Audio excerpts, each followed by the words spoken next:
We live, boys? You're live.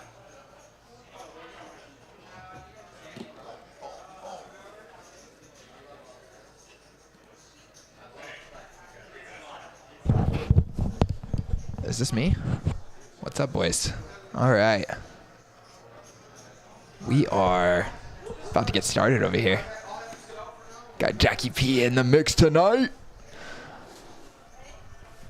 All right, I'm going to turn this off for a few minutes, guys, while we are getting ready. And we will be back.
All right, guys.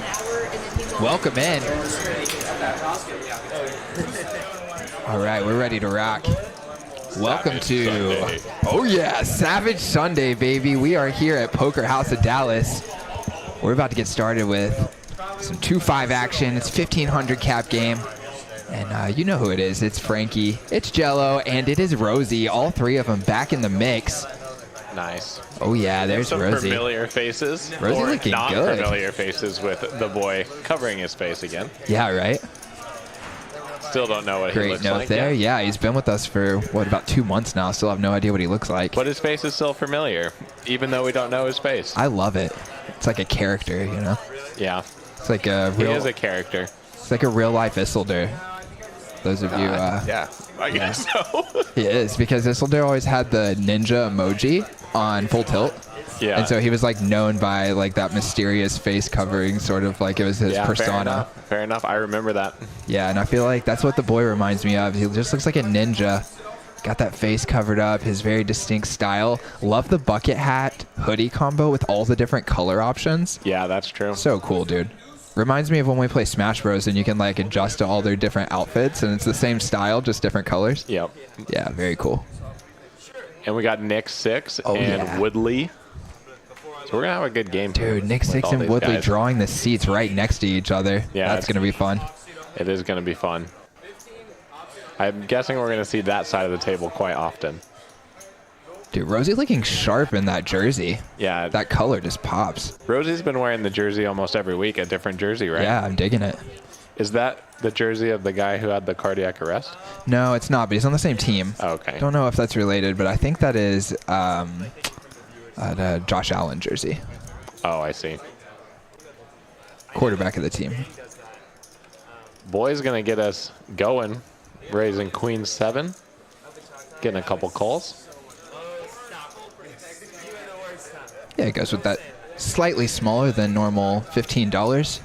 Isn't it funny how the everybody game like around? always grows? Like at the start, like we're watching the first hand right now. It's like $15 open, and it's like at the end of the day, like that's not happening, and that happens in all my games too. Yeah. When the game opens, everyone's like just probing for like little amounts, and then by the end of it, everyone's just like, nah, we're putting stacks in. Sure, dude. It's like they're testing the waters. Yep. And here we see Nick testing the waters with a little $15 probe bet. Yep. Under pair to the board. Yeah, he's like, I think I have the best hand. I don't think anyone has a pair, so I'm just gonna hopefully win right now, and if not, Ooh. check back. And the boy who was the original opener here makes a flush. It's a backdoor flush. It does pair the board. So is he going to check raise here or just check call? Surely he'll go for a little extra as Nick only bet $20. Yeah, I think you got to go for the check raise here once Nick goes with the $20 sizing. And Nick is a just non-believer. Yeah, just straight non-believer, just insta calls. Yeah, and the boy shows the goods. Nick making the hero call right off the bat there. Nice hand, boy. Last time I had fours, it was like the first or second hand. I folded, he hit that flush, and I would have turned. Ooh, I remember that. Did you happen to see that hand? No, I didn't. Oh, man. Yeah, that was from last week's episode where Nick 6 there folds his pair of fours, would have turned a set and then rivered quads. Oh, man. Oh, no. Yeah. You hate to see that. Every time I yeah, have it to fold was a a huge pocket pair pot, too. pre-flop, I like close my eyes, but desperately kind of want to look. When we're up at Choctaw, I folded threes pre-flop, and it was Oh. King 5-3. I'm like, Oh, oh no. no! And then the guy next to me who also folded from the three bet, he's like, dude, I had five. Oh, I'm like, oh my gosh, I got saved. Yeah, isn't that crazy how poker works? That in this case, neither one of you were even in the hand. Yeah. But you could have possibly won a huge pot if it was just you, and you could have possibly got stacked if it was you and him. Yeah. Oh, crazy. I know, it just wild. Just that the fact that this other guy woke up with some other random hand and pushed us both out of the pot, and then some other guy called, like, and we were able to see it. Yeah, right. If that hadn't happened, you would have never even known. Yeah, well, I almost overlimped, but I decided to raise, and then he called my raise and then the three bet. Oh, I know. That's But I So was much like, pain. It was just funny. Dude, funny honestly, how poker works. that happening to me and not getting to realize the equity with those pairs was the first reason I ever started thinking about limping instead. Yeah, it's so annoying folding pairs pre-flop. I used to like never limp, and then I was like, I hate having to fold my pairs. Those are so valuable and hold them. If you make a set, dude, it's so disguised, and people will just put money in with worse hands. And let's be honest, it's about the best feeling that you can have in poker when you're holding a pocket pair and it just peels right on the flop. Oh, like how glorious! Yeah, you just know exactly what you're looking for and just trying to vector it in. Yeah. Boom! There it is. You get addicted to poker just by flopping sets. Right? I swear. Like anyone's like, oh, I don't like playing poker. Like, go flop a set. Everyone whiffs on this board. Oh boy. Well, whiffs and you know what I'm talking about. Yeah, now especially when the fourth club comes in. Nick's got an ace. I think it would be hard to get him off of that with one bet. 2 bets. That could get it done. Might do it. Who's Benji? So Benji, I actually don't know him personally yet, but I've been told he's very active and a tough player. Going to be making a lot of aggressive actions tonight. And here we see him stabbing. And like I said, I don't think Nick's going anywhere for one bet. Well, bet flop and bet turn. Oh, did he really? Wow, Nick is sticking around. Yeah, Nick is a non-believer tonight. Mm-hmm.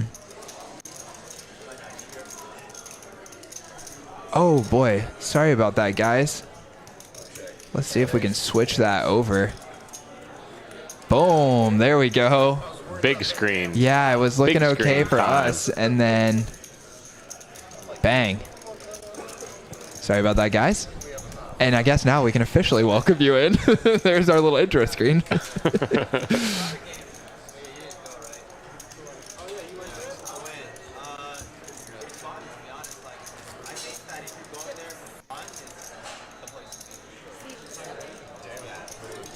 Boom. All right, guys, so we are here at Poker House of Dallas. We've got our 1,500 cap game. Welcoming all you guys in. We got 25 viewers in the chat right now. Love it.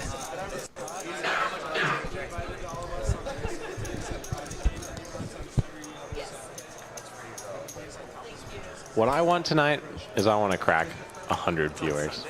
Yeah. I haven't seen it yet happen here. It has happened for us on one occasion, and we actually cracked 110 as well that night. Oh, wow. Yeah, but only once. And then besides that, I think the peak has been around the 90s. Yeah. Most of the time it's around the 60s or so, but maybe send 70s. it to your friends. Send it to your mom. Yeah, share it out. Click the like button for us, too. That helps us with the algorithm there. And we've got Jello entering for the first time. He's going to bump it up with 2 6s. Jello's got a pretty tough seat here. Several very, very active players to his left. He gets called by both of them.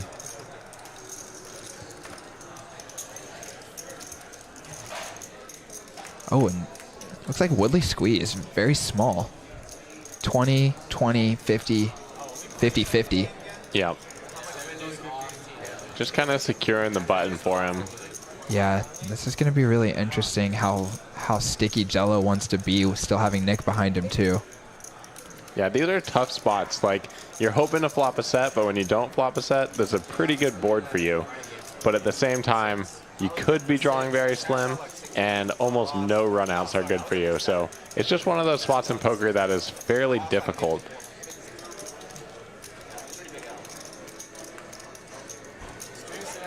Like, for example, the king hits here on the turn. Such a scary card, and our opponents don't have it this time. But how are we supposed to realize? Yeah, and Nick getting a little sticky again there on the flop, just floating with the queen jack of diamonds. He does brick out. Will he possibly use this as an opportunity to bluff as it checked through on the turn? Jello's going to check again, just hope it checks through. No, Nick's just going to go to showdown. Looks like he was just trying to hit a queen or a jack. And Woodley's going to bluff. Tough spot for Jello. Yeah, tough spot. It's kind of interesting because Woodley 3-bets and then C-bets and then checks back the king turn. So we don't expect him to have a king like that often. But he could just be value betting like a 9 even here in this spot. Or 10s, jacks, queens, or But then he has like a lot of just random stuff that could also bet. But then with Nick behind also, like, I think it's a wise decision to just lay the 6s down and let Woodley get away with it if he was pulling one over on us, which he was there. Yeah, definitely unfortunate having Nick behind. I agree with you. That's a pretty big factor there. And you know Nick is pretty sticky too. So like in some situations when you get that configuration, you could call and expect that to look strong enough to the third guy that he might actually fold some hands better than yours. Yeah. But in this case, like Nick's probably never folding a hand better than 2 6s there when he's getting to go to showdown. So yeah, he might overcall like a 7 there. Oh, and Jay's in the game. He's late. He was late. Yeah, and this is going to be a very 3-bet heavy game, I think. We've got Jay, Benji, both active players. We got Woodley. And then we know the boys play Frankie, Jello, and Rosie, I mean. All 3 play a pretty tight, aggressive style. So I think we're going to see like quite a few 3-bet pots tonight. Yeah, I could definitely see that. But as we speak, we are going to see a very multi-way pot.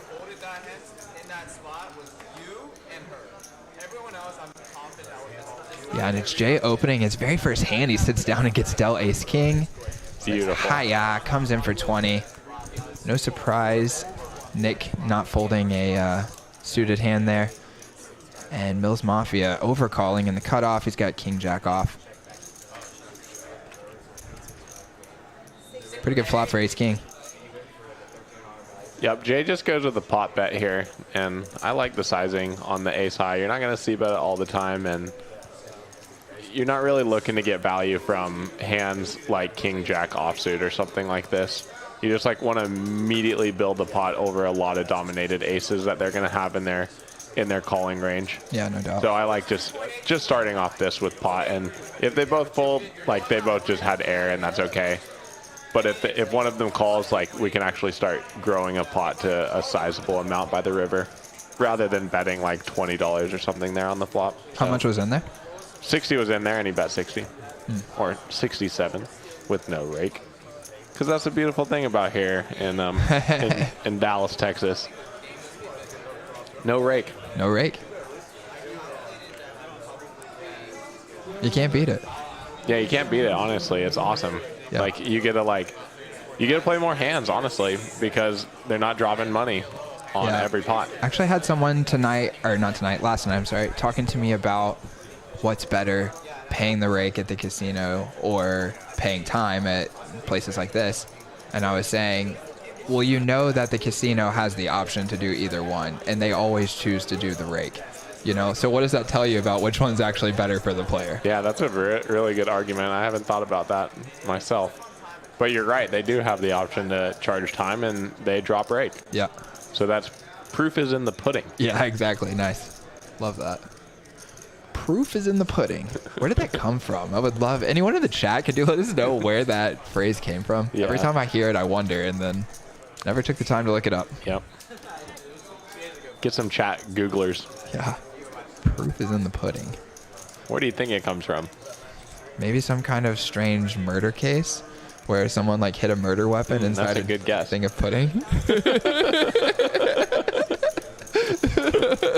Maybe like a poison. Okay, yeah. A wife murdered her husband. Okay, yeah, that would be clever. Murdering or putting some poison in some pudding. Oh yeah, that would be very, very clever.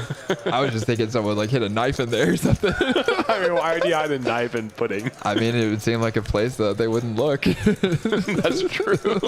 Where am I going to hide this murder weapon? I mean, if you Maybe know the cops pudding. are coming to your house and you're like, I got to hide this real quick.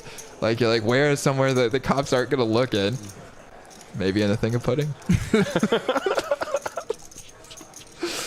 Poker Monkey says Texas does not have the option. Rake is not an option. That's true. what we're saying. Yeah, and that's why they choose to do the time system instead as a secondary option. But we were talking about which would be better for the players. Is it better to pay time rake, or shouldn't even call it that? Is it better to pay an hourly fee, or is it better to pay rake at the casino? And we were just saying, well, the casino has the option to do either one, and they always choose to take a rake off of the game. Yeah, so. in that situation, you got to look at the corporation that has the option and what option do they choose, rather than looking at the Texas card rooms. And yeah, exactly. So Jay staying active here, dude. His second hand dealt in. He's reached the river here. It was a relatively small pot where Jay bet small on the flop, bets the turn again. Turns a club, gives him some equity. Still has 2 overcards there. Makes sense to me. Likes to use those 1 club hands as his continuing candidates. And then now here on the river, the board pairs. And Benji, who had check called twice with a top pair, pretty weak top pair. Let's see how sticky he's going to be as Jay polarizes himself here on the end, betting the full pot. Yeah, tough spot here. Yeah, nice. Good line by Jay. Very strong. Pretty good hand candidate. Had decided, I'm sure he's going to continue there, like on a 9, which would give him an open ender. Possibly a jack, which is an over kind of scare card. Gives him a gut shot. A queen and a 10 improves his hand. And then a club, like he got there, allows him to represent those flushes. Put a lot of pressure on 1 pair hands. Yeah. Boom. Gets that big street in at the end to really represent that flush. Benji out of there. And it's just like power poker, you know? Like, he only bet 50 on the previous betting round, and then he bet 250, and it's just like, you know, in the other guy's shoes, it's like, man, I only put in $50. Yeah. Like, I don't want to lose 250 with the possibility of being wrong. So what do you think about, obviously you see it work right here. Do you feel like that it kind of polarizes you, though, where you sometimes get people to make a hero call because that sizing looks like you're trying to get them to fold? Yeah, definitely. Yeah, so I think you guys kind of got to know your opponent and know when they're going to perceive that to mean strength or when they're going to perceive it to mean more strength if you go for a hand that looks like you kind of want them to call. Yep. You Rosie know? goes with the raise and then walk away from the table. Oh, yeah. That is a play I've seen a few times at some home games. Seen a few raises from the kitchen, so to speak. Exactly. Blind raise from the kitchen. Hey, you're up. We'll raise it up. Yeah. Can I straddle? No, it's too late. Okay, I raise.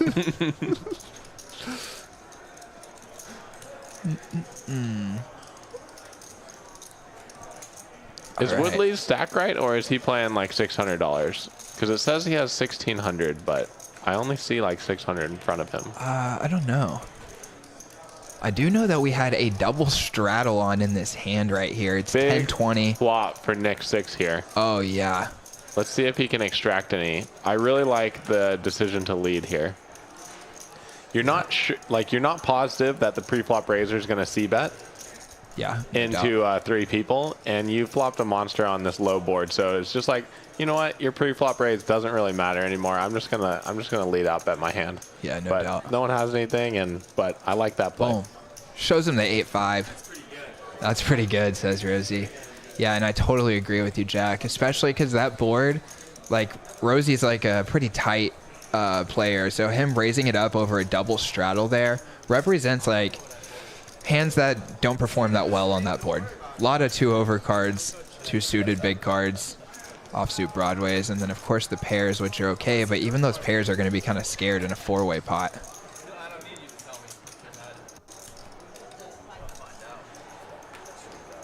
We got you, Eddie. Jack's going to step out real quick and tell Eric to update the stack.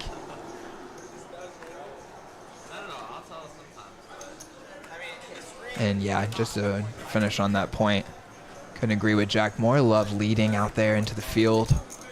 Just saying that Rosie has got a lot of hands on that board that aren't going to want to bet. Even his pairs are going to be kind of scared to bet into a 4-way pot, or especially if they get check raised. So just love betting your hand.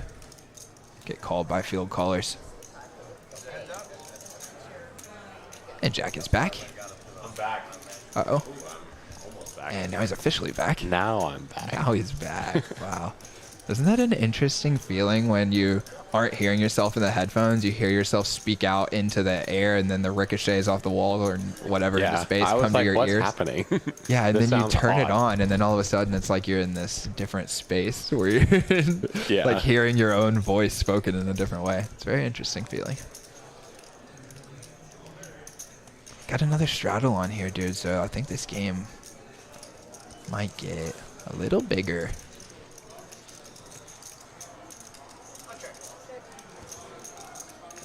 Jay gonna check back his ace queen here. What do you think about like that? How do you think that we should approach this line with middle pair top kicker here in this spot? I think it could partially play through his mind here that Woodley is the type of player who would not be afraid to check raise bluff more than the average bear.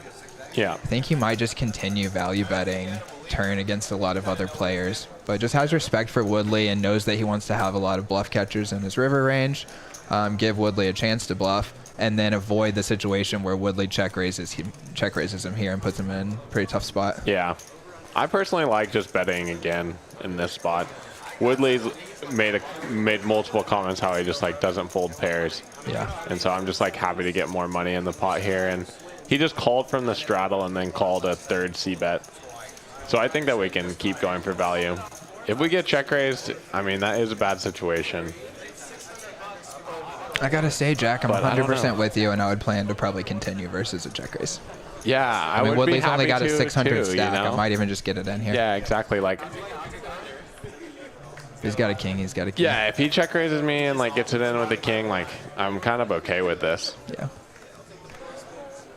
But he might end up having too many hands in his like flop check raising range, you know, with him calling straddle, him calling the flop bet. Well, when he gets to the turn, he doesn't have that much value compared to the amount of like just air he has. Like he's probably calling all ace highs, all 6x, all queen x, all gut shots, all backdoor flush draws, all On of the this. turn? On the flop. On the flop, and then yeah. when And then he gets can to the check raise flop, a lot of those on the yeah, turn. Exactly. That's what I'm saying. And so like, Yeah. yeah, I'm just happy to get it in with him, I think, on that. I don't know agree. for sure, but I think it's interesting spot. Interesting, simple spot. I think at he's least. got quite a few floats that turn equity on that backdoor club. Yeah, what was the turn? It was king, queen, 6, but then what was the turn? I don't know. I can't remember either. It was a backdoor But yeah, club. just in spots like this where the person is really wide pre-flop, Yeah. him calling from the straddle from a button open, and then you using a small c-bet sizing. Yeah. Like when they end up check raising turn, an aggressive player like him is probably going to end up with too many bluffs. And so I think that we might be able to keep value betting a hand like ace queen there. But the line of check back bet river and give him a chance to bluff is definitely also very viable. I just think we can do that with worse queens. We got a lot of queen X. We just opened the Yeah, button. that's true. Yeah, I think could ace do queen's this. way too strong. We just got to keep going 3 times. Yeah.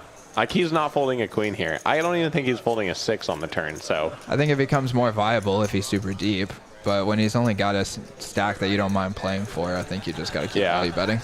and I'm like, even if we're super deep, I'm like kind of okay to call a check raise on the turn. Yeah, no, me too. And then just like make him play that last spot out of position on the river. Yeah. Like Well, that's a tough spot to play when you check raise the king, queen, 6x and then like on the turn and then you're like going to the river against as out of position. Like that is just a very hard situation. yeah, and as the defender pre-flop who doesn't have very many good hands on this board.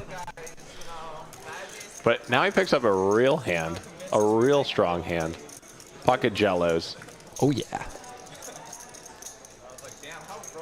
How's Mafia going to limp in? We're back to 2-5, and sometimes it can feel like a steal of a deal to come in limping with a few hands like this whenever it was just 10-20. And now it's 2-5, only $5 to see a flop. A steal of a deal. Yeah, he immediately I like gets... Thank you. Gets ISO'd by Jello, who gets called by Nick 6.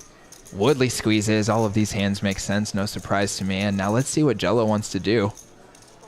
He's just going to call. Yeah, I think that this play is good. We keep Nick 6 in. We just get to play post against Woodley. I think getting it in versus Woodley is also good.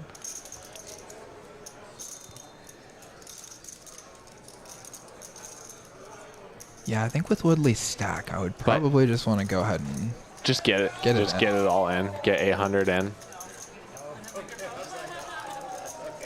We do miss a lot, and like in this situation, we just end up having to fold our hand always. Because of like our bad relative position to Nick 6 on the button. So that makes 4-betting like a little better.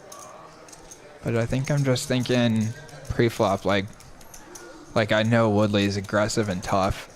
He's going to put me in tough spots if I just call. I don't want to fold. Yeah, I don't mind playing for his stack. We're just trying to hit a pair really and have a better hand than him. I know, but at I the want to end of see it. that 4th and 5th card too. Yeah, I know. I hate putting in 80 and then just folding. My prediction of this hand is that Woodley's going to get a clean double. Yeah, Nick 6 kind of gets coolered here. Yeah, once the SPR is so great low, kicker. like, yeah, it's going to be hard to fold King 9 here. Yeah, Nick, he's still alive. Wow, He's going to need a check on king it. or a 9.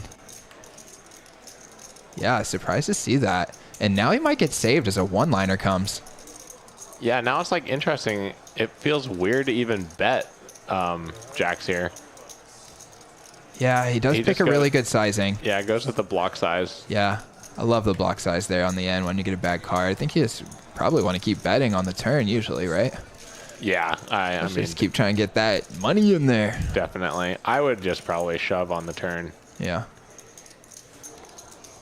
Because it's about a little less than pot on the turn and just get Nick 6. Like we saw Nick 6 call a check raise with pocket fours to start the stream. So I think that we just want to keep value betting our overpair in situations like this rather than getting a bad card and like we have to bet 100 at the end instead of getting our whole stack. I am right there with you, my man. And if he has a better hand than us, then like you're going to get all my money. I'm going to have to rebuy.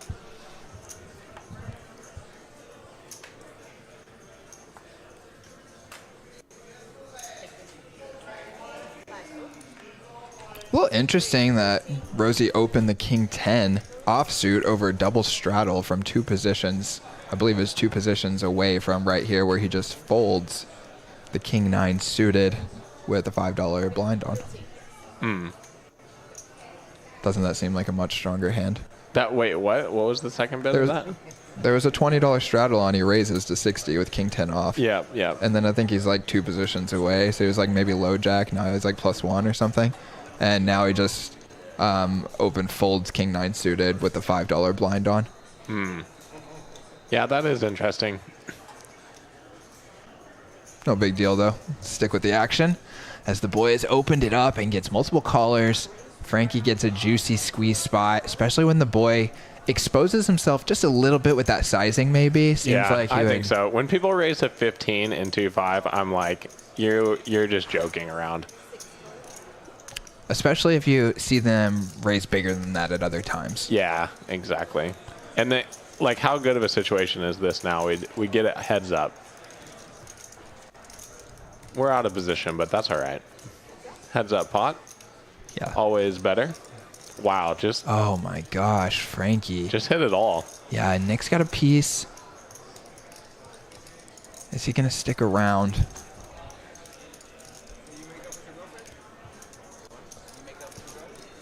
Frankie got a shot at that elusive royal flush right here. I know. I don't want Nick to fold because I want to just see that green king come up on the turn, and it'd be ever so beautiful. Oh, and wow. Nick, what a sick read right there. Let's turn that up a little bit. What? What? Good fold. Good fold by Nick right there. He says you have a royal troll. Yeah. I think he said you might, but still, just an epic guess. Yeah, yeah. And then lets it go. Wow. Let's go, Nick. What a read. What a hand for Frankie. Yeah, beautiful looking cards right there. Yep. I like Frankie's line there. Yeah. You got a C-bet there. Yeah, I think so too. We got so much money behind, and we just have we're drawing to such a nutted hand. We just want to put more money in and make the pot bigger at the end of the day. Yeah. No reason to get tricky in any way. I could just bet like teeny tiny or something. Yeah, you could bet. You could bet teeny tiny. What did he bet? 125? Yeah. Is that what he bet? Yeah. How much is out there? It was half pot. It was half, so maybe a little bit less than that. We got her on lockdown. Yeah, you could. Like 75 maybe. Something like that. We got her on lockdown.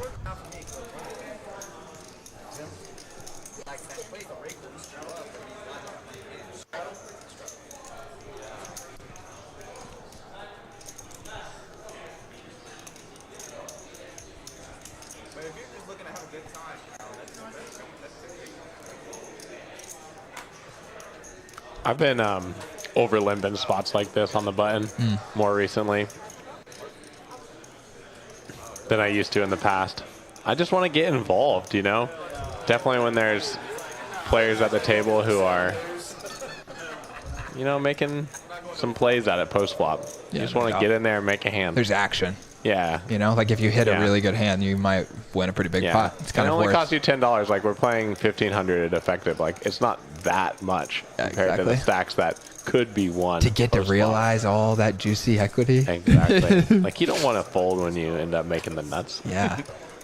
The way I think about it is there's 7 cards to come. I've already got 2.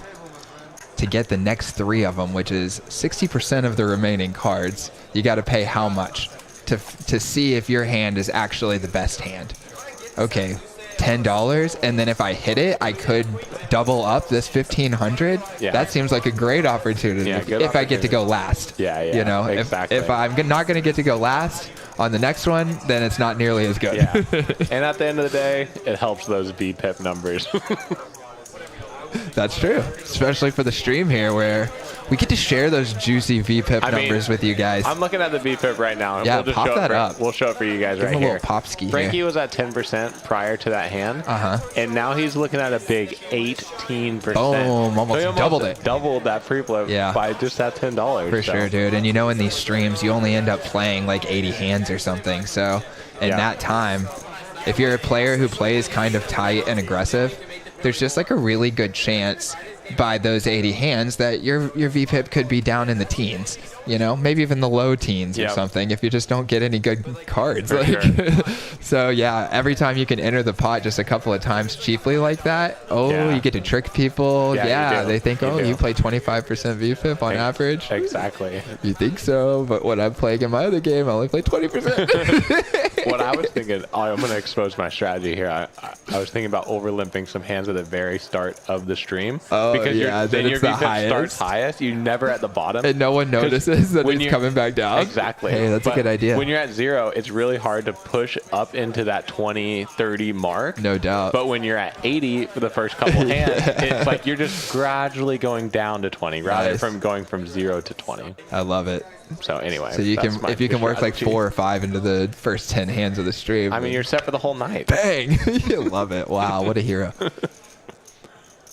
All right, back to the action. Jello's got ace-king suited, raised up pre-flop, got 2 calls in position. And c-bets the 10-5-3 rainbow board with the backdoor flush draw. I think this is a fine c-bet when we have a backdoor flush draw. I don't think it's mandatory to c-bet. I think our hand plays well and just fine as a check also. Yeah, and I love Woodley. Gosh, he's capable of any play at any time. Most people would think of this intuitively to be a very clear call. The strength of your hand kind of indicates call, but Woodley's not just thinking about his hand, he's thinking about the situation in general. What's going on? He wants to take control of this spot, find out how strong his hand actually is, relatively speaking. And he just gets people to pay him off in situations like this. Like Jello ends up peeling here. Yeah. Because it's like Jello's wow. And Woodley just knows exactly where he's at, dude. He snap checks the turn. The only way he was going to get more money out of Jello in this hand was to check the turn and give him a chance to bluff here on the end. Yeah, I don't like bluffing here in Jello's shoes because we still have the best hand against his perceived raising range on the turn. Like, what would we try to bluff him off? Like a 5 or a 3 or something that decided to raise the turn or some middling pocket pair. Like if we call the flop thinking that we're good a lot of the times, if he has just something completely random. Let me throw a little tidbit in it though. Okay. Let's say if you take into account that he snap checked the turn. Don't you think that if he just had a pure bluff on the flop, no connection to the board, only backdoor draws or something, that he would at least pause for a second and think about if he was going to bluff again? I mean, it almost feels like that is always some kind of showdown value. Maybe he's trying to set the tone that he wants you to check on the end. Maybe he's trying to get you to bluff, but I don't think that's ever nothing. Maybe. Yeah, that might be true. To me, it seems like the snap check is strength, like you said, showdown value, but even more to the land of I have a good hand. Yeah, that part I'm not 100% sure on. I could see him doing it for one reason or the other, whether it's for, you're just trying to maybe you do want him to know for sure you have some kind of showdown value in a way. Yeah. It's like subconsciously, like I would think about bluffing again if I had nothing. Yeah. You know, but I don't know. I would just kind of remove from his range that he has like no connection to the board. And in that case, if it's true, you got the best hand. Yeah, exactly. Right. Gotta let's go Frankie in the mix here. Yeah, let's go Frankie. He's in this pot. Got a feeling he's I would be 3-bet ISO here. I would almost be doing this all the time. 3-bet ISOing. Yeah. I think fold is in reasonable that too spot. against Woodley. Woodley. I think fold is reasonable too. But Woodley, you know, he's going to call that 3-bet more often than he is going to 4-bet you. Like, he's not one of those players that 4-bets bluffs, in my opinion. Maybe I can be proved wrong. Send me some footage. But and look at that. We would have crushed him. Yeah. And I guess another reason why is because I'm not, like, even if he just calls, Woodley's no slouch. You know, he's not. No way. He's not like a guy that I'm like stoked. Like, I don't care what my cards are. I just want to be in this pot with you. He's like the kind of guy that, okay, yeah, I'm glad I have the initiative. I got position on you. I have the best hands. You know, I got an uncapped range or whatever. But he's gonna play back at you post flop and put you in tough spots, and your cards aren't that good. Yeah. It's funny because, like, if it just folds to me in the low jack with 9-7 suited, I'm not that incentivized to open it. Just depending on like who's in the blinds, really, just determines if I open this hand or not. Yeah. But when Woodley opens, like, I just want to play a 3-bet bot. I want to play as much 3-bet pots in position as possible. Yeah. Against Woodley. So I'm going to take that spot almost all the time. But I don't blame. The fold is fine. Don't have to take this spot.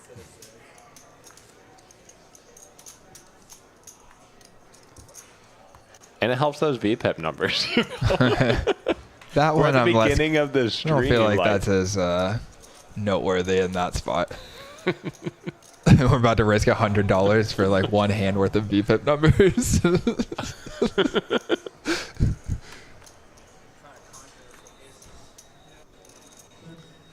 Someone's trying to conjure aces up there. We'll see if it works. Nick gonna take the aggressive route with his 2-4s this time. And he's got Woodley probably gonna be aggressive as well. He's got the ace queen.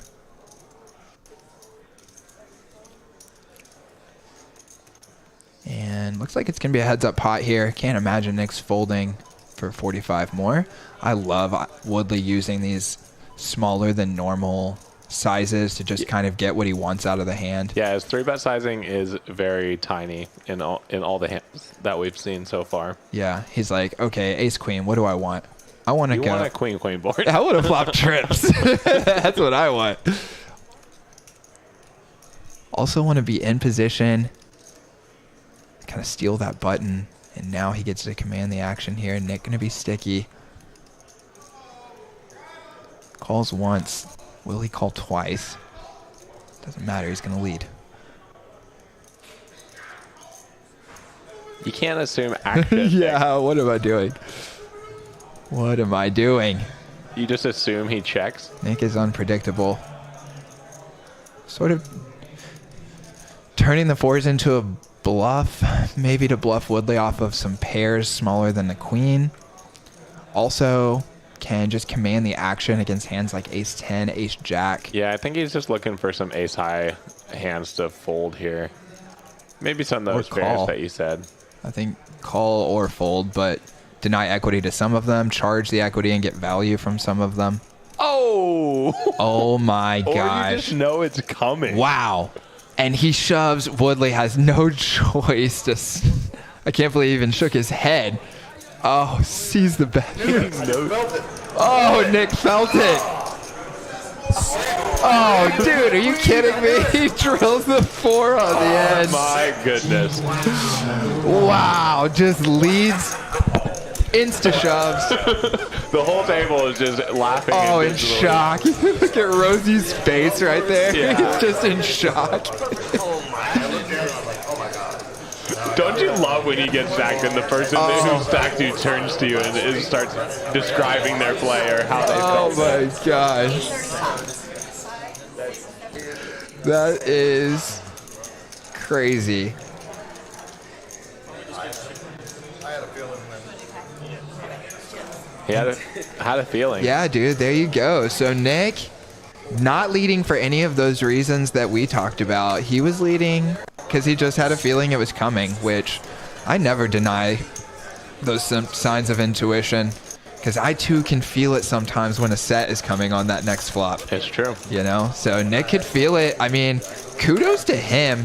Like, how strongly do you have to trust your intuition to just lead out into that pot with 2 4s and expect that you're about to drill a set? He drills it. Wow, that's like, I mean, that's almost enough for me to confirm my belief in, in intuition.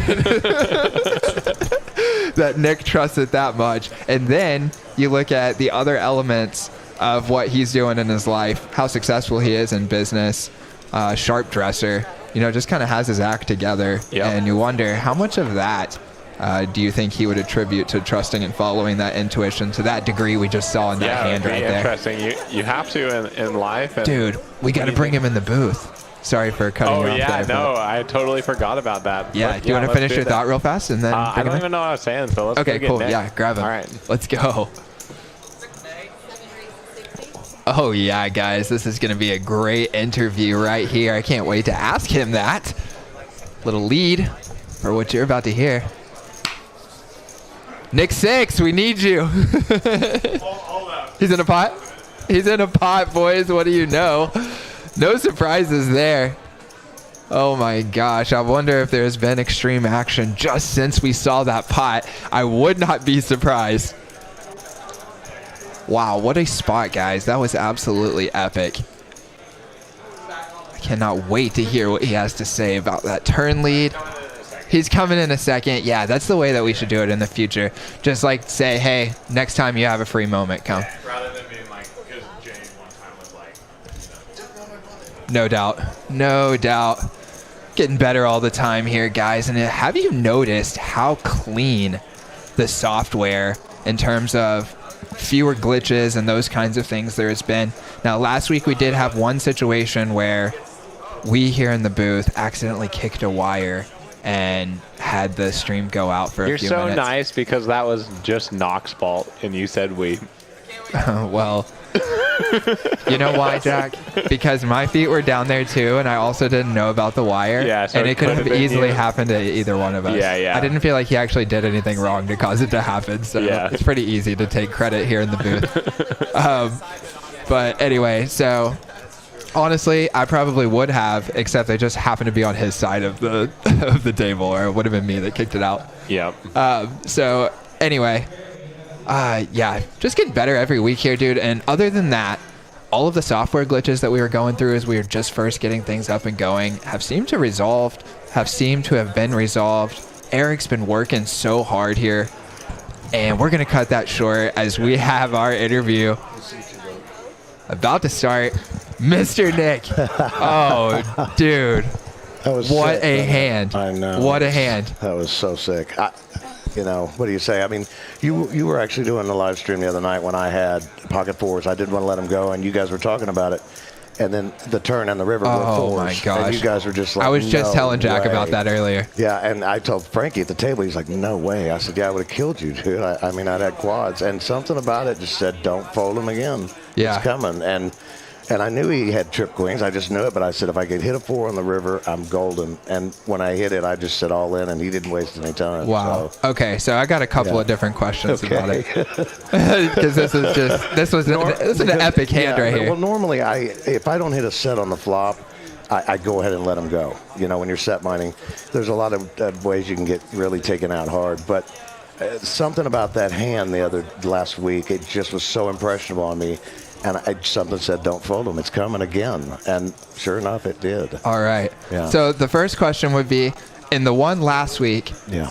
before you made the fold, did you have any kind of feeling about I absolutely did. that you shouldn't fold, and then you didn't listen to it because you thought logically, I shouldn't call right here. I don't think I have the best cards. Because it was like ace five something else, and it was just you know, right then I knew I was beat at that point. But then the turn in the river came, and it was just like, oh my gosh, wow. Okay, so you recognized on that one. Yeah. I didn't listen to my intuition. Yep. I tried to listen to myself, I guess, my ego or something. Yep. And then folded because I was scared I wasn't going to hit, even though I could feel it. Exactly. Now this week, you changed your mind. Yeah. You listen to it. You drill the four. Yeah, you get rewarded. Yes. Exactly, dude. Exactly. Well, it's just it's a constant battle. Sometimes your body's telling you do it. You know, it's something. There's that feeling you get. You just feel it's coming.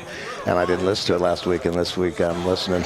I'm going to pay attention to it. No doubt, my man. Well, it paid off this time. It did, and it was against Woodley. And I got one more question.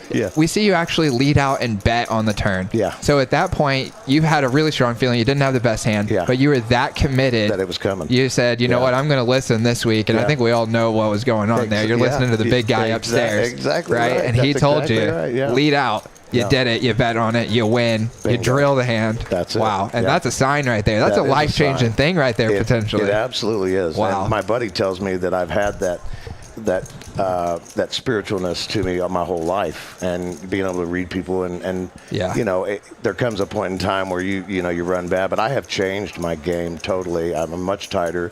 I don't call a lot of the plays that I used to, but when I have that feeling, I just go for it. I don't know how to explain it. It's just something telling me to do it. Yeah, I think you explained it great. Thank you, brother. Yeah, dude, and I think if more people would listen to that feeling, they'd have a lot of success. Absolutely. Listen to your heart, man. Yeah, you got it. All right, well, good luck out there. Thank you, guys. See you, buddy. It. All right, great interview right there. Love that. So I just realized it all makes sense now. Tell me. On why he called the check raise earlier in the session with pocket fours. Because he was thinking about pocket fours from last time, and he said, I know pocket fours are going to be the winner. Oh, yeah. Did he have the best hand that time? No, remember Jay had the boy had queen 7 suited, made the flush. And but he had the best hand on the turn. Yeah. And so he knew that a big hand was going to happen with pocket fours, and that he wasn't going to fold them this time. And that's why he snapped it off on fours on that board earlier in the session. Wow. Dude, that is epic. Or that's just my guess. I did want to ask him. Yeah, sure. And then he gets 3 major spots with pocket fours in a row. Yeah. And then on this last one, drills it on the end. Let's go. How fun. Yeah, beautiful. Wow. Come on, Dylan. We're having fun over here, dude. Relax a little bit. We're having a good time. I love it. I love it. Nick trusted his gut, went with it, even bet out. That's the part that gets me the most, is that he actually not only trusted it to like, okay, I'm going to call if Woodley bets, but hopefully he'll check and I'll get to see the end for free. He's like, I trust it so much, I'm going to lead bet when I don't have the best hand. Drilled it. Yeah. And then boom, let's go. Yeah, Dylan, why you gotta be such a hater, bro? Yeah, we're having a good time over here.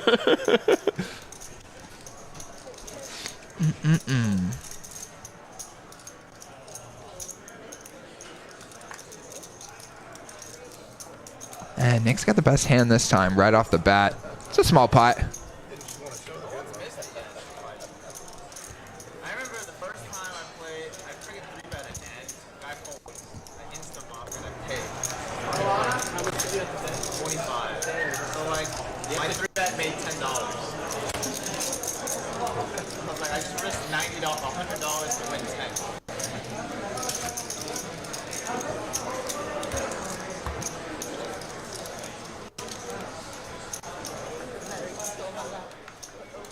No response for Jay's story. Yeah. Okay, let's check these cards. Yep.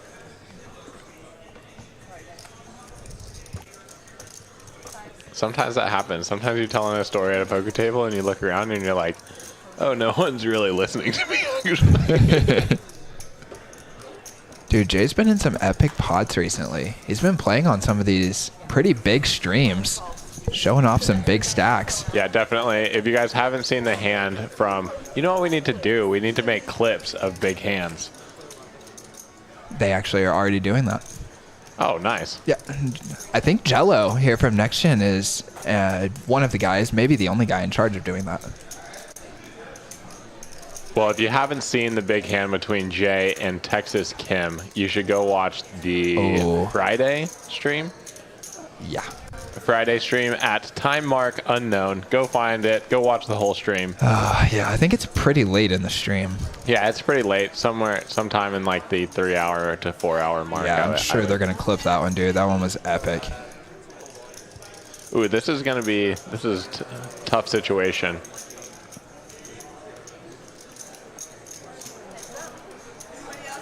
I'm like, how does Jello have any equity here? But then I realized, how does he have equity? And then I realized there's runner, straight flush. Yeah, exactly.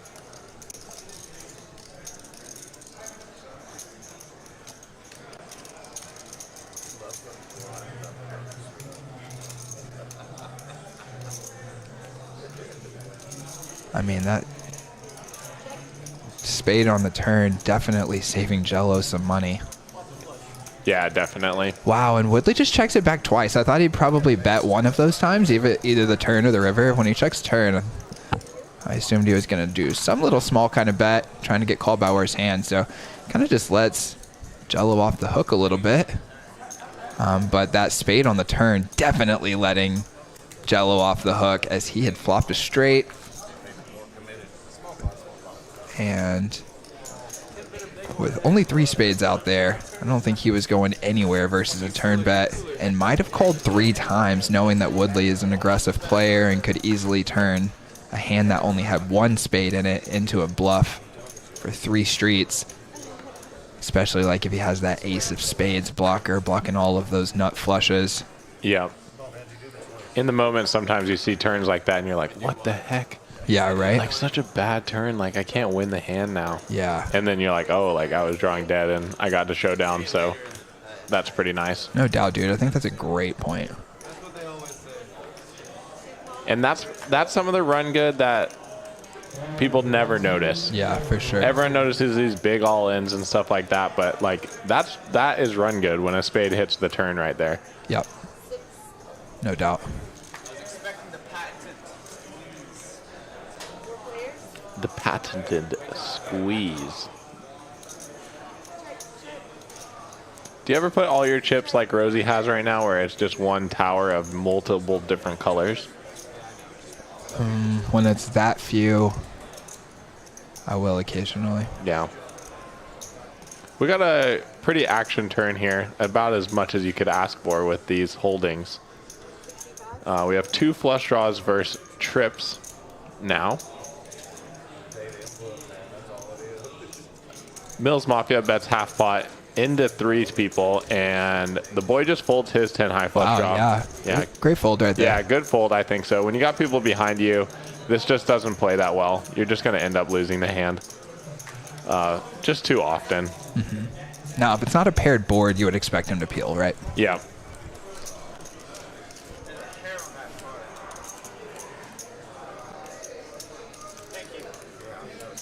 Mills Mafia bricks on the end here, and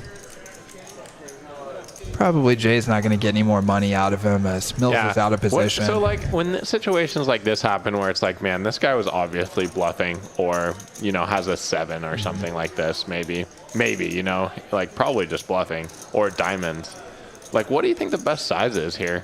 What if you do something really, really awkward for him, like yeah. $20, $25? Yeah, that's exactly. Like, this bet, I just don't think this bet achieves anything but folds almost all the time. It's almost like you're looking at your hand and being like, I have trips, so I'm going to, like, put in a pot-sized bet here.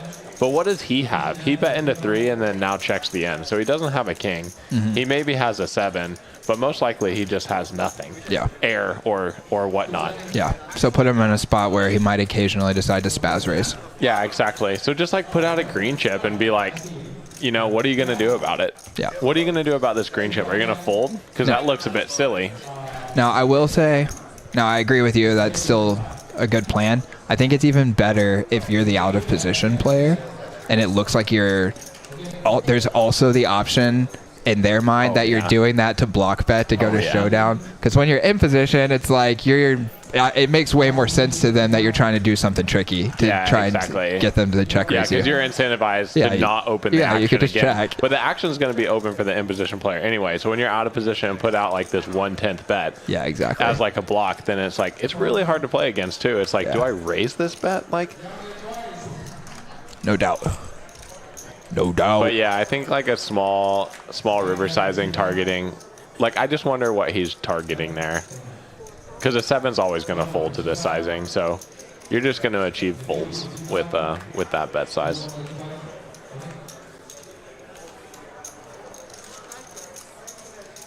Got a little limped pot here.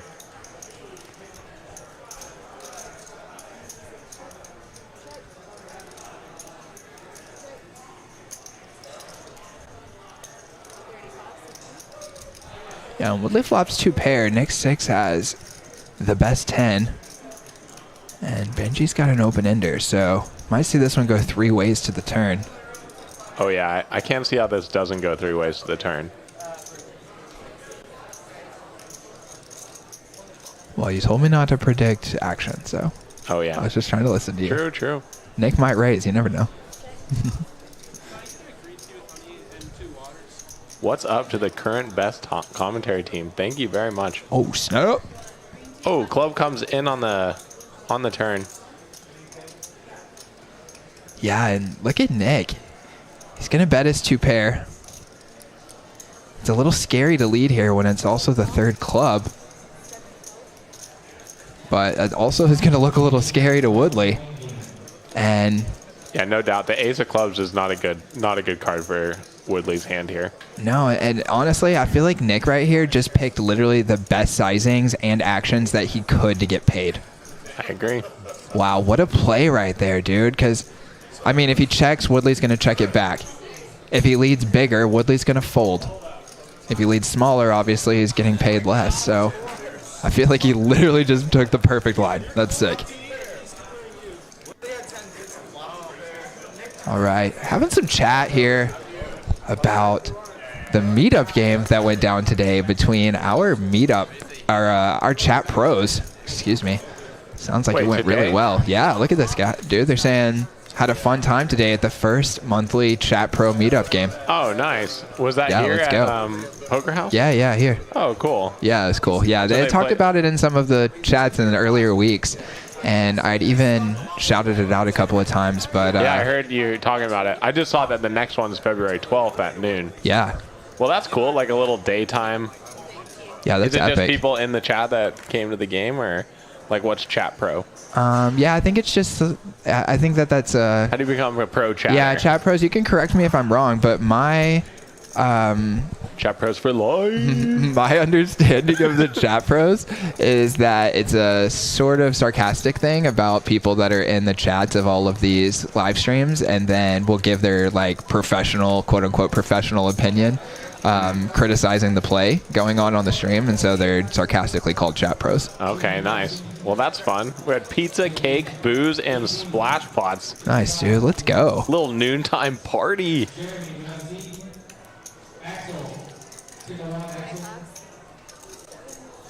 So Chat Pros, like, is it weird seeing everybody's face? Like, yeah, do you right? say like I'm Poker Monkey and I'm DFS Brat, or I'm like Lego? Do you know who the people are or what? Oh, a Chat Pro equals someone who has 200,000 points or better in gambling. I think that's probably a joke, but also sort of serious, as that does seem to be a little bit of a, what's the word, an initiation thing? Or Oh, you got to like get your points? I don't know. I guess you're in the chat a lot. So. Yeah, they're all doing the gambling.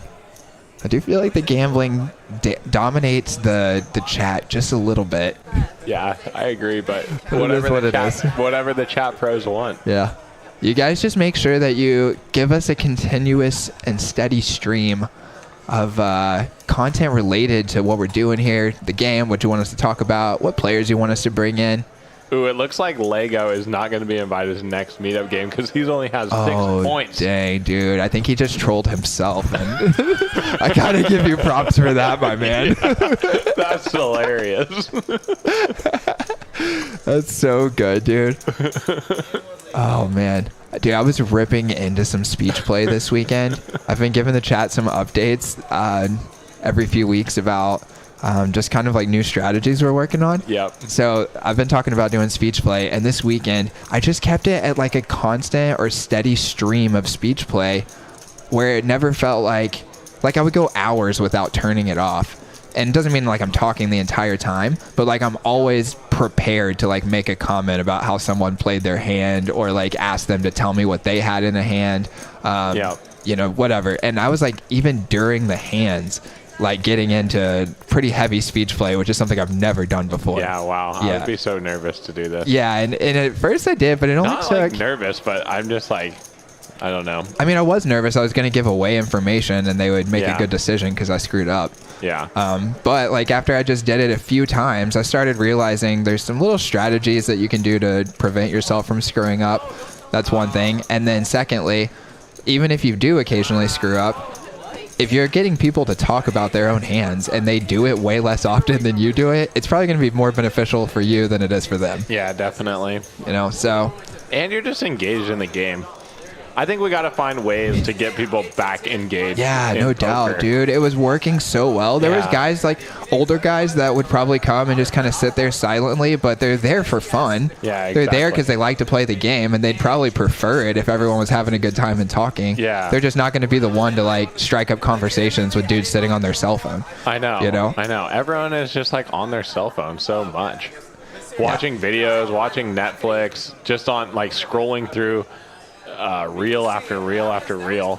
I'm like, look up and like talk to some people. I mean, I do this too. You know, I'm on my cell phone as well, but I try not to be. I do try to be engaged. Yeah. With the table as much as I can. Yeah, and I actually played an epic session. Have been doing that for the last few weeks, where I'll play like a 24-hour session.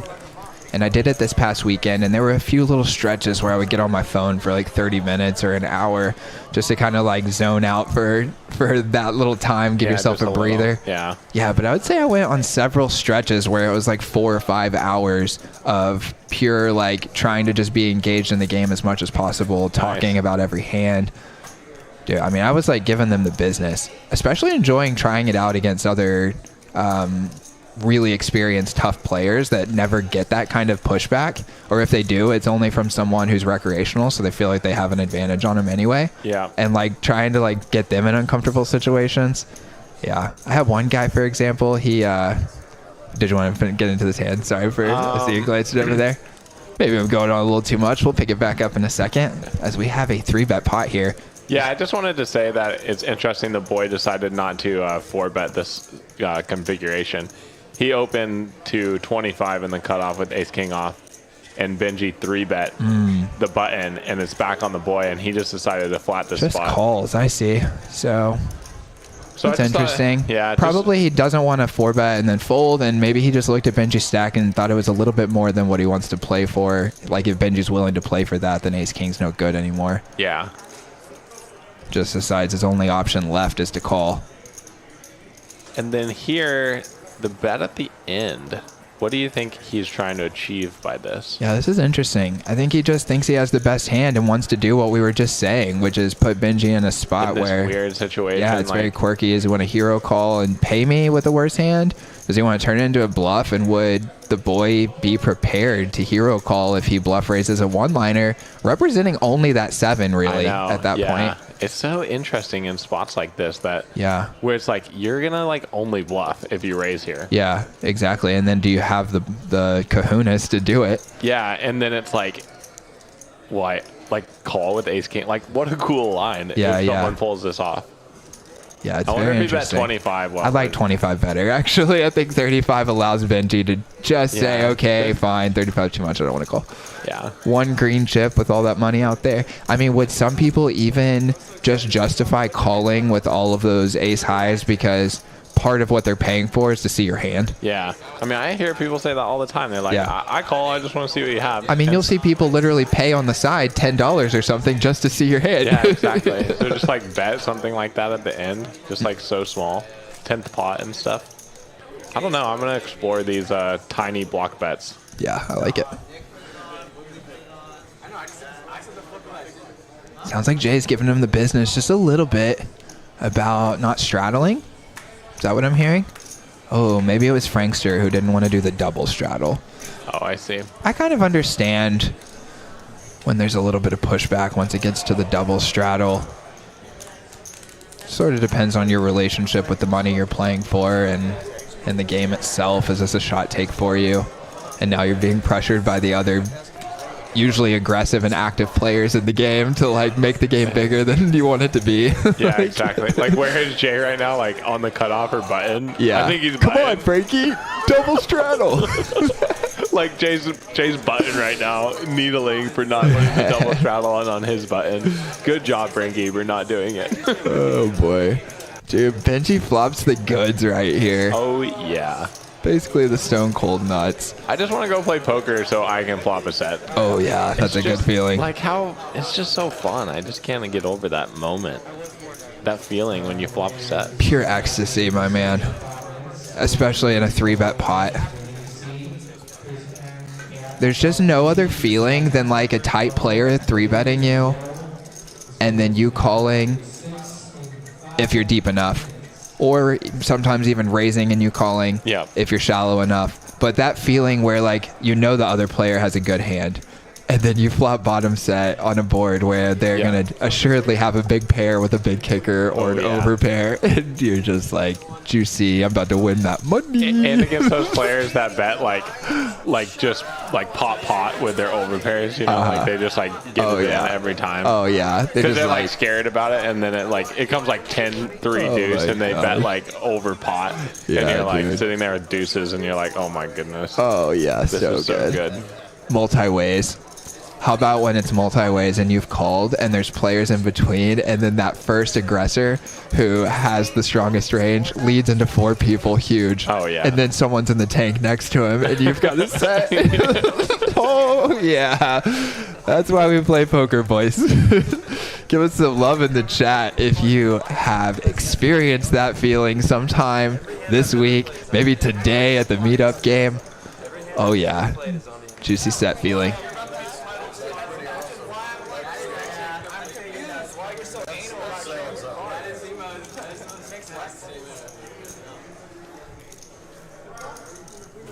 So we got the boy raising the king jack offsuit here. He's +3. We're going multi-ways until Frankie. We're not going multi-ways. Frankie has the option here. He just calls.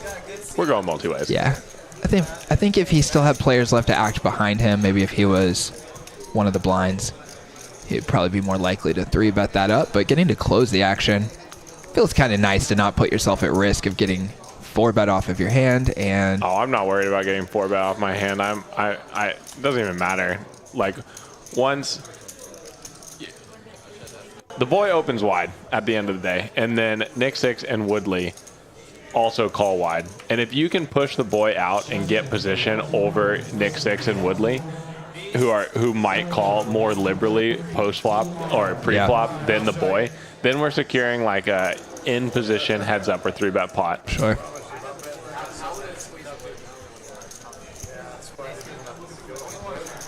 So I don't know. I just really, really like 3-betting that spot. I would do that about 100% of the time. I'm with you. In that exact configuration. I'm with you. I'm with you. How about if it was one of those guys was the button instead of both of them being the blinds? Yeah, that like pushes it a little bit more to a And I'm assuming if they were both behind you, let's say they were the hijack and cut off and you're in the small blind. Hijack cut off in there. Or no, and you're in the big blind, sorry. Yeah, and they're then I'm like way more incentivized just to call. Yeah.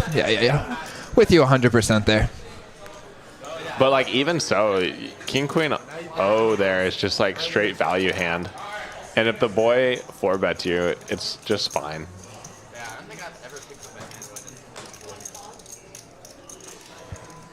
Nick 6 is feeling the 4s. Just he needs one of them. Yeah, and this was open. Yeah, so Jay opens the hijack ace queen off. We get a 3-bet from Jello with king jack off. I apologize. And then cold call. Oh, wait. Is this a straddle pot? I'm trying to figure out what. It appears If that way, Jay- actually. Yeah. Yeah, there we go. And Jay shouting out the next gen patented limp re-raise. It's got the perfect hand to do it. Yeah. Jello stepped right into the trap.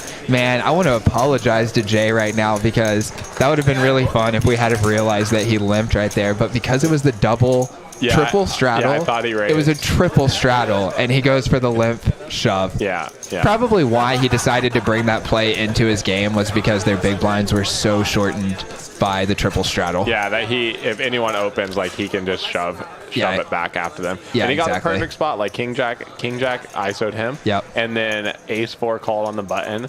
And then suddenly there's like $330 dead for the taking. He jams it in there and just takes that down with no flop. So Yeah. good play, good recognition of just everything in that hand. Yeah, and it And looks I like love Jello the has little- about $1,000, so that's what, 40 blinds or less than that? 25 blinds. 25. Yep. Yeah, 25. So- That feels bad. That was so slow. 25 blinds.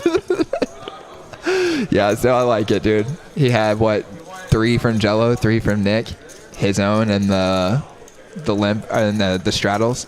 So like 1, 2, 3, 4, 5, 6, 7, 8, 9, like 10 blinds out there, and then he's getting to risk 24. Slam dunk. Yeah. Slam dunk. Nice play, Jay. Digging that, my man. And then Nick 6, like your just hand is straight value against him. Even though you're playing like 1,500 effective. How many bigs is that, Nick? 1,500. So that'd be 32 and a half. Something like that. 37. Is that right? I don't even know. Let's not think about it anymore. Let's get back to this action where Nick and Woodley have the exact same hand, and Nick decides to turn it into a bluff on the end. It did check through. After, check. Yeah, another 3-bet pot. Yep. Checks through. Lead. Can Woodley find the hero call to chop it up?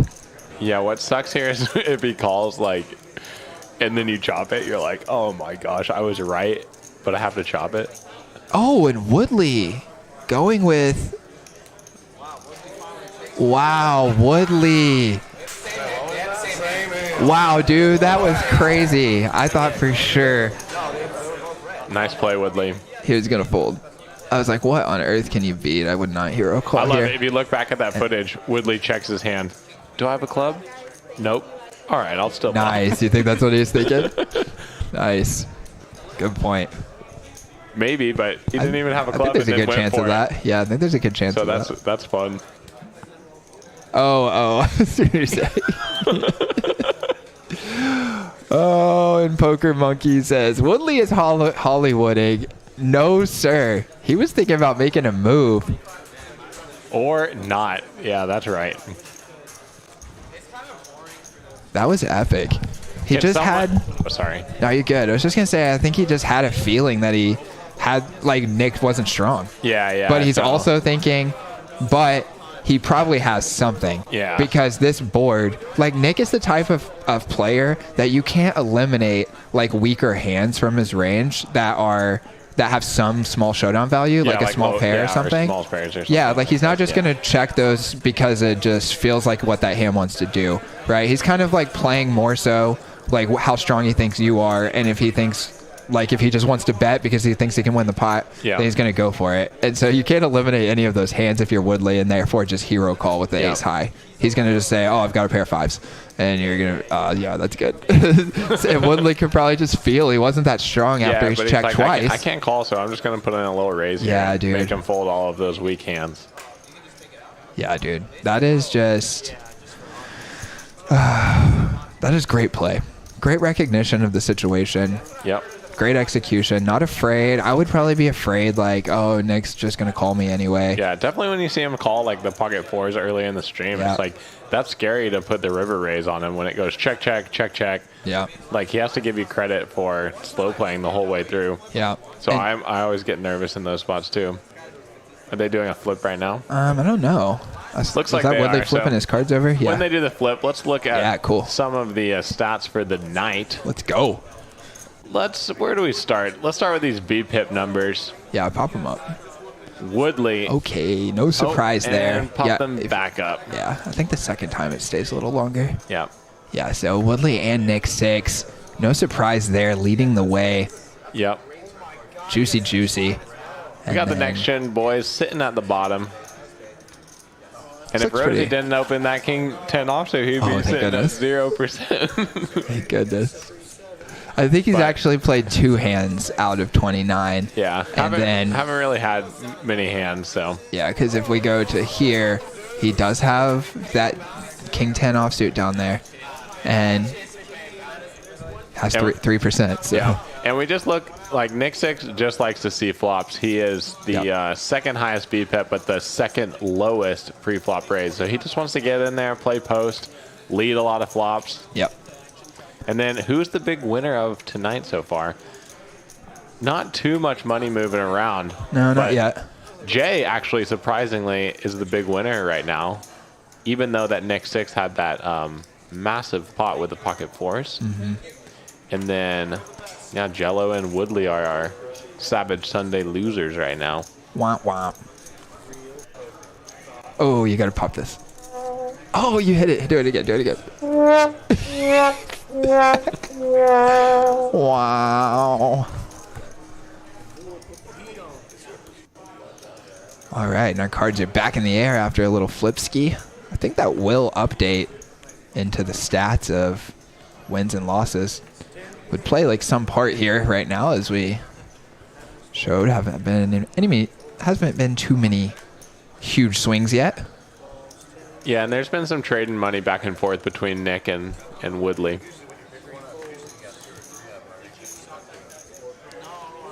And that won a $350 win for Jay. That's what's securing him up at the top. Looks like they are playing the 7-deuce game. Rosie is the first one to get it. We haven't seen it yet in the stream. And he just makes it 100 right here. Yeah, and look at that. Did it just limp to him like 4 ways? Yeah. And there was a straddle on, I guess, and then What a good spot for 7-deuce. Like, no one's really inclined to call. Everyone's Yeah, just dude. like, whatever. No doubt. I'm down. And Rosie's image, too. People are just going to think it's so strong. And look at Rosie scooping it in. So 15 or 10 each. Scoop, scoop-a-doop. You remember that from this summer? Oh, do I remember that? Scoop, scoop-a-doop, scoop-a-doop-a-doop-a-doop. Oh, yeah. Shout out to Summers in Vegas. Had a blast playing mixed games. It's hard to scoop some of those mixed games. So when you scoop, you need to sing the Scooparoop song. Yeah, no doubt. Shout out to Jordan. Shout out to Maddie.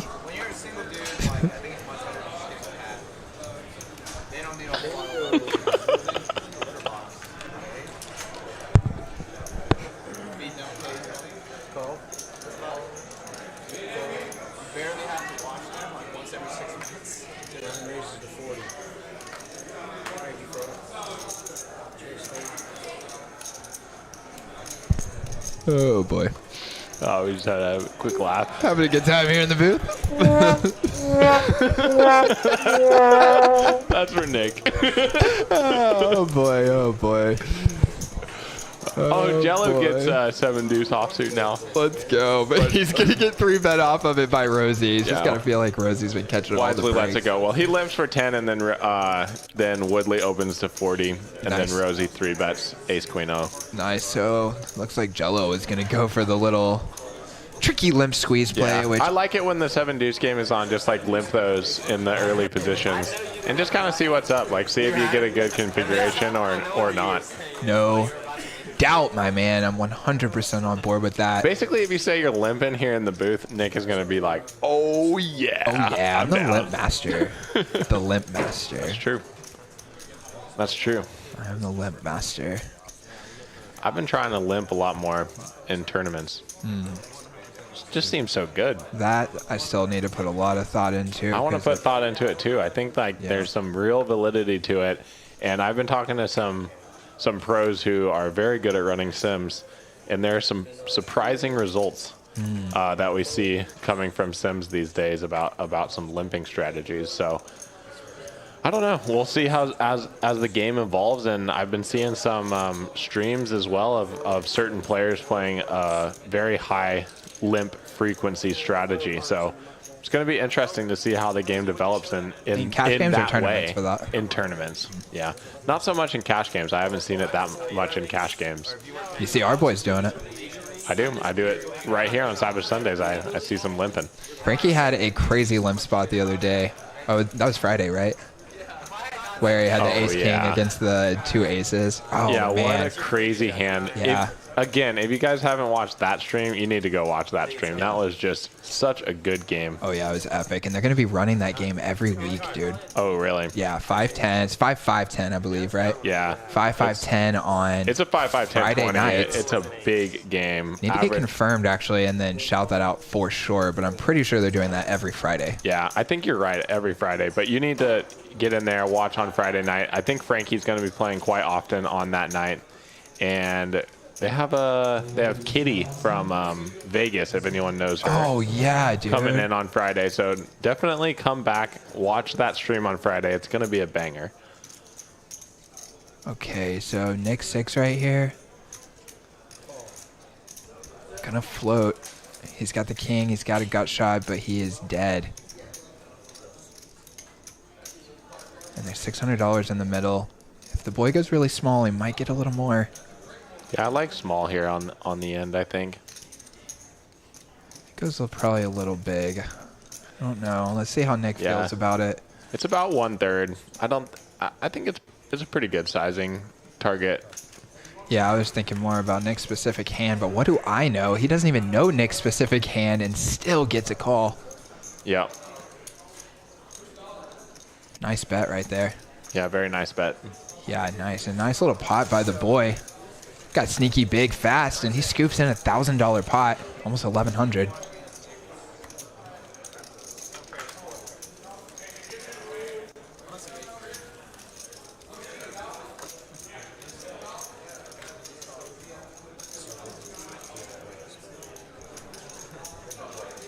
Kai Don't Lose says the next gen boys are ahead of the curve with all the limps. Absolute crushers. They are very good at poker. It is true.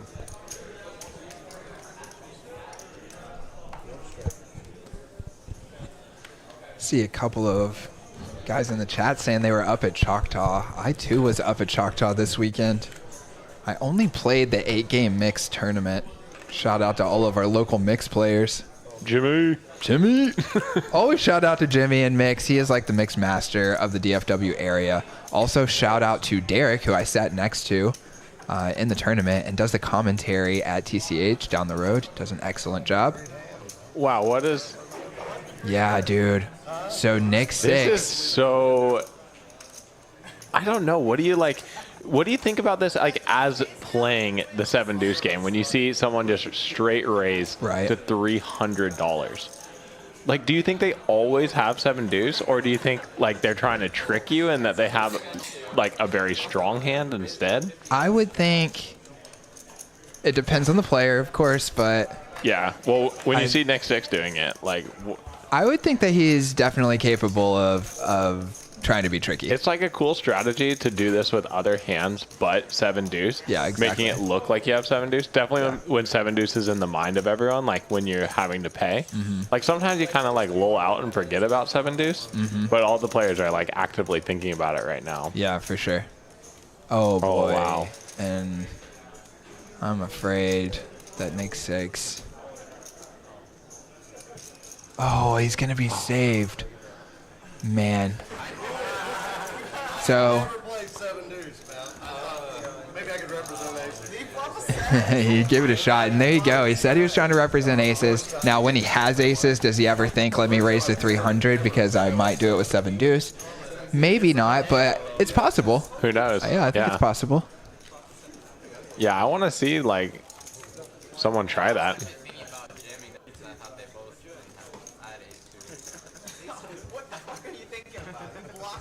Lil Boat saying that he saw Frankie up at Choctaw this weekend registering for the tournaments, and the main event's actually coming up next weekend. Were you thinking about playing that?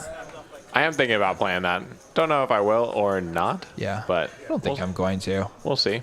When I played that mixed tournament, I had a good time, but I also realized that there's a strong difference in the rhythm that you feel playing cash games versus playing tournaments. Oh, yeah. And you need to I kept wanting the tournament to progress too quickly. Yeah. You know? Yeah. The pacing wasn't good. Yeah. Yeah. Isn't that weird? Yeah, it's so weird. Slow. But then people are like, oh, the structure's too fast. And it's like, well, when you're actually playing in the tournament, you're like, wow, I've been here for a while. Yeah. Let's move forward a little bit. For sure. And after 2 hours, which the structure was set up very strangely too, but after a couple of hours, I kept wanting to have my stack at risk almost. Let's get things going. I need chips right now. Yeah. You know. 7-deuce is so hard to play post flop because you just miss every time. And no flops are this is a great c-bet with 7-deuce. Yeah, and I gotta say that the $10 bounty, which I think is what I saw them paying today, is just not nearly as enticing to me as a $25 bounty would be in this game. Oh, yeah. Yeah. You got to have some reason to get in there and risk your chips with a bad hand. No doubt. Other than just to impress everybody. That's only worth so much. Got Chris Mays in the chat. What's up, dude? Yeah, what up? Yeah, and Lil Boat saying the World Series tournaments are a lot slower for sure. And when I get into that mindset, it's not that the pace bothers me. I can enjoy it if I'm prepared for it. Yeah, but you got to be prepared. Yeah, and I hadn't played a tournament in a long time, so I just went in and my pacing didn't feel right. And then I'm thinking, well, do I really want to pay to play the main event for $1,700 when I'm going into it not feeling in rhythm? Yeah. So I'm just going to be cash for now and then get ready for that when the summer gets here. Yeah, cool. I don't know. We got a card convention on Saturday. So. Oh, yeah. I forgot about that, too. Yeah. I'm confirmed. Let's go. Jack's confirmed for the card convention. What about Tyler? She got to work? I think she has to work, yeah. I mean, it's during the day. What time? Saturdays are probably long for them, huh? What time? I mean, I think from 11 to 6 it's open or something, so we can... Okay, yeah, we'll chat about it later. Yeah, Maybe she can come. I mean, I want the chat in on that a little bit. You guys hit us up in the chat and let us know how many of you guys do card trading. There's a huge convention coming to Arlington this weekend, so me and Jack are headed out and get back into that after this pot. As we have seen Woodley lead out for $125. So it's 5 ways. Raise pot pre-flop. Woodley has a good feel for where he's at, it seems like. He bets a size where he thinks he can still get called by some worse hands. A lot of draws out there available. But has a pretty high level of confidence he has the best hand. He does not this time as Jello's flop top 2. Nick's out of there. Mills Mafia has called the 125 with a open ender in between, and Jello having 750 or so. Yep. Will either one of these guys feel enticed to call? Woodley might think Jello looks like he has a lot of draws. Both of these guys could easily have a draw. Also, and he doesn't maybe have that much value either. Mm-hmm. So it's Woodley's probably thinking oh, he has so many diamonds here. Right. And what does he have that he's shoving for value? And it's not much. It's 7-6, pocket 7s, pocket 6s, pocket deuces. Yeah, for sure. And we have a 7. Yeah. Oh, he does let it go. That's a great fold. Mike could think that Jello would shove with some overpairs. Not sure what the pre-flop action was. Sorry yeah, about I think he just called in the small blind, but I'm not positive. Yeah, probably either. not then. Maybe pocket 8 specifically. And at the end of the day, even if he has king, queen of diamonds, yeah, we're probably losing in equity. I'm not sure about that. What's your guess? I'm guessing we have 47%. I'll run it right now. Okay. What's your guess? Who do you think's winning? I'm going to take the over on 47, but it's probably pretty close. Maybe, yeah. Maybe a dead flip.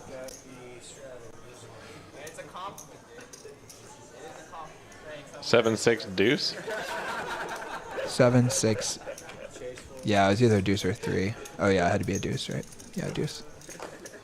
7-5 has 47%. Nice. Drilled it. Drilled it on the nail head. 47 point something. I'm assuming. Yeah. Oh, got him on the over at least. Dang it. Let's run it again. And again. Yeah. Oh, no, it's still 47, too. You just need a couple million hand sample where it actually runs bad for a while. Gets it to 60 or 40. Yeah. Why does it always run the same? Oh, boy. And if Rosie sees a 7 come out on this flop, dude, he's going to be having that feeling. It's that feeling we talked about. And it doesn't come. But it comes for Nick. And Nick wisely checks, slows down, going to give Rosie a little bit of rope. Not sure if Rosie would consider taking the rope right here just to bet for protection. He does. Don't mind that at all. Yeah, I like this little bet here on the flop. Our 7s is most likely the best hand here, but it's going to need, like, we're fine if he folds. Yeah, and Rosie probably, even after getting called here, is still feeling really good about where his hand's at. 10, not a great card. Nick. Oh, and then Nick just rips it. Yeah. Bang. How about that, says Nick. Shows the 2 kings. Kings full. What a beautiful flop. Frankie just calls out Rosie's hand right away. He says, good thing you didn't hit a set. Nice. No doubt. Cowboys up for Nick 6, says Texas Ted. Texas Ted. Texas Ted, y'all. Digging the name. Oh, it's Texas Ted. 73. Is 73 the year of birth? I'm guessing yes. Yeah. Could be year of graduation. Could be age. It's looking younger than 73, but... And sorry, Texas Ted, if you're much younger, the profile picture we have to see is like the size of a pinpoint. So I can't really tell how old you are in the picture. There's no way that is age because you you would change it every year. Yeah. Oh, dang it, I'm an idiot. Forget I said that, everyone. Like hiding a knife and pudding. No, that makes sense. I'm not conceding on that. They gave us an answer to that, by the way. The chat did. The proof in the pudding. Oh, yeah. Did you see what it said?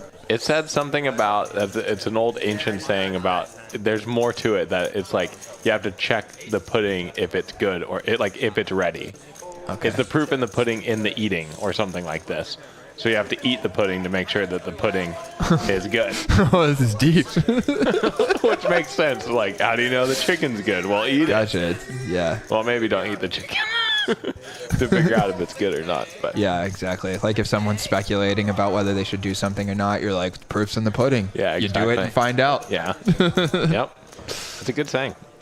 Yeah, I like it. Sorry, Texas Ted. We can't see it in your profile picture. You look great. 50. WTF. So it's definitely year of birth. That's funny. I was more so just speculating on why someone would put a 73 on their name. And Jack obviously informed me that you would never do that because you would have to change it every year. Yep. Like, yeah.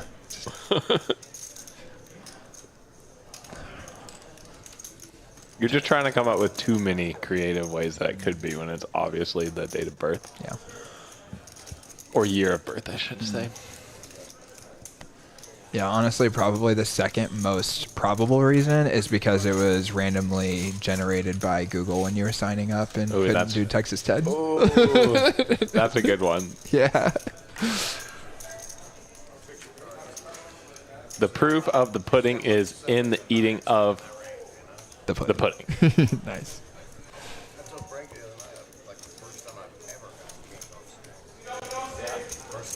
This is second. I usually got to fight for my. Get her on the river,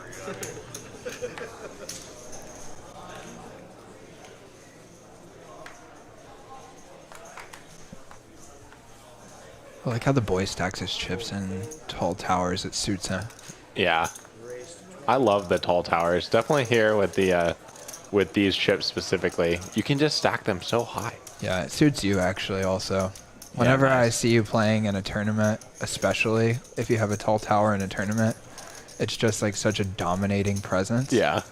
Yeah, I mean, like I think in a tournament even more so than a cash game, the appearance of your chips can be a psychological factor in how people feel towards you in the tournament. Definitely.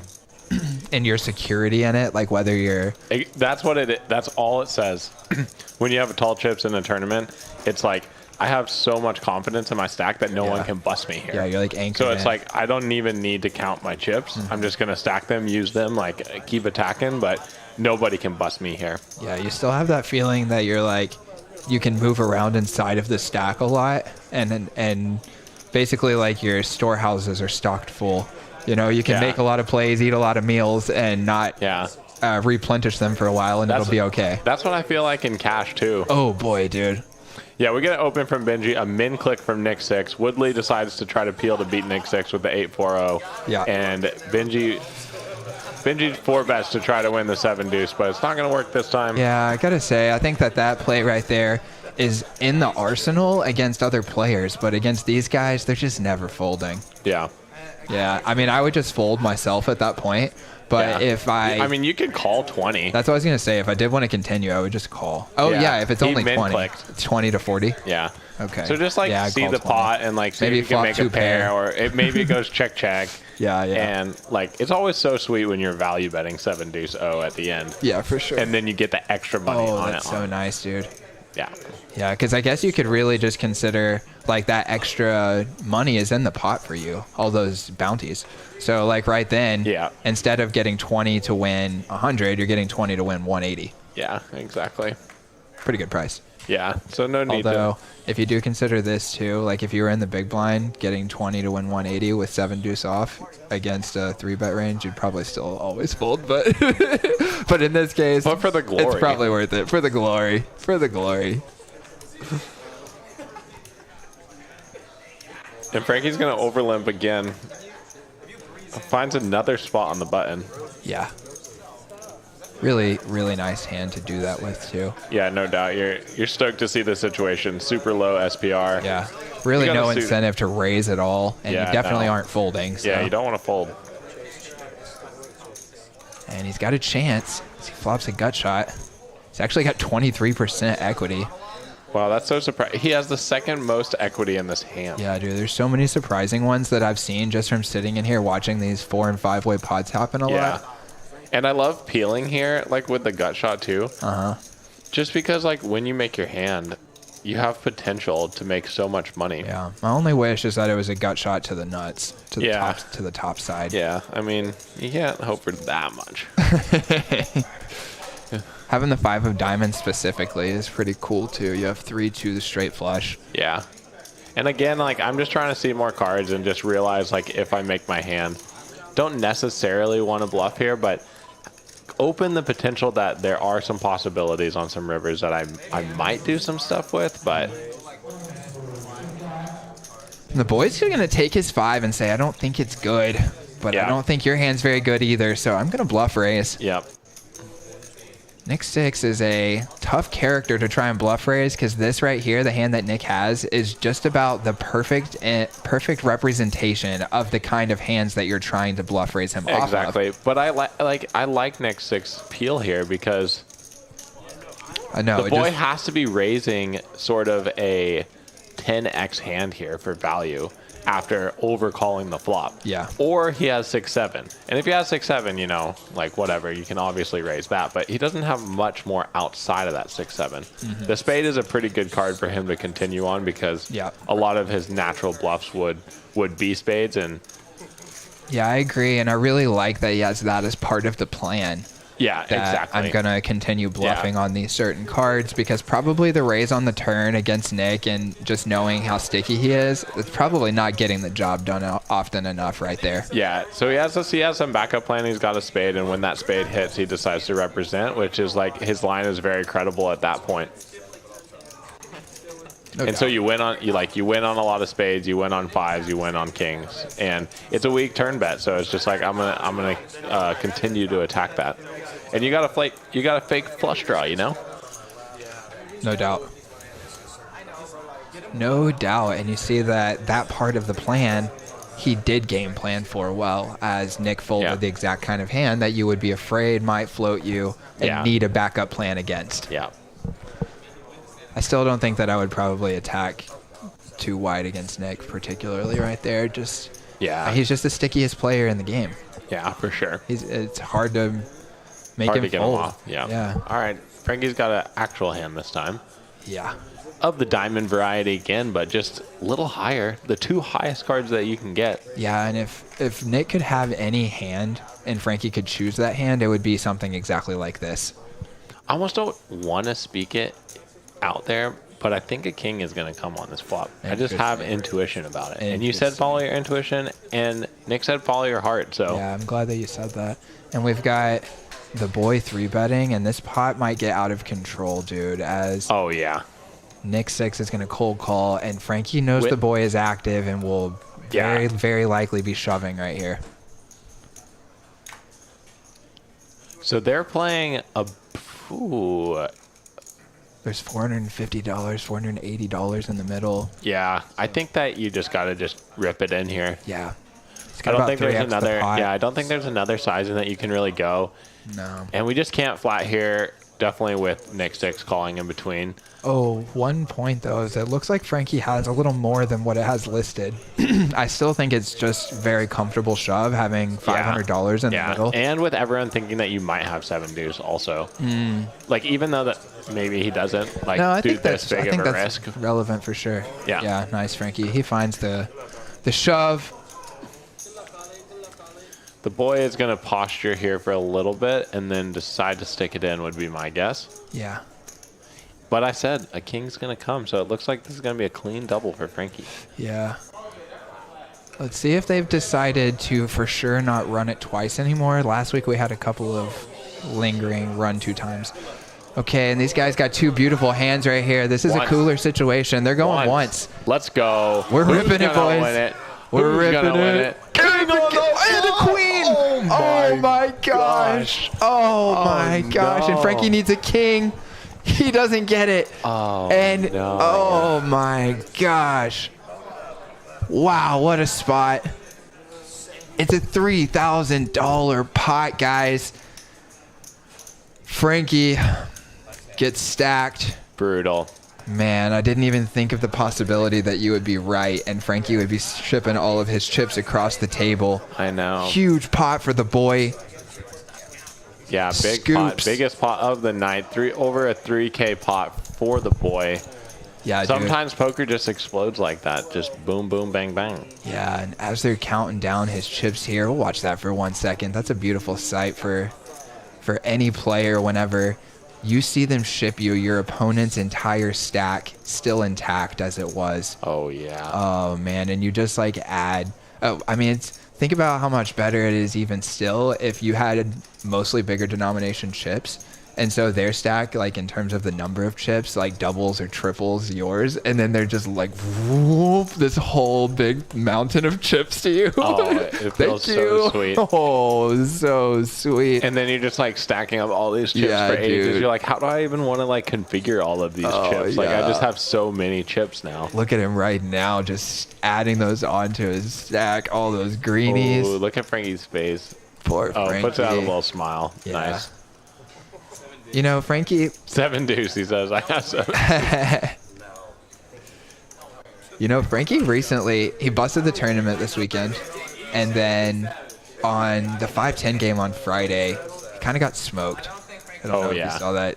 What is he? He lose like $7,000 or $8,000 or something. Yeah, something like that. Yeah, and so I talked to him afterwards. Didn't show a single sign of frustration. Was just like, I feel like I played okay in the cash game. In the tournament, he felt like he played good. Yeah. You know how tournaments go. You can so easily just get busted out and feel like you didn't really do anything. Yeah, that for sure. Could have been prevented. Yeah. Yeah, and A lot of the times. yeah, I came in here with a lot of confidence today. Feels like that's a great play right there. I mean, what else are you going to do with ace king suited? Yeah, nothing else you can do. It's sort of a slam dunk, actually. Yeah. So. When two opponents get ace king and queens plus, usually the money goes in. Yeah, and, especially ace king suited. Yeah, and usually one person loses. Yeah, there you go. And And usually it's not the person who hits a king on the flop. Oh. I know. Got Woodley bumping it up here. Nick's going to limp call.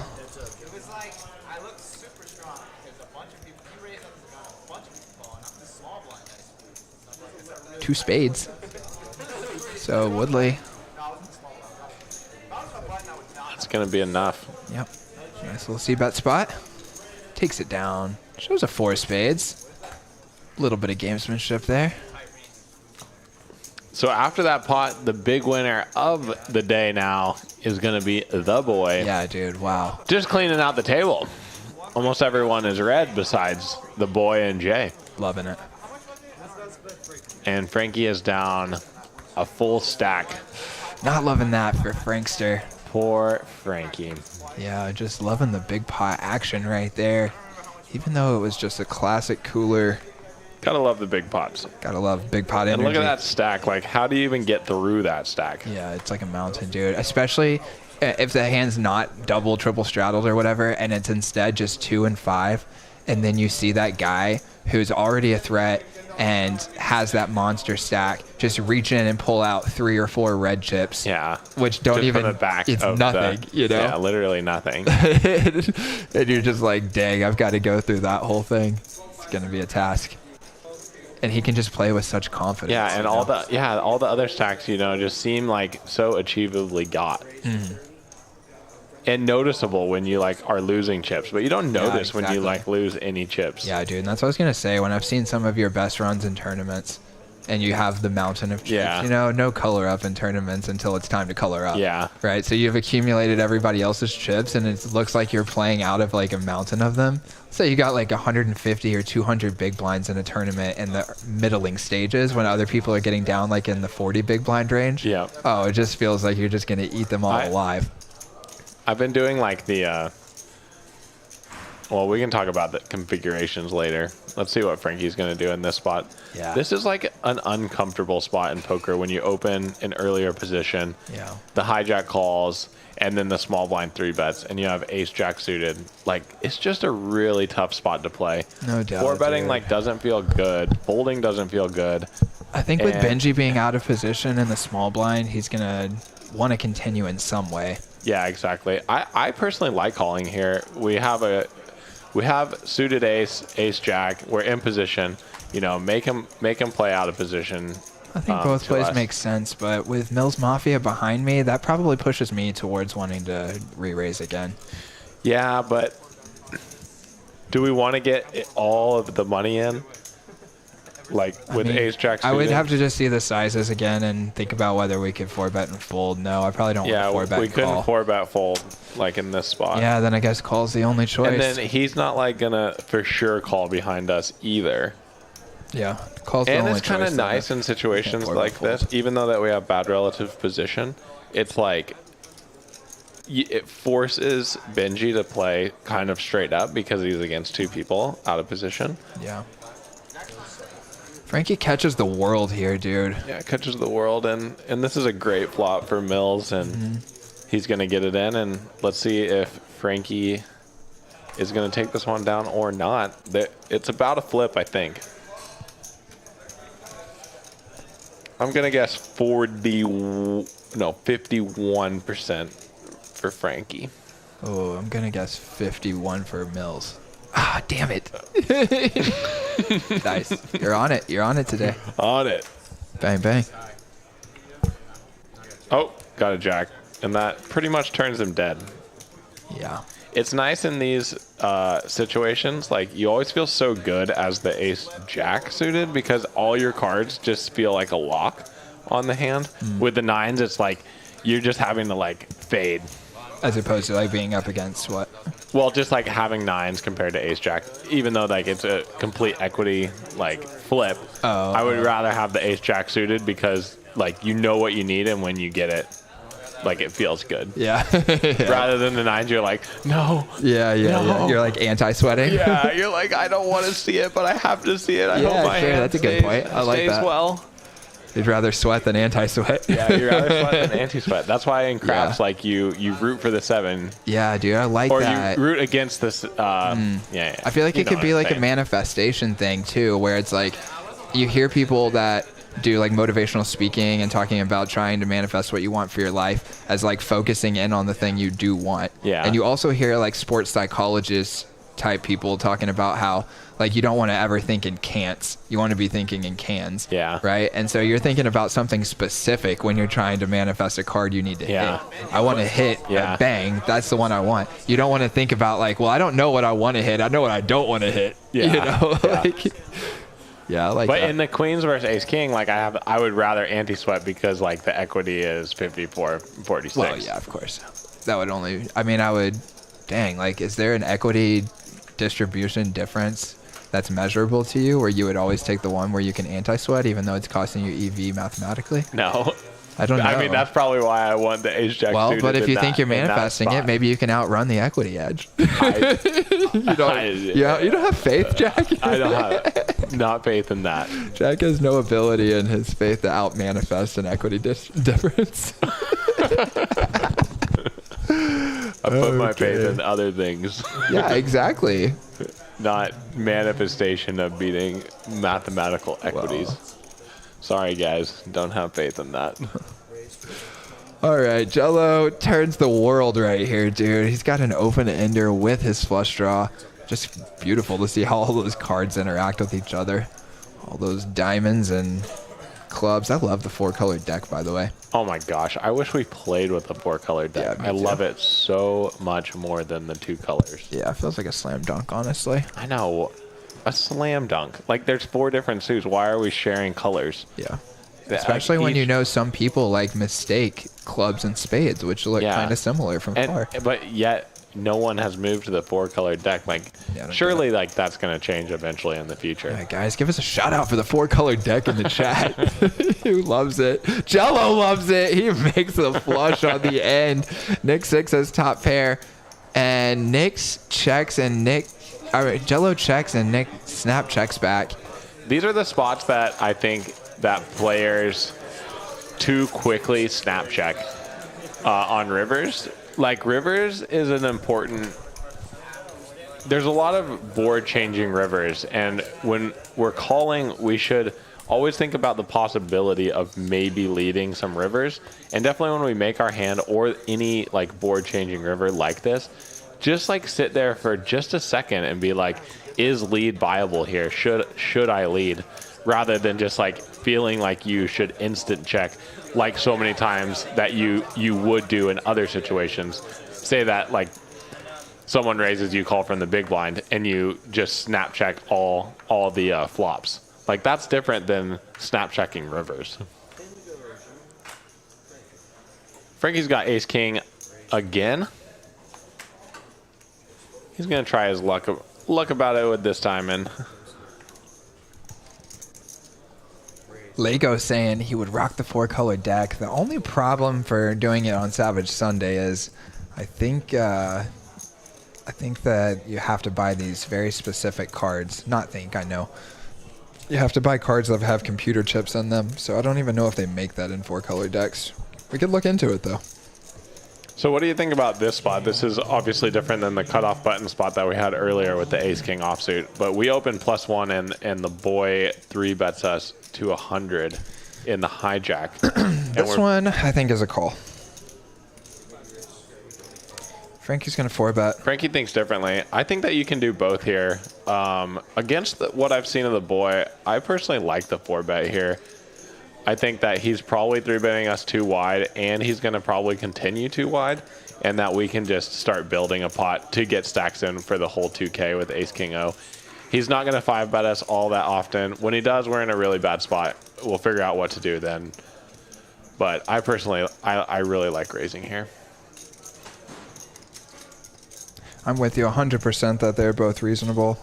Just But think we're yeah, so deep both that viable. that calling makes a little more sense. I'd rather just 4-bet my strongest hands and then 4-bet a few weaker hands than this. Maybe it's even ace queen Yeah. off or something. But like ace king, I kind of like just calling and realizing. But it is really nice, like you said, that you've built a pot, and when you do hit your hand here, you have the initiative. Yeah, like we would be seeing a $200 pot when we're so deep. Yeah, House but five. also And he ends up like calling with 7-6 suited. I think they were hoping to see a 7-deuce there. I just think that there's a lot of value in raising this hand. Ace king off is just so strong. And he's just going to be 3-bet. He's going to be 3-bet calling too wide, in my opinion.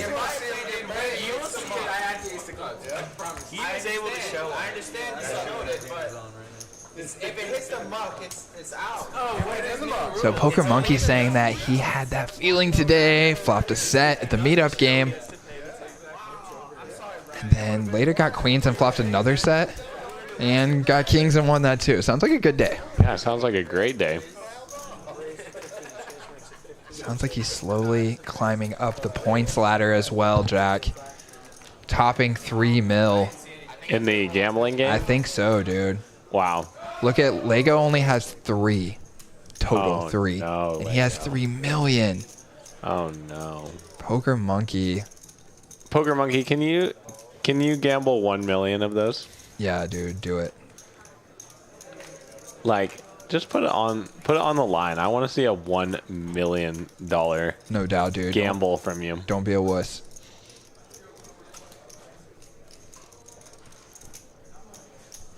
And what's the difference between 3 million and 2 million? Don't Frank. worry about Frank. Worry about yourself. Frank has 4 mil. That means if you gamble 1 mil, Yeah, dude. you could beat Frank. 1.1. Bet 1.1 so you can have more than Frank. Oh, 10K max What the gamble. at a heck? How they got time? table limits on the the heck? Streamlabs gambling?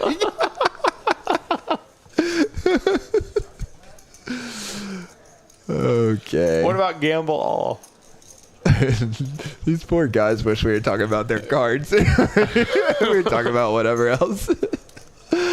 Oh boy, guys, we've got a 3-way pot. Dang, the It's your pot- favorite customers. Who is it? It's Woodley. It's Nick 6. Mills Mafia in there with a real hand. Woodley has a real hand as well. But the real hand is going to have to fold as Woodley takes a stab here on the turn. It was Nick who led on the flop. They're all real hands. They all exist. That's true. I like Nick stabbing on the flop here. He had the backdoor straight draw, the backdoor nut flush draw. Whiffs on the turn. As far as continuing on the turn here, maybe not. There's a lot of other better ones to do it with, but not horrible. And then he does give up on the river.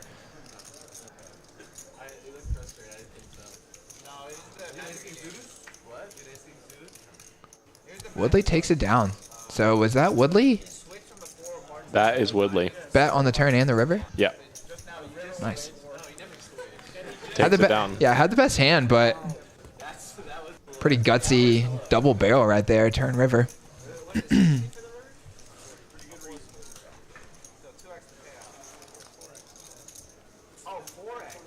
Got 72, 74 viewers in the chat. Dude, you guys need to like and share. Let's bump that up. See if we can get up over 100. Did everyone hit that like button? Great question, Tammy. Good to see you too. Good to see you. Helping us out in the chat. We appreciate that. Oh man, and Lego coming in clutch saying that they have the 4-color deck. RFID deck. Let's by the go, same dude. company. Okay, well, I'm going to talk to Eric about it. Yep, got to get that rolling. That'll look pretty cool, I think, coming across the board there when you have that overhead shot. Oh, yeah. I'm just...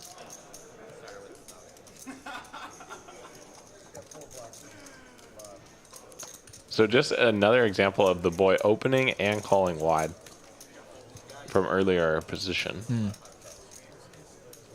No doubt, and Benji taking the initiative here. Love that. Yeah, definitely. Great play. He gets exactly what he's looking for when he does that. Another middling and bottom pair for the boy, peeling these 3 and 4 bets. Gonna be hard. Like, it feels like, oh, I want to see another one, but like, there's an ace out there. Yeah, and that's really the problem with playing these hands in the first place, is that you're kind of out in the middle of nowhere, have no idea when. Oh my gosh, it helps so much though when you just run pure, drill, 2 pair on the turn. That's right.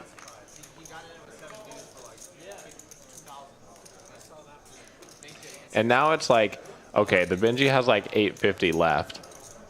Good check by Benji right there. Yep. Oh! Wow. What a crazy hand. Yep. And Benji's going to really, I mean, the boy's really going to still feel good about his hand, I think, here. Because he's going to put Benji on a lot of ace-king, ace-queen, I think. Yeah. And he does feel pretty good about it as he leads for 215. Now, But will he's Benji gonna- consider raising this or probably just call, right? I mean, why would you just call? Well, I mean, it just feels like it's going to be hard to get called by a worse than this on a one-liner, and he very well could have the nuts. I mean, he could have queen jack, but I think we got to target 2 pairs and sets here and just go for all the money. Give him a chance to call with all those hands. There's not very many combos of queen. He has queen jack, but it's only about 3 combos, so he has many more combos of all 2 pairs and sets. I know. I just don't know if those are going to call or raise. Maybe they will. I think you got to give him a chance. Maybe though. he'll give you credit for bluffing sometimes. Yeah. I mean, it's only anything that he calls with is a bluff catcher because you're only representing a straight. So. Yeah. It's hard to fold pocket 10s here. And we're going to find out.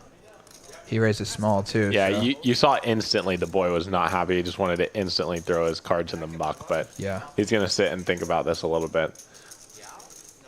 I like the small sizing, I think. Yeah, I think so rather too. than I like think it the makes it jam. feel like he might feel required. I might even min raise, but you see what I mean though? Like even though he has, like I do think we have the best hand almost all the time, but we gotta get called by worse hands. Yeah, but you gotta. I think you gotta give it a chance. And when there's such limited combos of him having the queen jack, I think we just always gotta raise here. I mean, remember too on the end, he bet 210. It's like a pretty strong move. So you've narrowed yourself a fair amount. He's limited on the combos of everything because he only has the suited ones, and so that's only like 2 or 3 of each one. And then he's got to call with the ones that we want him to call with. And who knows, he might have queen jack offsuit. Maybe. He did open and call a 3-bet, but Yeah, maybe. maybe. Maybe. He calls. Okay, you're calls. right. Look at that. Benji goes thin, gets paid.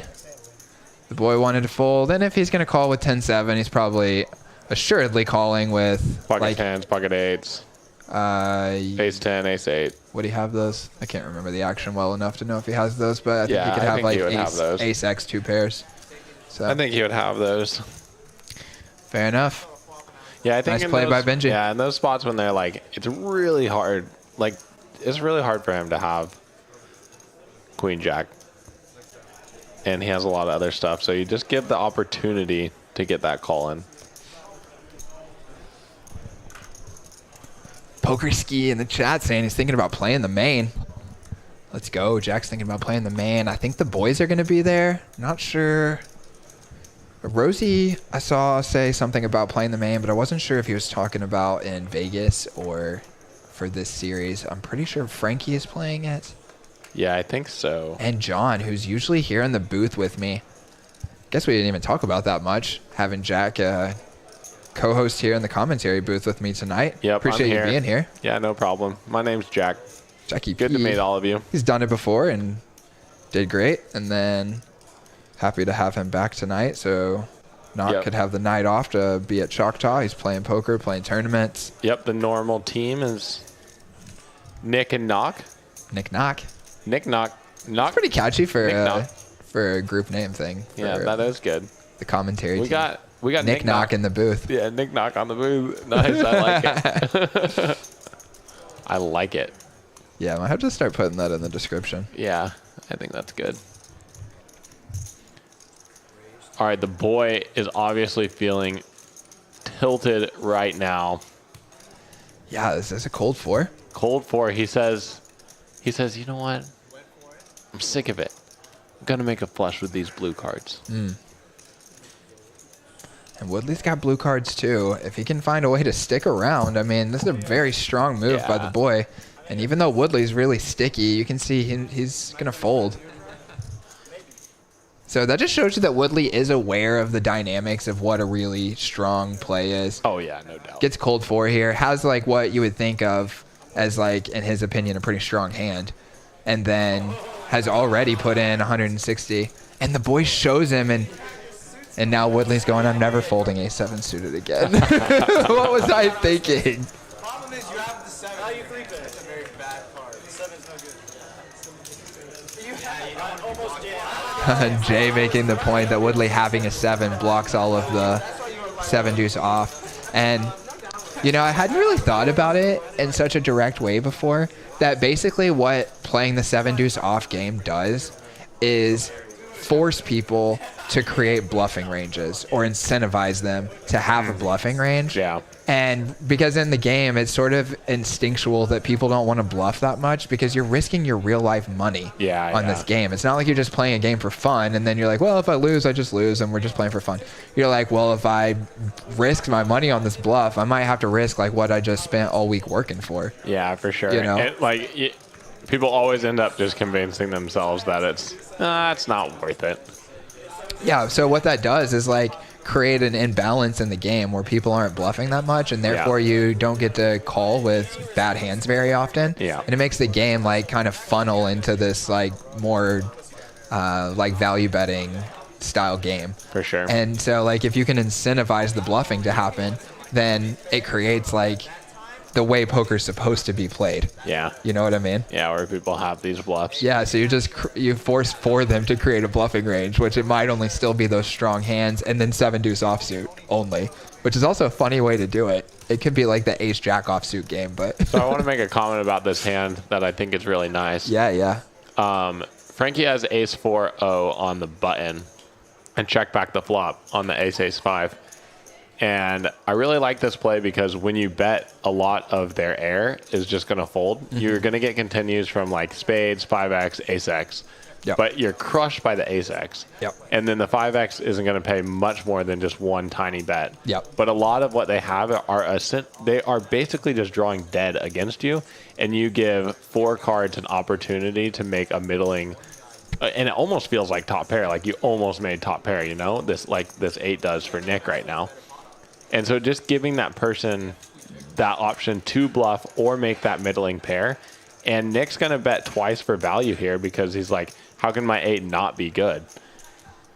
Yeah, and I'm with you 100% on that point. The only thing I would have in pushback would be that just because it's Nick specifically who is so sticky that I expect him to call with like a lot of non-paired hands and stuff. Yeah, but I might value bet, it's hard to like. But I like your points for sure. Yeah, like so often a 5 in between a 5 and an ace is going to come, and you want someone to have one of those cards.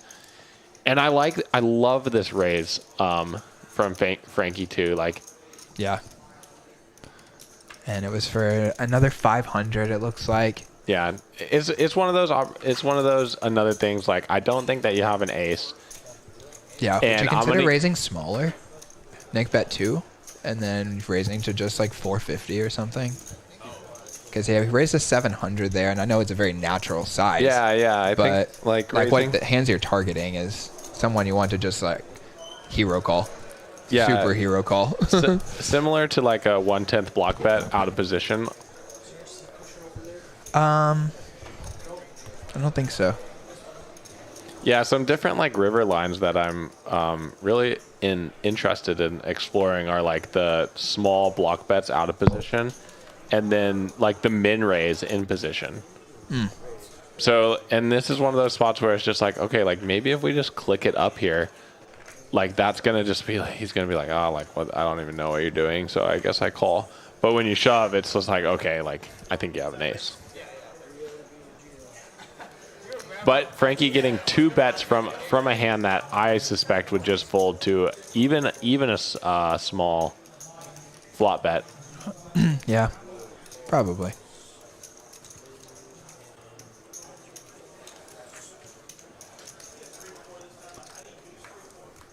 So Jay opens up the 2 9s here, gets a couple of callers, a couple loose calls. Mills has the button, so I'm sure that incentivized him to come along here, and the boy has already posted his big blind, so I'm sure that's why he's in there. Checks around on the flop. And the boy turns some equity here, going to use it as a bluffing opportunity. Don't mind that at all after Jay checks back. Expect him to have some hands like this, and then a fair amount of give-ups. Yep. Can't think of too many others. Maybe he would check a queen X occasionally, but I think he's betting that most of the time into a 3-way pot on a flush draw board. And maybe saves himself a little bit of money this time by checking flop. Yeah. Probably the boy wasn't going to go anywhere if he'd bet normal sizes at any point in that hand. I like checking flop here. Like, it plays so clean, and just, you know, proof is in the pudding. Like, Yeah. you were able just to call an easy turn bet and then get to showdown. Yeah, but you can deny equity to a hand Yeah. similar to that Yeah. and control the action and keep representing good hands. It's 3 ways. It's not heads up. Yeah, I know. It's all right. I like it. I like the check there. Can also bet. Dude, look, Frank has 4 million points. Wow. Actually, that is very crazy. He's only got 1 number that's not a 4 out of that whole stretch of numbers. Yeah. You got to, like, keep gambling amounts to make them all 4s, I think. Yeah, can you do that, Frank? 4,442,444.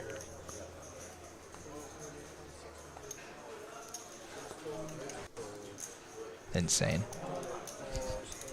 In the membrane.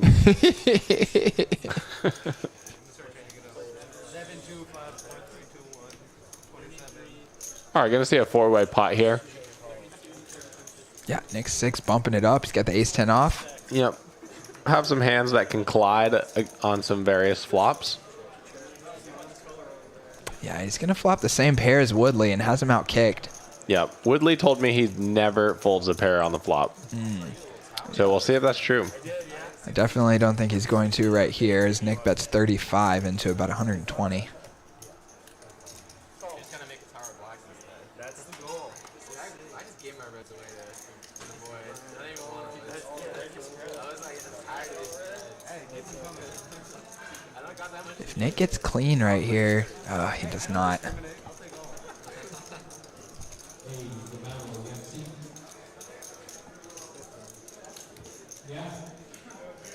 don't discriminate?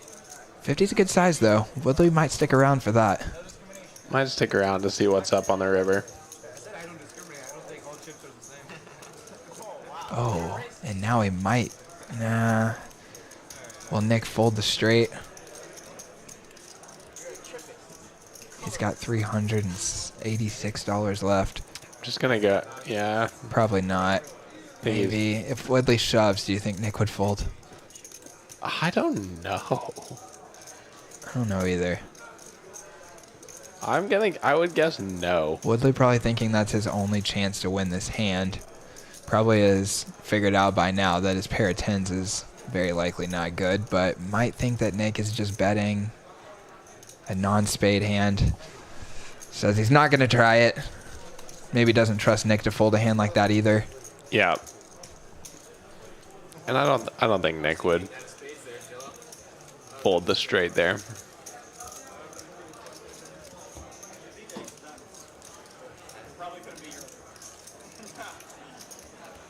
Apparently we broke Streamlabs. We just got too many chat pros in the mix. 79 of you guys. Thank goodness y'all broke Streamlabs.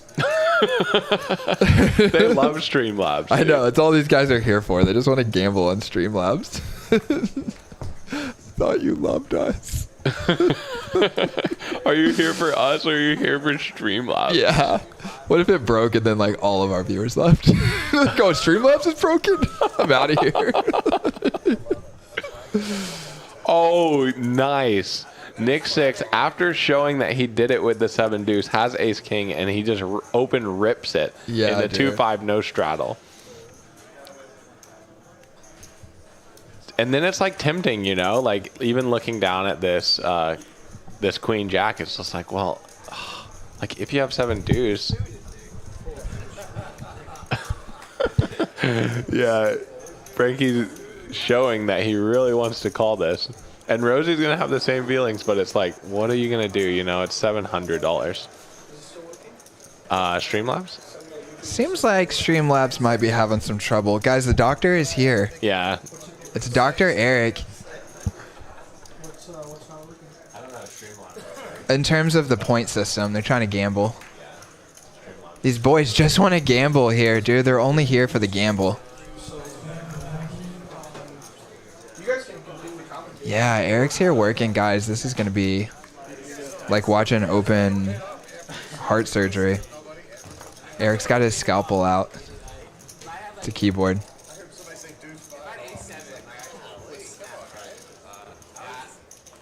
Okay, so I'm just going to put this out there, though. If Eric gets Streamlabs back up and working, you owe us 1 like on this video. Deal.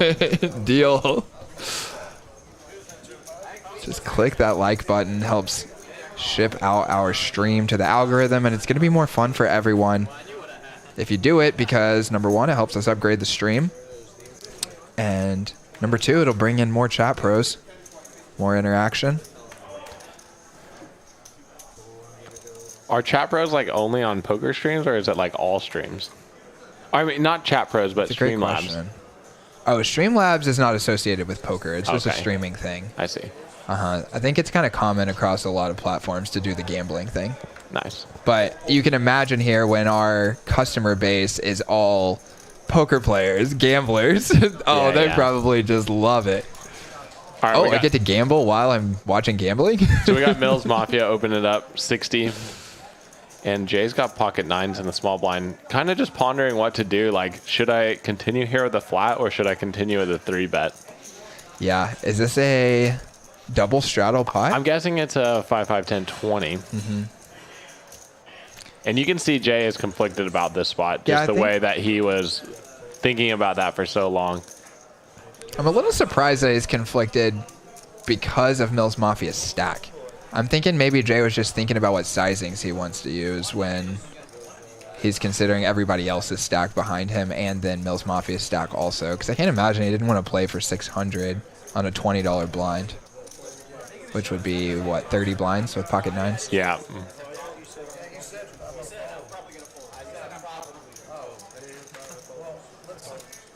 Oh, interesting. Oh, man, dude.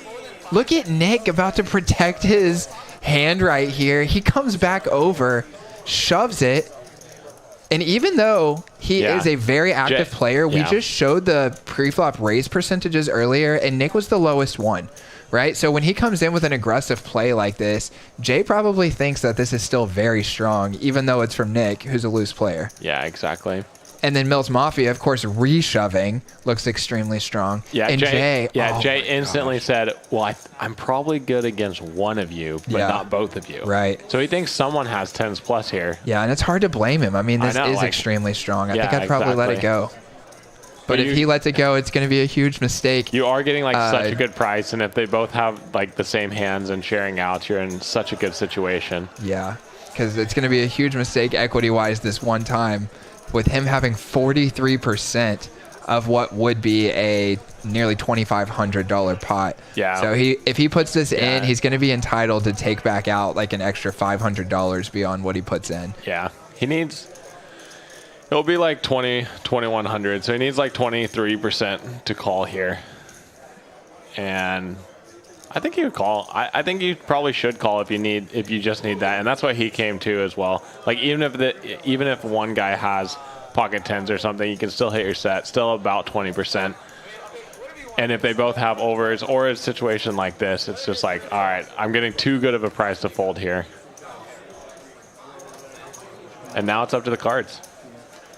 They agree to run it twice, but they don't tell me right away, so I don't hit run it twice. So when they do it, I have to back it up and put it back on. You can tell me. Gotcha. So Eric's saying that they do actually run it twice on this one. First one's going to go to Jay. Yeah, and Jay making a good call after saying he was thinking about folding.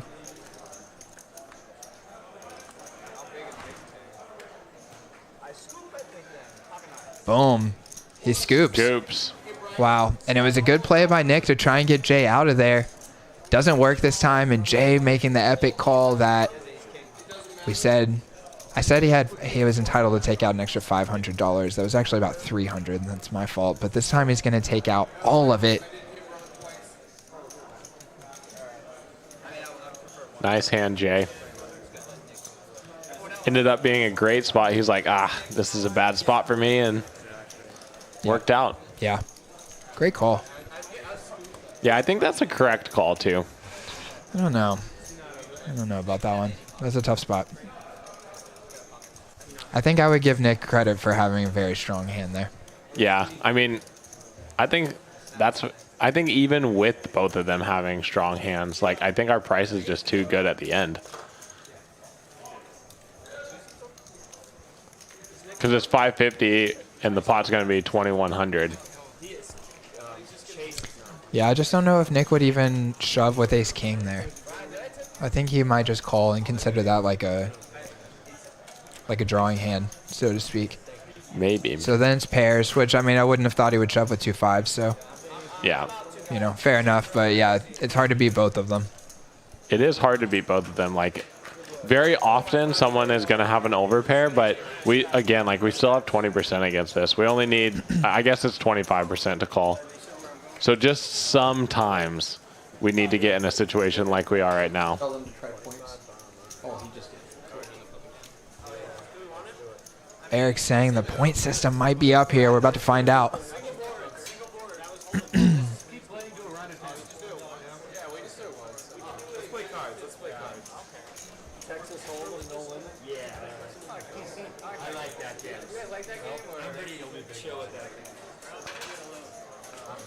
Still working on it.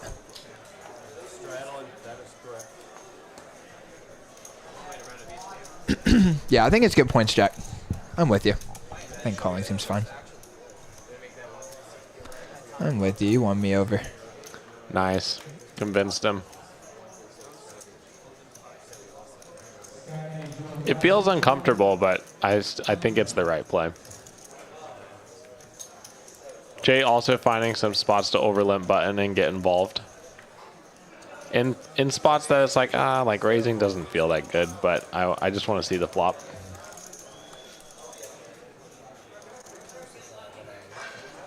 Flop's the best hand. And it is hard to get someone to fold when they have the best hand and the button. That is true. No longer has the best hand. No. What do you think about betting to protect this hand on the flop? I'm more or less just fine being done with the hand. On the flop? Not like, yeah. I mean, I think we got the best hand really often, but I don't want to let a card peel off. Yeah, I think betting is super viable. It's check, check, check to me, and I'm far enough down, too, that I don't mind betting and then folding if I get check raised. Yeah. Oh, yeah, if we get check raised, no doubt. Yeah. I mean, you're still going to be folding the best hand sometimes, but... Yeah, I think a little bet on the flop is nice in this limped pot.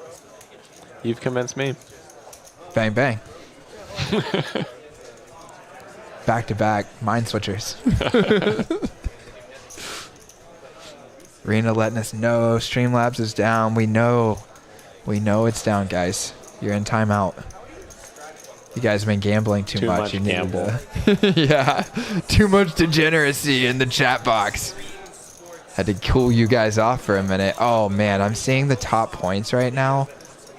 Frank and Poker Monkey absolutely running away with it. When y'all told us that they had 3 and 4 million points, I was thinking maybe that's like normal. You know? No, that's not normal. These guys are out of their minds. 4.4 million points, Frank, and that's all from Run Good, because I'm assuming this is a neutral flip, right? That's insane. That's like a case study in variance to see that someone could start with like no points and then do only flips and get it up to 4.4 million when the most that you can bet is 10,000. Yeah, it seems hard to believe. It does, yeah. It almost feels like we must be misunderstanding it in some way. How could that happen? That is sick. We got a new player jumping in the mix. Oh, that's Mr. Capron, I believe. Got to play with him the other night. Actually, that was just last night. Yeah, he was up at Choctaw. All right.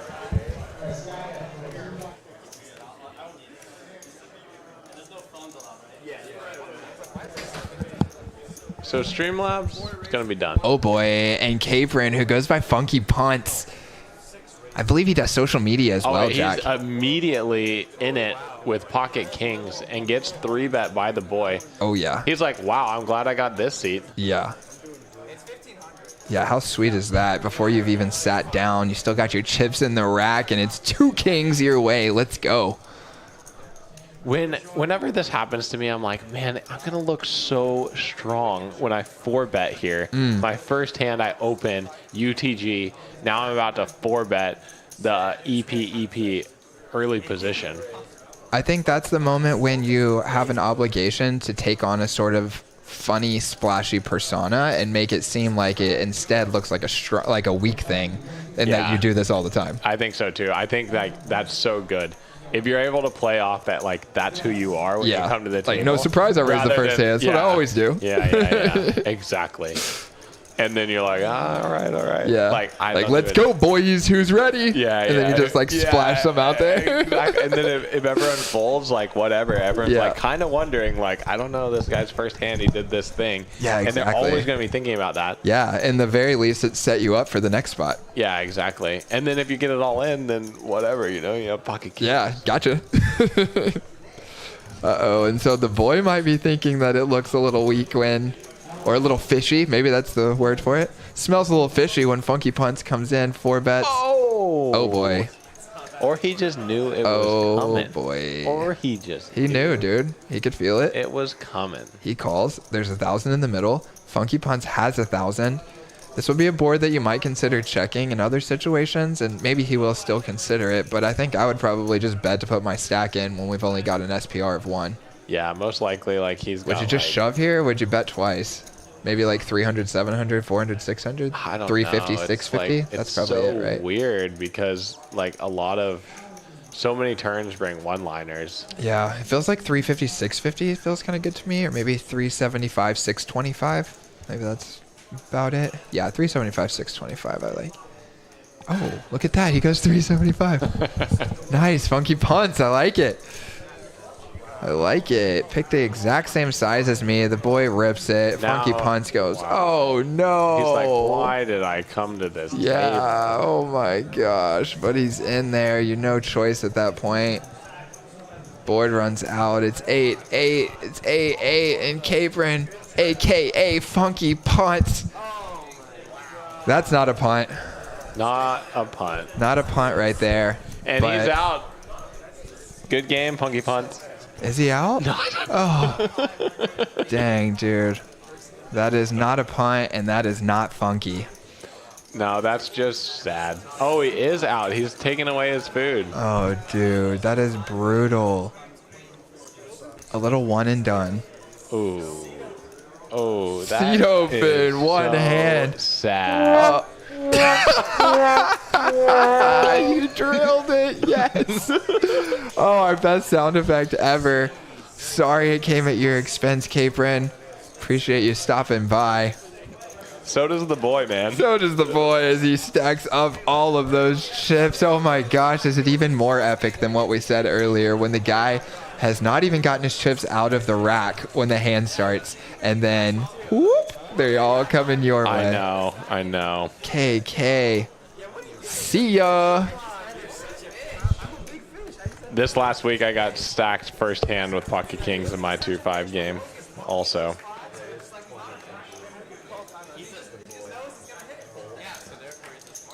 And that's just, you know, another example why I think that Frankie's ace-king offsuit, I like his 4-bet. Just because the boy is just 3-betting, calling so wide that, like, our hand goes so high up in value. Oh, Now, Tammy says. that was savage. Yes, let's go, Tammy. Now that was savage. No doubt. You know, Savage I'm going to call Sundays. him in. Yeah. Cameron, before you leave, can we get you in the booth for a second? Hey, man, I just want to talk to you about that hand. Dude. What were you thinking? Well, I Were had you 2 stoked to get kings. your seat? How did you feel when you were looking at those 2 kings? Yeah, pre-flop? dude. How does it feel when you haven't even sat down and you already have to leave? You just ordered your food. Oh, boy, that is brutal, dude. Going in to sit for the 9. Gosh, and look at the boy, dude. We might need to bring him in. I mean, that was just kind of a cooler, but he's pieced together like several huge wins in a row.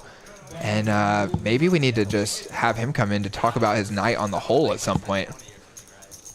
Let's see how this pot goes. Is he going to get any more money here out of Woodley?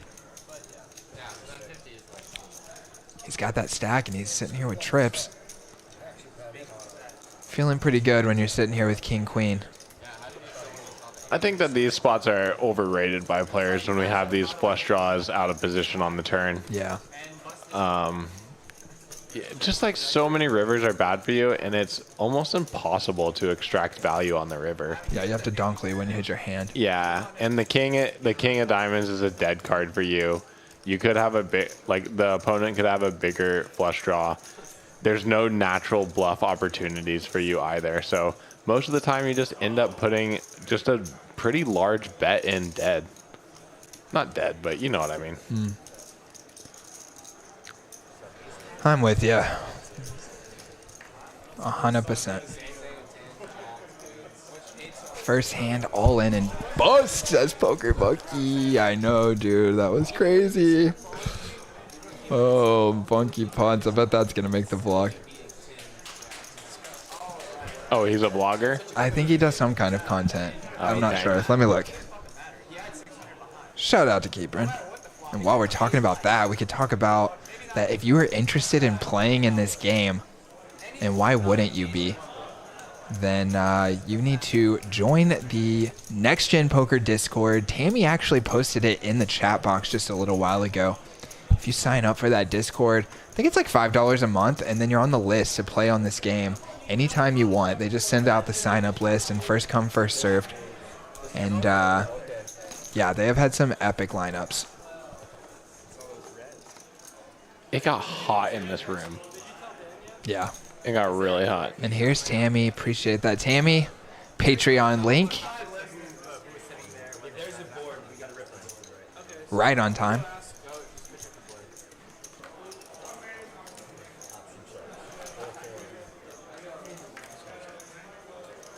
I gotta say,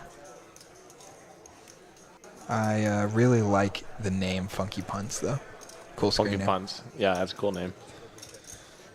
Here So it is. does he have a YouTube?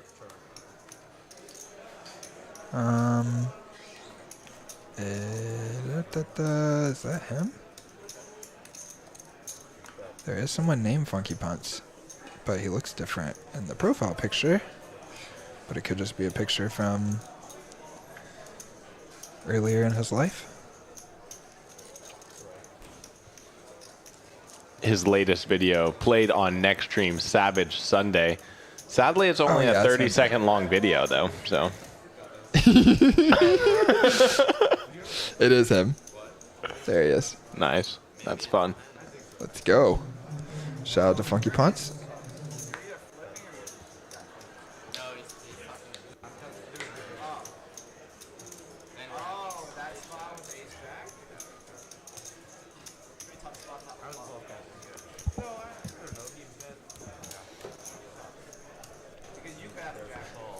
Smoking Joe was smoking when he was in the booth earlier today because it was so hot. It was funny though, It actually started out really cold when we were first. Yeah, I in walked in. I was like, oh, thank goodness. Like, the room is so chilly. I'm wearing a sweater right now. I'm feeling comfortable. Yeah.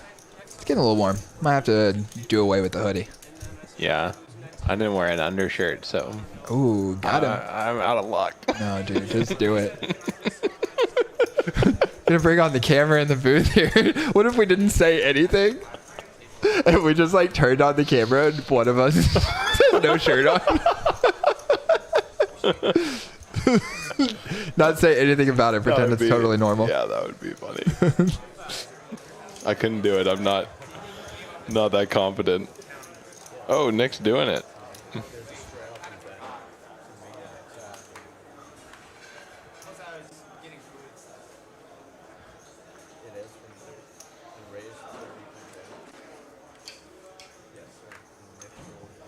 Jello found a hand to play. So did Woodley. And, ooh. We'll see if Benji decides to go with the squeeze here or decides to call. He just decides to call here. Me as Benji in this spot, if Jello just opens +2 and it folds around to me, I'm inclined to just call. But with other people calling like Woodley and the boy, I really like a 3-bet here. Dude, this is gonna be trouble. Yep, trouble. Jello does check it through on the flop, so that might save him. Oh, no. That is a really interesting card for everybody. Oh, man. It's a lead from Benji. Yeah. I like Jello's check. I also like betting on the flop. I think that you can do a little bit of both. Uh-huh, I'm with you. Here on the turn, I am inclined to raise here. I think that Benji from the straddle has a lot of other 2 pairs that we beat. He can have King 10 or King 3 or even 10-3, Jack 3, Jack 10. All of these other hands that we're doing better. And he does go with the raise. I think this is a good play. Just unlucky for him that Benji has none of those hands that I was saying, but rather he's got pocket 10s. Really, the only hand that we're losing to right now is Queen 9 and pocket 3s that Benji can have, and maybe some Ace Queen. But I don't. Yeah, maybe with. Jello might not even think Benji would have pocket 10s here because he didn't squeeze. Yeah, exactly. Gonna need a king or a jack to save him here on the end, and that is a brick. I was thinking an ace or a queen or a 9 might save him too. Yeah, this is interesting now because like Benji can have 16 combos of queen 9, and then how many combos of other stuff does he have that is gonna call this bet at the end? So on paper it looks like very clear value bet, and actually me and Nick talked about a hand like this. Me, Nick, and Chris talked about a hand like this where you had pocket deuces here at the end. Oh yeah. Where it's like, let's see what Benji's gonna do though. I mean, Benji might be scared of a straight now and just call.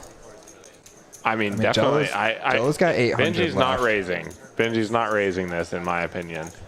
He thinks that Jello has ace queen all day, and Jello. Yeah, look, he's actually in distress here. Oh, Benji's in distress, and Jello is like, oh yes, like I'm so happy. Yeah. I mean, I don't think Benji can think about folding though. I think you just have to snap call I for don't 300. think. Yeah, I don't think that you can. Well, I think thinking about it's fine in these river spots. I'm Thinking about just folding? No. Just take the hand in and just think about it. For Yeah, a little sure. bit. But I think that at the end of the day, you just have to put the money in here at the set. I also wouldn't be raising. Like Jello has all the combos of ace queen, and that's what Benji's thinking. Like, oh my goodness, like this guy has 16 combos of the nuts here. Yeah. That plays exactly this way: check flop, raise turn, bet river. He's got queen 9 suited and pocket jacks as well. And maybe even pocket kings, pocket jacks. So Jacks for sure, yeah. Maybe Yeah. kings are occasionally. he calls. Yeah, but he might have bet on the flop. I mean, I was thinking jack if I was open. felt like king queen. Never. I mean, it felt like king queen. Ace queen. Yeah. Yeah, everyone's like, oh, like Jay's like, oh, net roll, but like I actually don't think that's a net roll because of like what Jello has there, and he has like quite a bit of combos. Has 20 You're some getting combos. 3-1 though. I mean, you Gotta can think stack. about it. Yeah. Okay. It's a set. You have Yeah. like a really good hand. Sorry. Yeah, you have a Or make set. You have a set. You have a set. Good set. Yeah, that one's gonna feel bad for Jello, I think. Yeah. Hitting that 2 pair and definitely thinking that you're good the whole time. And Benji's Yeah, defense. that's exactly what the chat's saying too. These tank calls are the worst because you start thinking you're good. Exactly. I've had spots like this where I'm like, oh, please, yes, like, Yeah, please. yeah. And then they call and then they have a better hand than me. I'm like, oh my goodness, like Yeah. what? Oh, it's painful, dude. You've already like set yourself up for 30 seconds or a minute about scooping in that pot. Fielded. So you've already added to your stack. Yeah. Yeah, he's either gonna fold or he's gonna call it. I'm gonna win. Every time Benji gets to a showdown, it's a narrow. A little zinger there. Little zinger. Dude, I love a little Savage Sunday zinger. Savage Sunday. That's one thing I wish that we got more of from our chat here, guys. We need more needling, trolling, and just engagement and what's happening here in these games. I mean, this is Savage Sunday. Yeah, guys. Don't be mean to the people personally, obviously. Yeah. We don't want to make fun of anyone personally, but, I mean, we can be needling them for getting stacked and stuff, you know?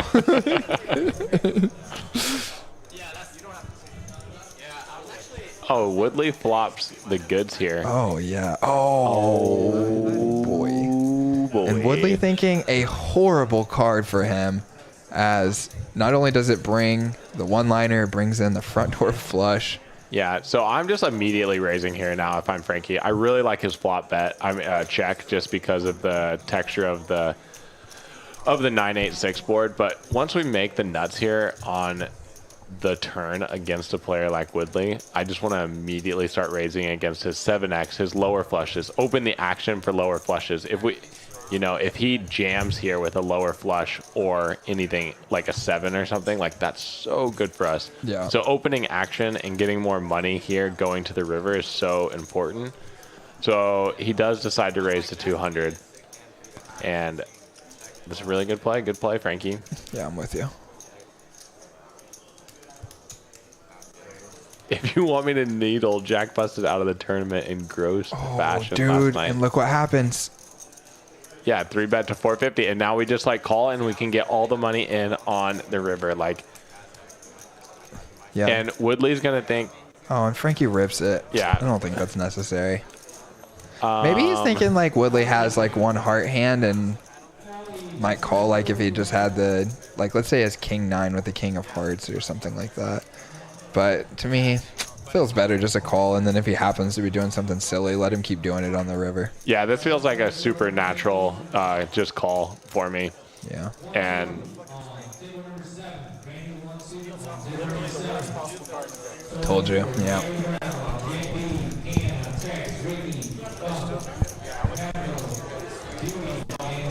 he does get the call, so they get it all in on the turn. Oh, which Woodley is- calls? Yeah, Woodley calls. Wow. I guess he just had so much out there. Wow. Okay. Nice hand, Frankie. Frankie knew better than we did.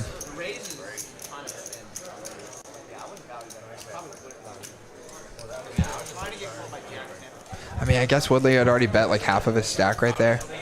So Yeah. you're thinking, But like, let if him he's draw if he's drawing, and if he's, yeah, maybe he thinks I'm drawing. yeah, I mean, we're like, yeah.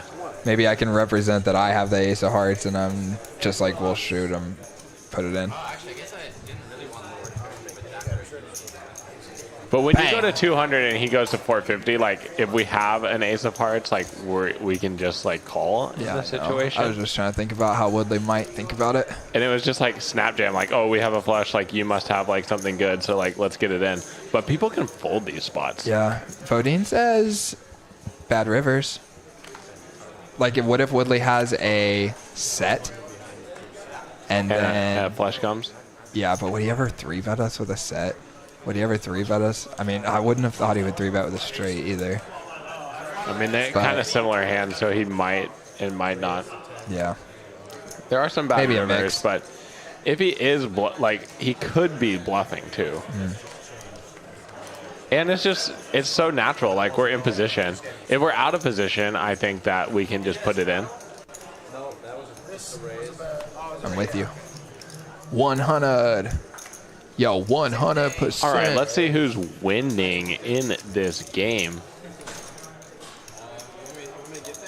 Let's pop it after this hand finishes up here. Got it All ready right. to go, though.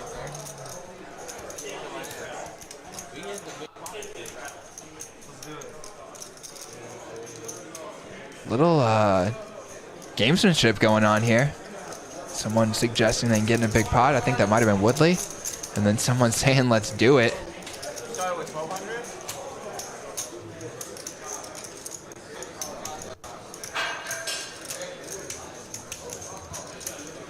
Woodley off a fresh rebuy here. Yeah, it's always nice when someone gets stacked and then they're immediately aggressive the next hand, because so often they're just getting out of line.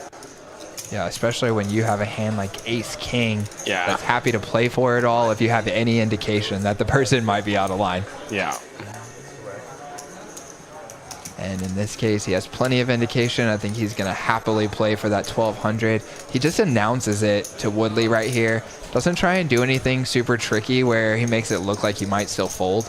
He basically just commits his stack and forces Woodley to decide if he wants to play for it. Yeah. I think I might, with Ace-King, if I'm wanting to send that message already, rather just shove it all in and then not give Woodley the option to call right now and then potentially fold Yeah, on that's the what I flop. always feel like in these spots, that it's like feels too big to jam, but like also it's like your stacks are so shallow that you can't really do another sizing. Yeah. But it feels weird if they But if don't they you think call. Ace-King is like a good candidate for doing that? I mean, he's already put $120 or something in the middle, and then you're pretty much just saying like, hey, buddy, I think I've got the best 2 cards here. I'm willing to bet all my money on it. Yeah. And so here, I bet you all the money I've got, or all the money you got in front of you right there. And Yeah. if you don't want to play, then throw your cards away, and I'm going to steal your $120. Yeah. You know, and then you don't really mind if he folds that much because he's got pretty good equity with like any hand. Yeah, for sure. We have announced it, but the Friday night stream is going to be awesome. We got a big game. It's going to be 5-5-10, probably with the 20. 5-5-10-20. Got some Vegas action players Dude, it's coming. Miss Kitty Goooo. Kitty Goooo, like Miss Kitty Goooo. If you don't know Miss Kitty Goooo, then like you're not a real chat pro. Yeah, Miss Kitty. Dude, she was on the live stream with Frankie out in Vegas playing WPT, and then they hung out in Vegas, and we're running around like the. Oh no, let's get after this. Okay, yeah, Jello has trip jacks, but Woodley has made the straight on the turn. Yeah, and this pot's gonna go from a limp pot to get big really fast here. Yeah, Woodley just decides to call. Yeah, it is a paired board, so that's gonna help temper the action, but Jello is gonna lose this bet and probably at jeopardy of losing another one. He does brick on the end, had some outs there. It brings a flush as well. So he can't beat the straight, can't beat the flush. Can beat a lot of one pair hands. I like little Lead for 45. I like little half sizing here and just kind of target a king against Woodley. Yeah, and I think Woodley's probably just gonna call here. Yeah, I think so too. But he could consider targeting a jack with like a min raise or something. Nah, he just Woodley calls. is very tilted right now. Yeah. So anyway, Jack, just to get back to that promo, Yeah. Frankie and Kitty hung out at the WPT, made a deal that she was going to come here and play on the live stream, and now she's living up to the deal. Going to be here on Friday, and I believe she's going to be here for Savage Sunday next week. Wow, nice. As well. For the Kitty Goooo stream. Yeah, dude. Let's go. That's right. 5'10" and a quarter announced, not 5'10". Oh, boy. 5'10" and a quarter. That's going to be the biggest live stream in Poker House live stream history, I believe. Yeah. Can you confirm that, Eddie? He is confirmed. He told me. He told you it's the biggest one ever? Oh, no. Okay, I see what you're saying. Man, I'm so hot in this room right now. Yeah. I mean, you could pop that door open for a minute if you want. Let it flow in. Let a little air flow in here, boys. And we've got Daryl in the mix. Let's go. And we've got Benji with A. Yeah.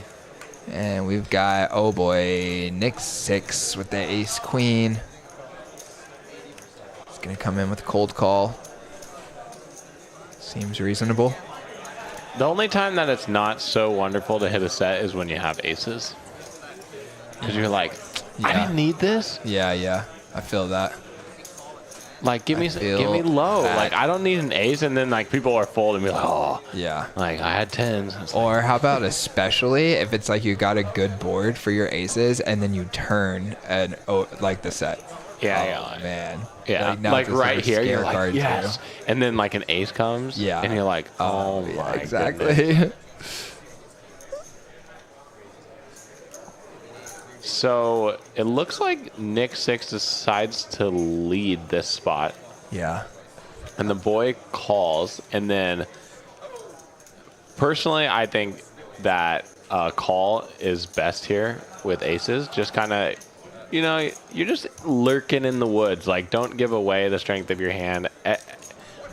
There's not so much to protect against. There are some spade draws, but like we hold a spade ourselves, so we're okay on continuing on spade turns, and we block a lot of their nut flush draws. And raising here just like potentially gets pocket fours, pocket fives, pocket sevens, eights, nines, tens, like all of these above, like out of there, or just random air balls. Like you see that Nick does have a random hand right now, but this raise here is gonna just accomplish pushing that hand out of the pot. Yeah, I think especially this really large sizing right here. Now it's just too overzealous. It's just I will say turn the fan on. Thank go you. for it. Oh yeah, right in my face. That is a sound bit. Oh, it feels so good.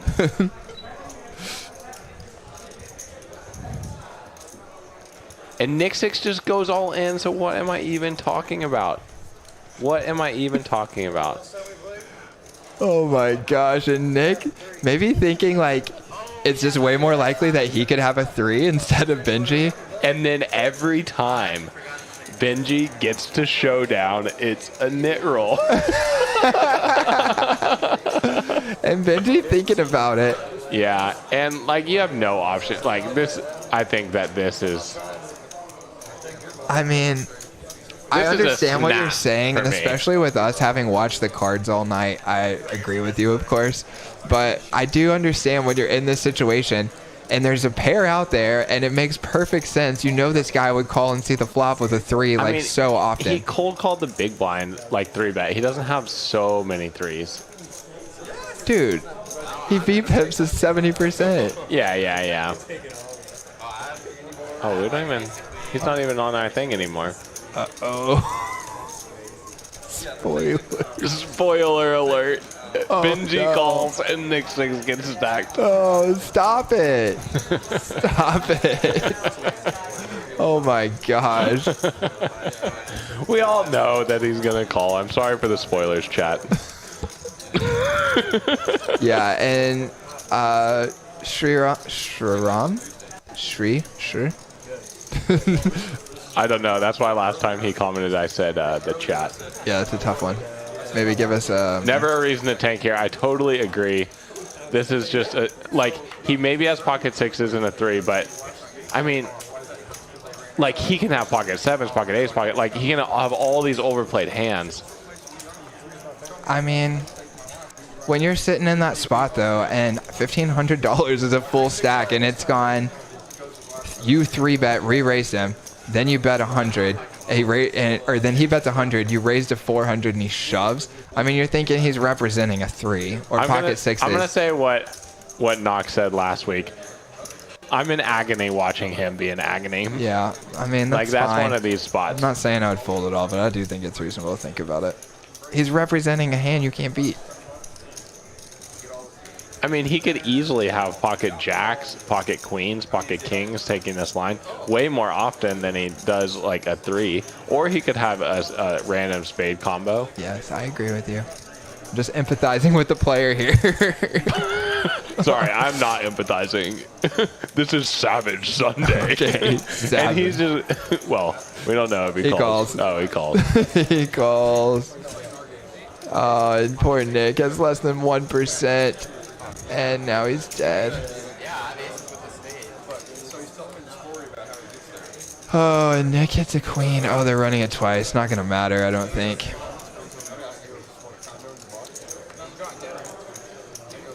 And that's it, boys.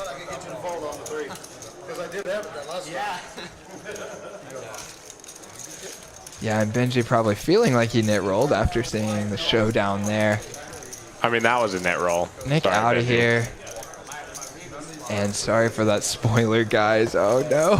I can't believe that's so funny. Oh, we just have like all of our stats up here. We glance at him. We're like, wait, where's Nick? Oh.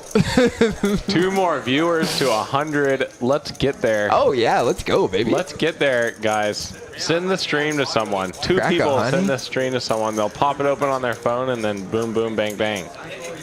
Chicka, chicka, bang, bang.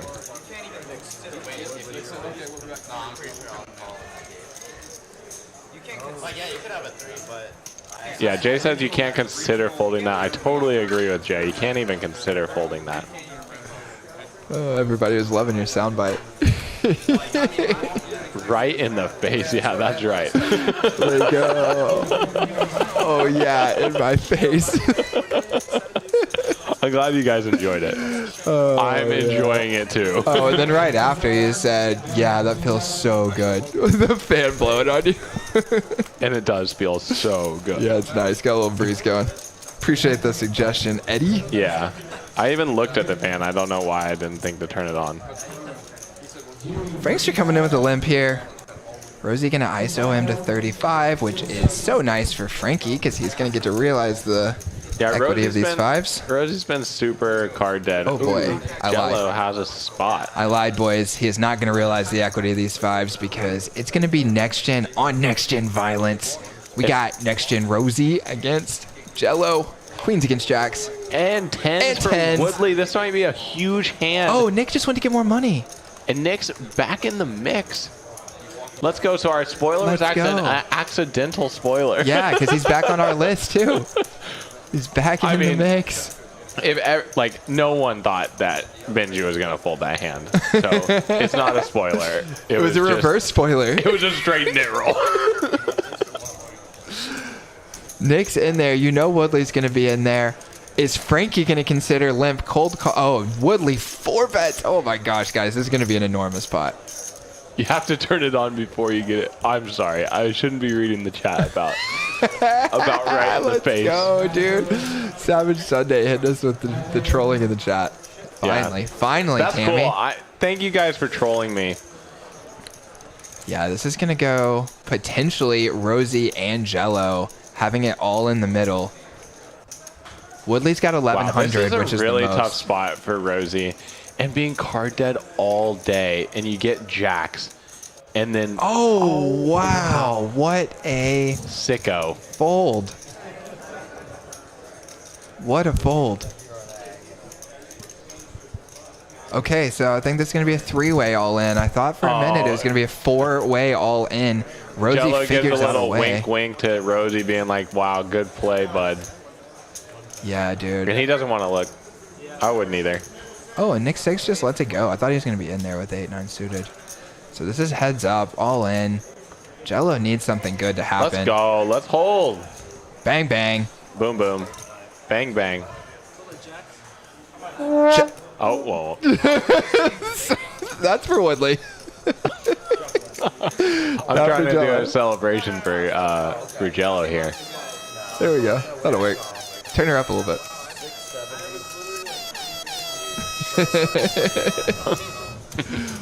Oh boy. Yeah, Jello needed one to go his way there. I think he got beat last week in Savage Sunday, and nothing had been going his way so far today, so I'm sure he's stoked to scoop right there. And let's go ahead and pop up these updated winnings. We've had some money moving recently. Getting some separation.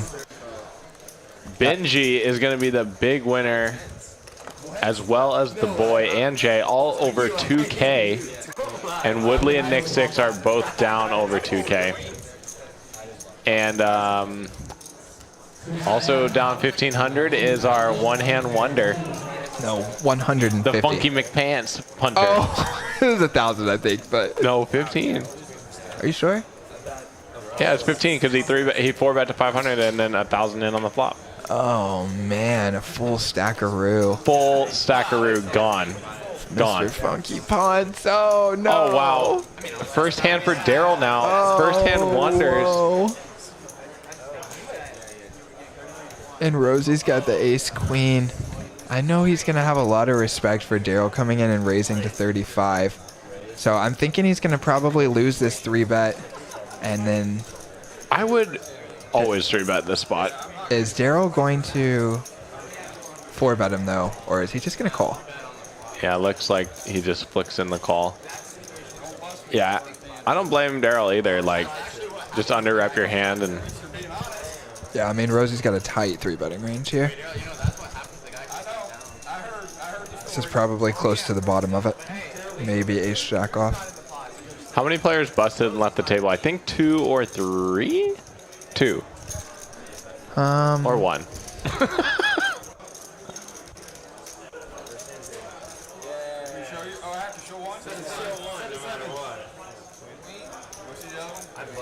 I think it was just Funky Punts. I guess, yeah. I think you're right. I only have 2 whites. I'll give him 5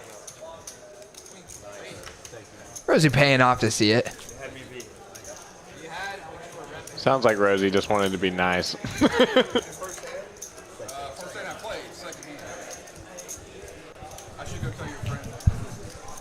That's crazy too. You got queens in the second hand. That's awesome. Wait, both of you are taking my cards or taking Rosie's cards? Took Rosie's cards. Yeah.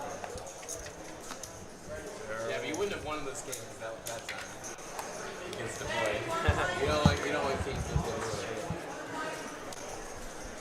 You know he's gonna hit a set, guaranteed. Yeah, I have kings. I'm getting. I remember that time. He played a 10K. There was a time when he was playing 2-5, like, and it became a match stack. And he won like a 10K pot, queen versus king, with queens. It just goes ace queen brick to get it in. Dang, dude, I totally forgot about Mills. He was in that same seat, huh? Oh, yeah. Oh, yeah, because, of course, 2 people had to bust it if one person came in and lost 1 hand. Oh, yeah. That's so dumb. Gosh, dude. Wow. Troll us for that one. Yeah, come on, guys. We've got to really How can we rip be into so us here. stupid? Sorry to Mills. Appreciate you being here today. Better luck next week. Do you remember that hand? I remember you had over it. The action was way different. Oh, that's okay. Nick just shoves for 900 into a $72 pot. With what? The flush. Oh, Just he made the flush on the end. just goes for it. And exactly what he did with the pocket fours hand.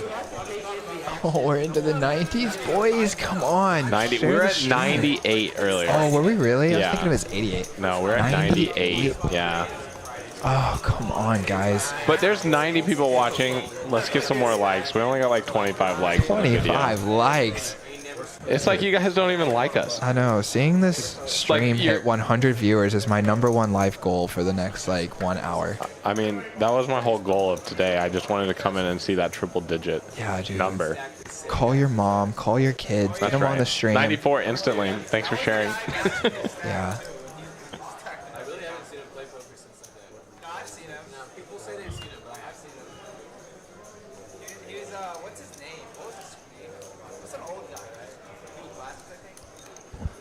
So does Frankie end up winning? Is he winning now?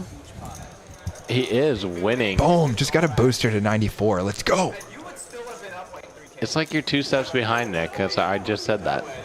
Fix the Streamlabs, gamble, and the numbers will triple. Did you just say that? 94? Yeah. Oh, my bad. No, it's cool.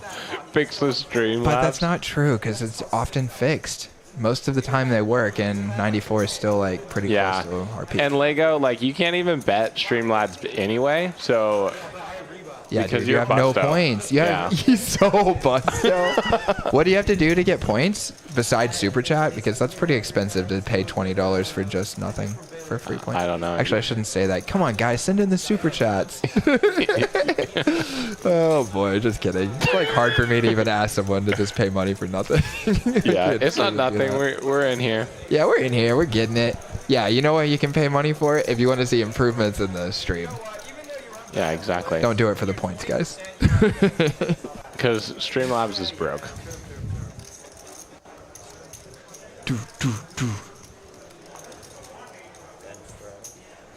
Back down to 90. Disappointing. It's all right. It's all right. I'm just hard sweating because we're so close to that 100 mark, you know? So I was sitting next to this guy, and he was watching the stock so intently. Every move, he was watching it. Just doot, doot, doot, doot, doot. He was watching Netflix and just watching it. And then he just sells and sells $20,000. I'm like, oh, Whoa. wow. I was like, this guy's a big boy. Yeah, he's a big boy. I'm like, really? This guy's just like watching stocks like this? Like, who does that? And then I saw him like trade 20,000 in stocks, and I was like, oh, never mind. Maybe I should ask this guy what he's doing. Yeah, right? Didn't know he was playing high stakes. Yeah, exactly. Daryl's got Pocket Kings. Pocket Kings is pretty good. Hey, he's got a little ISO spot against Woodley here. It's pretty good. It's nice to walk into a game and get queens and kings in like the first orbit.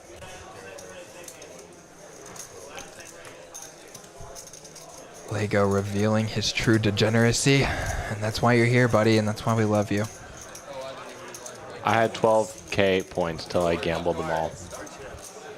We know you didn't gamble them all in one because it's 10K max. Yeah. I mean, I'm guessing he was using some kind of bankroll management. Yeah, you got to use bankroll management with Streamlabs. Maybe like 1K spends. Like, what were you doing, Lego, that caused the huge downswing? I could see it being like maybe starting with 1Ks and then like losing a couple in a row and then trying to get it back with a 3K, and then next thing you know, you're in for all of it. Like one time 6K to get back to 12. Yeah, exactly. Boom, That's what always happens. That's what always happens. And then it's over. Let us know, Lego. We want to hear about your degeneracy. Really? About our Streamlabs.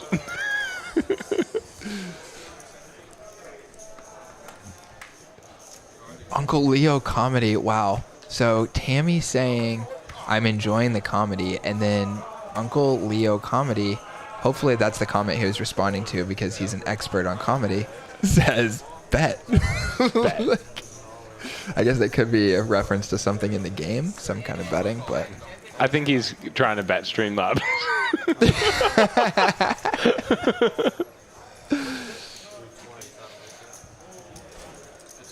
Woodley just rips it in here, trying to make it look like he's got the 7-deuce maybe, try and get a light call. Yeah, it seems like it. 99.99% full. All right. Calculate it. You have to run it. Run the randomizer. Jay I wonder how Jay randomizes his decisions. Wonder if he uses the chip trick or something else. Were you at 10 high? He's talking about randomizing. I mean, I don't know what to say about it. I would never randomize based on something that wasn't like a factor in the game. I randomize sometimes using a chip, and if the logo's faced this way, then I do something, and if it's faced the other way, then I do something else. But how do you not ever have like something else in the game that changes your mind more than just... Well, mainly it's in flipping very a coin? low frequency spots to make sure I don't punt all the time. I'm like, I look at my hand, I'm like, okay, like I'm only gonna squeeze 5% of the time. And then I never roll the 5%, so then I never punt. Yeah, I guess I just always will choose the 5% based on the 5 best percent of configurations player-wise that I want to squeeze there. Yeah, that's just so, like, this is in the top 5% of configurations that I've seen. Like, Yeah. that's hard to conceptualize, but seeing a chip, You can feel that. yeah, you can feel it. Just but, as much as you can feel that you should do it 5% of the time, you can feel what Yeah. the 5% would I mean, be. yeah, it's more, the 5% is like, I just want to do this sometimes, but I don't Yeah, want to do rarely. it. I don't want to do it is the big thing. Hey, Oh my Eddie's in the gosh. mix, boys. Yeah, it is hot in Yay, here. Eddie, yay. Says Lego, and he is here. He opened the door, and we just got a breeze. That's nice. Oh, he's coming in to help streamline. Oh, dude. These guys are going to be hyped. What happened? We took a huge hit here. Went from 90 to 78. I was so Dang. anticipating that Century Cross, but that's all right. Century Cross is coming, boys.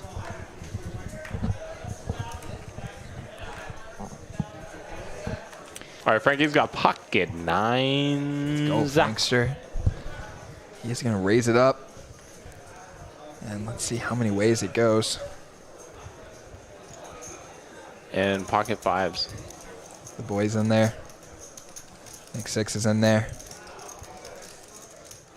3 ways.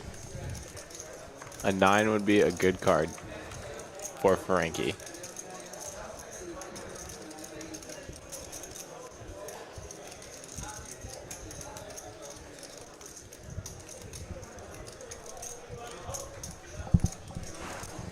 Frankie flops an open-ender on a board that is just killer for him.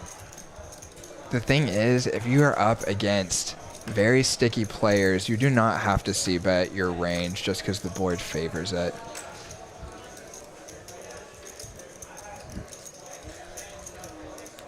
Yeah, it's sad when everyone's like, oh, we're enjoying the comedy. And I'm like, nice, we got like 90 viewers. People are enjoying our chit-chat. Yeah, yeah. And then he says, my guess, not everyone was here for the comedy. Oh.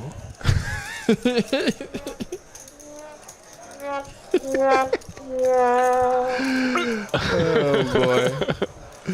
Eddie giving some false hope to the masses out there. Potty mouth, Eddie. Yeah, I know. That's what I was thinking, Lego. We need no F-bombs on our stream, I think. Definitely not going to get any from me. Not me. I almost said one earlier, but Yeah. I love you, Mommy. If you're home watching. I never do that. it's true. He never does it.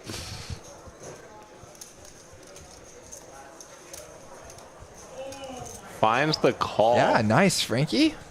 Sweet. Nick 6 goes with a nice friendly size there on the end. Maybe just trying to get Frankie to fold like an ace high or king high hand. And, yeah. Yeah, Frankie just thinks that he doesn't have enough there and has a lot of, like, I think 9x, king x, ace x. Didn't believe him. Yes, dude, it is Uncle Leo comedy. He's commenting on the comedy. And he's an expert. And look Oh, at that. nice. He gave you us got like... comedy in your name, and I got so many hots. Yeah, how many? 1, 2, 3, 4, 5, 6, 7, 8, 9, 10. 10 Haas? Yeah. Oh, I mean, man. imagine you're texting a buddy, and they send you that many Haas. You're like, oh my gosh, I just killed it. I don't know if I've ever had a buddy respond that many Haas. Literally, he might have just set the record for both of us in amount of Haas gotten from a joke. 10 Haas? Oh my gosh, that is epic. Ryan, no, I don't want to do that. I want to just not say the F word. I might tell the guys beforehand, like, guys, please don't say the F word on stream. What do you think? Is that reasonable? For the players? I don't know. You can tell them what you want. But we have a proposition. Aaron says I'd pay money to hear the table. Boom, boom. How much? How much money, Aaron? So there you go. You just heard the table, and the super chat is open. Nice. Let's go. So we'll see if you're true to your word, Aaron. Yeah, dude. If you pay enough money, and we're not going to tell you what that point is, but if you pay enough money, we will turn... Oh, how about this? For every time you send us a $20 super chat, we turn down the volume on the commentator mics by 1 notch, and we turn up the table mic That's right. till it's just blasting you with table chat. Hashtag mute the commentators. Oh, Nick 6. He's got the best hand, I believe. Oh, no, it's Jay has a jack. Yeah, because the thing is, like the last, I feel like the last 5 That's what you get for joking around too much. Jay scoops down, and I was going to say a small pot, but, I mean, it's $120. It's a lot of money. I paid $30 for gas today and was like, man, 30 bucks. Gone. Gone.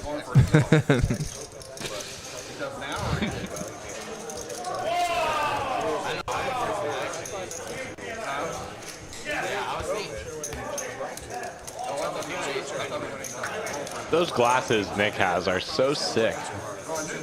Yeah, I love them. Yeah, he's got a lot of fashion stuff going on. Works well. I like the scarves, too. So does Daryl. Savage Sundays. What does that mean? That's a nice American hoodie. It's just I like that. it's just plain. He was just in my eyesight. Yeah. I mean, it just looks cash. Looks like you could be chilling on the couch. Yeah, exactly. Nick 6 looks like he put some effort into it. Oh, nice. Thanks, Let's go, Eddie. Appreciate it. Do you want us to turn ourselves down for that? Yeah.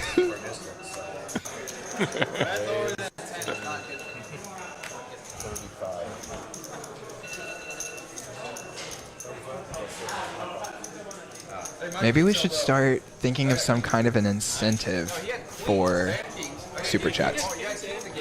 Oh yeah, that would be cool. Yeah, what do we give them? What do we do on air here? Maybe with their super chat they can send some kind of suggestion of something we could implement into the game, or something we could... Yeah, that's a good idea. Yeah.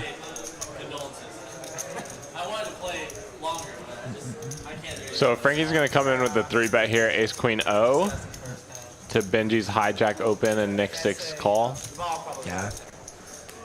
Just notice Frankie's juicy 4K stack. Nick wants to see some flops, and the 4s have been treating him good, so. Yeah, and here's why he can have a 3 very easily in that other hand. Yeah, I might actually have one of the higher. Ryan. New name for Jay is Rain Delay Jay. Does that mean it takes too long? I was going to say I love the rhyming of Rain Delay J, Yeah. but I don't understand the meaning of Rain Delay J. Yeah, the only thing I can think of is that he tanks for too long. So he's saying like it's like being on rain delay at a sports game or something. Gotcha. That would be my name for Benji. Rain delay binge. Oh, wait, it's like there was another one. Oh boy. Interesting spot here. Nick has out-flopped Frankie. Checks, and Frankie rips it. Gets and, it. Yeah, able to get Nick off of the best hand. Frankie the Tanky. That was a good one. Oh my I like goodness. that a lot. Yeah, I'm going to use that. Tanky Frankie.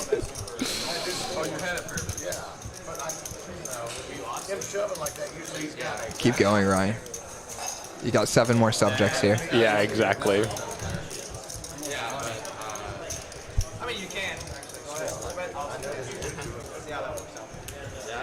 I'll let you know when it happens. Well, this is Ace King also.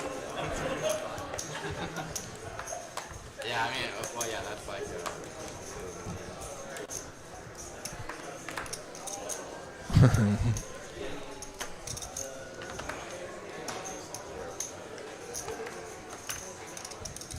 Yeah, Lego dropping bombs from classic. What is it? It's what's the name of the movie? Will Ferrell. You're my boy, Blue.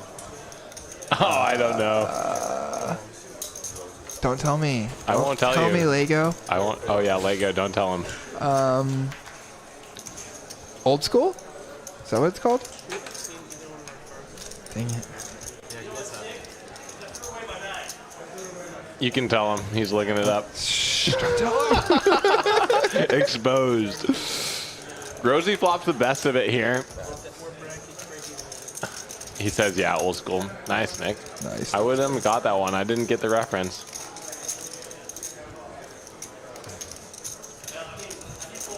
The boy c-bets into 3 on this board, and Rosie is going to call him.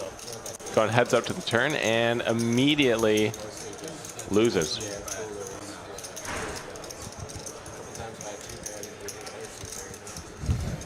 Yeah, it feels so good as the boy whenever you c-bet. I know. How clean does it feel when you just like peel the queen here? Yeah. Juicy. And Rosie just snap folds, dude. Man. Such a good fold here. It's like he bet into 3 people, and now he's continuing again on the turn. I'm likely not good, and if I am good, I'm gonna be faced with another bet on the river that I'm not prepared to call for. So I'm just gonna let it go from now. Yeah, dude. And Rosie, he's shaking his head, just a little disappointed he hasn't gotten any momentum. Yeah. But like a hand like that in a game like this, he limps under the gun as opposed to just like opening up his stack to maybe getting 3-bet off of it. I think it's a straddle, right? Oh, no, you're right. He limped for 5. Yeah, okay. Calls a raise, gets to realize the equity of a very good hand. Yeah. Makes the best hand, puts in money when he has the best hand. Exactly. And then folds when he has doesn't. the worst. Like, that seems like So Rosie simple. to a T. Yeah. You know, he puts in money when he has the best of it, and he folds when he has the worst of it. Well, you know like, what? Almost every time that I watch him play. That's a big secret to winning at poker. That's, yeah, if you can do that often, you're going to win a lot.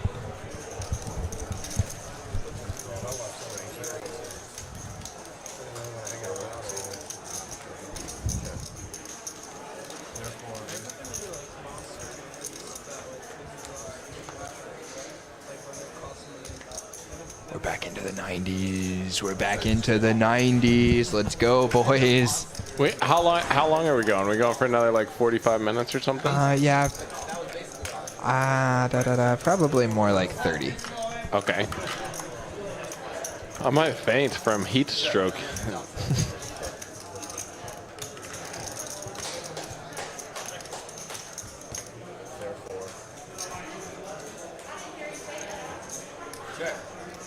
Woodley got the best hand here.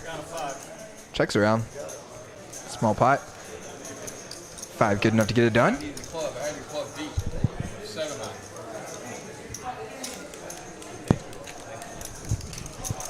Lego telling me Frank the Tank is from old school. You guys hit me in the chat. Favorite Will Ferrell movie. And no recency bias on Elf. You gotta put it in its proper place. We did it, guys! Let's go! Let's go, let's go, let's go! We need to hit our thing. Which one is it? Yeah, let's go. No.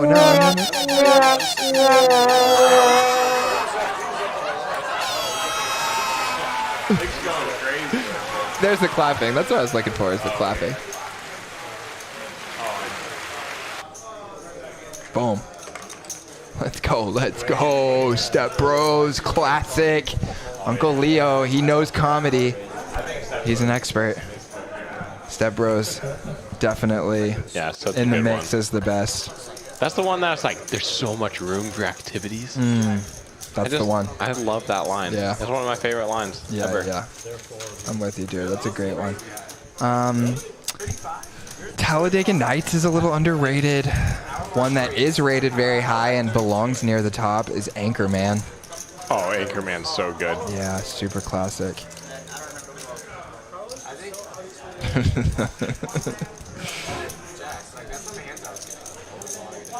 Yeah, you were getting a lot of good. Like there was a time where Did you play my drums? Yeah, I can't even say the real line because it's not appropriate. Also, super classic of, well, just so many classics that you can't bring up there. raising every time I blinded. Every time. He plays a smaller part in this movie, so maybe it wouldn't be in consideration for one of his best. But as a movie, it's one of the best, and he's in it, which is Wedding Crashers. Another classic. Another thing to help beat Pip is do some blind raises instead of double straddles. Just be, oh, blind raise. Yeah, they're like $10 straddle. You're like, no, it's a blind raise. Yeah, Talladega Nights, definitely. So I was too late to straddle, but I'll blind raise.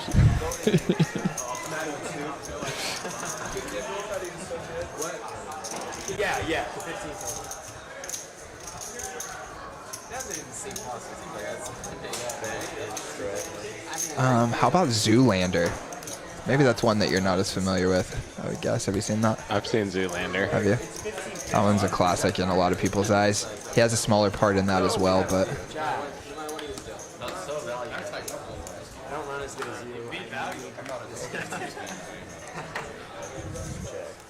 Look how nice the chat looks when we don't have Streamlabs up there. We got all this talk about all this conversation. Dude, and you're about less to start a gamble. conspiracy theory that you turned off Streamlabs? I mean, is it true? I don't know. Was I talking about turning it off at the beginning of the stream? Maybe. Unfortunately, we don't know how to work the software nearly well enough to do that. Yeah. I'm just in charge of the wah button. Yeah, and we're not even good at that. Yeah. Well, you're much better. Hey, I'm pretty good You're at pretty it. good. I'm pretty good at the wah button. Yeah.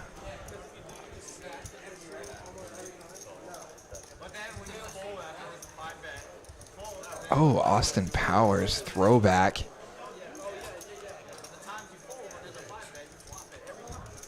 Will Ferrell's in Austin Powers? I was trying to remember his part, but they sound very confident.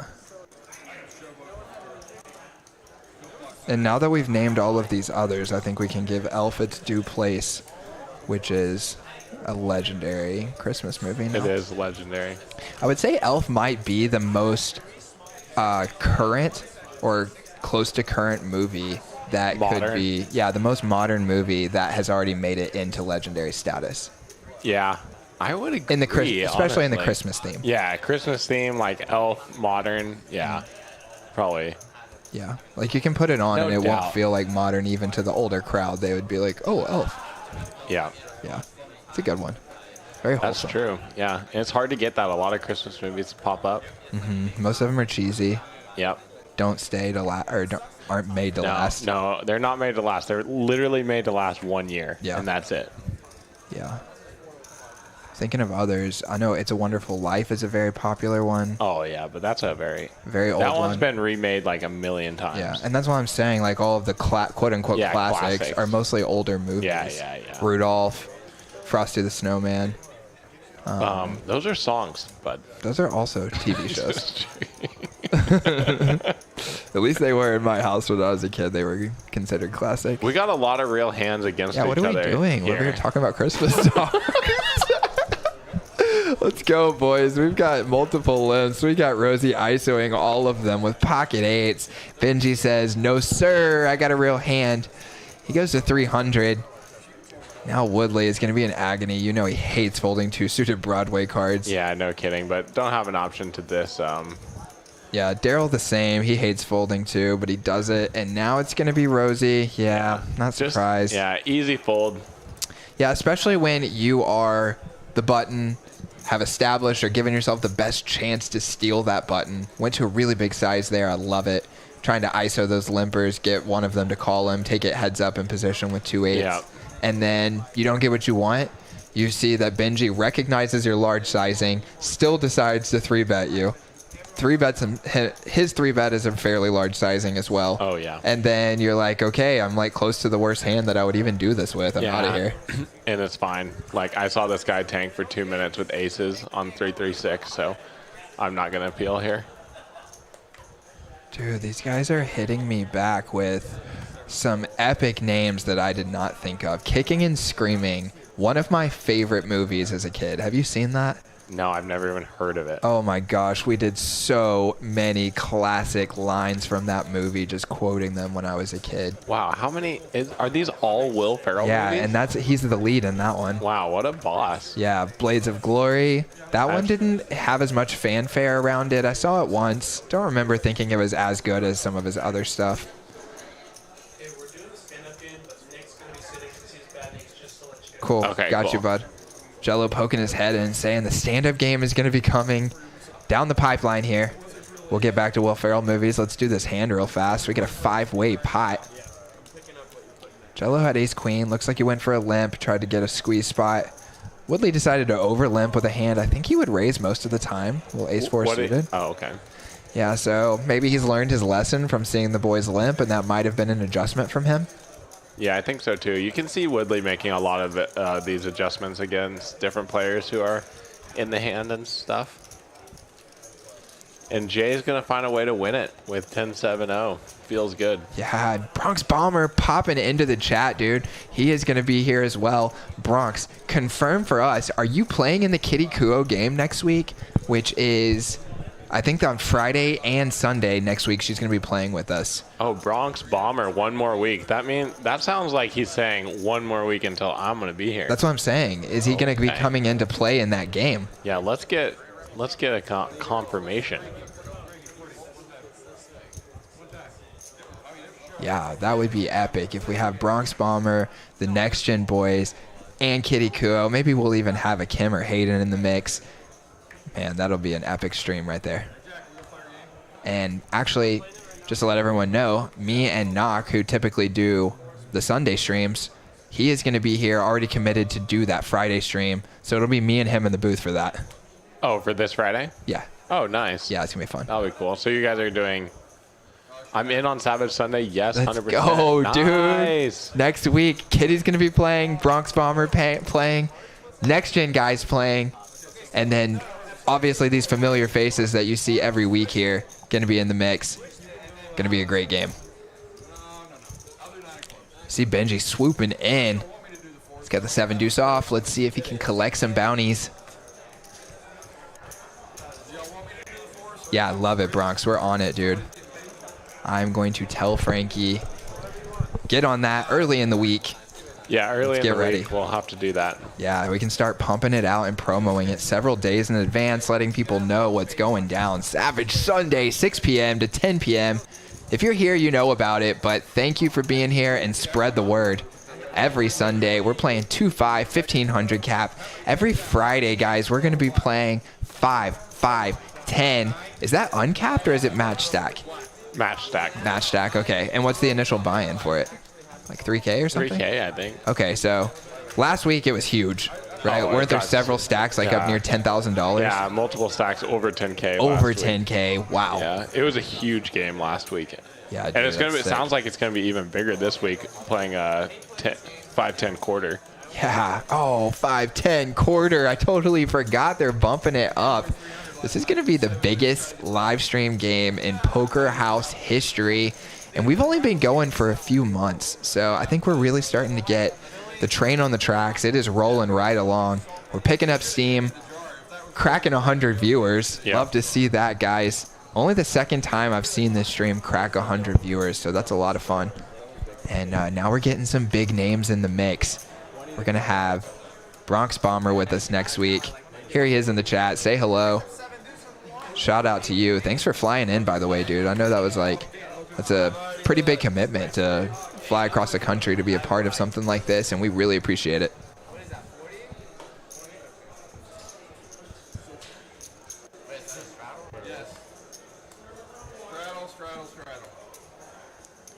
Looks like we got a straddle. Let me think about it. You know I looked at my cards before I traveled, right? He's kidding. Let's go, Benji. All right, 160. Raise to 160. Benji gonna bump it up here in the cutoff. Love this play. Yep. Was this a triple? 10, 20, 40? No. Yeah. It is actually. Let's go, dude. Yeah, 10, 20, 10, 20, 40. 40. Things getting out of control here as we come down the home stretch. Looks like we got about 20 more minutes with you guys. I think we're going to be getting the stand-up game going, and that's going to bring us down the stretch. But right now, we've got a 10, 20, 40 triple straddle on. You know Nick 6 is not going anywhere. Woodley says this is the time to triple or quadruple up. Yeah, Woodley out of All I need patience. to do is make the best hand. Kid looks 12. Who is that? Frankie, maybe? No. Oh, Benji? Yeah, Benji. It's funny. I had the same thought. I was like, wow, he like is really young during the same hand. It's crazy that people. All right, never mind.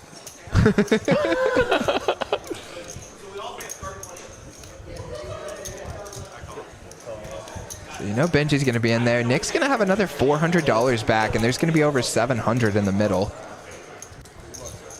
So we're going to take a flop here and see if they want to put in that last $300 each. Dream spot for Woodley.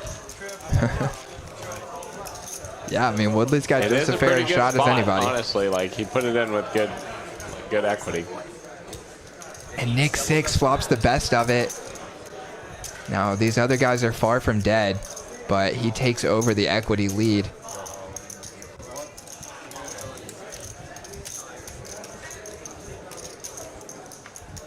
And he checks here.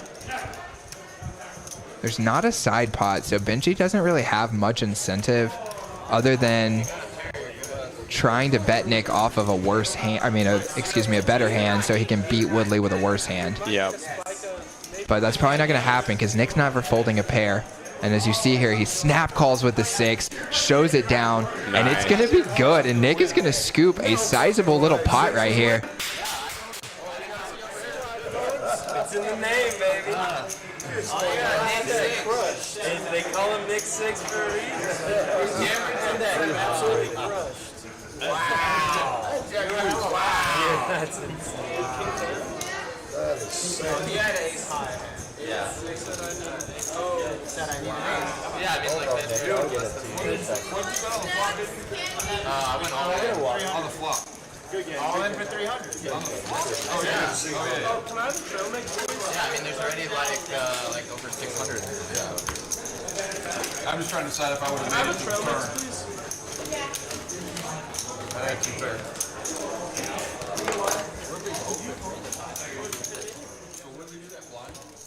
All right, guys, and so you hear Benji saying he shoves. There's $600 in the middle. Doesn't work out this time. Nick 6 scooping in a big pot, and you know that's good for the game. Nick not afraid to give action no matter what. But with those guys who are your best action guys that are playing a lot of pots, playing aggressively post-flop, bluffing, creating and generating the action for the game, it's always better when they're scooping the big pots, right? Keeping things rolling. No doubt about that.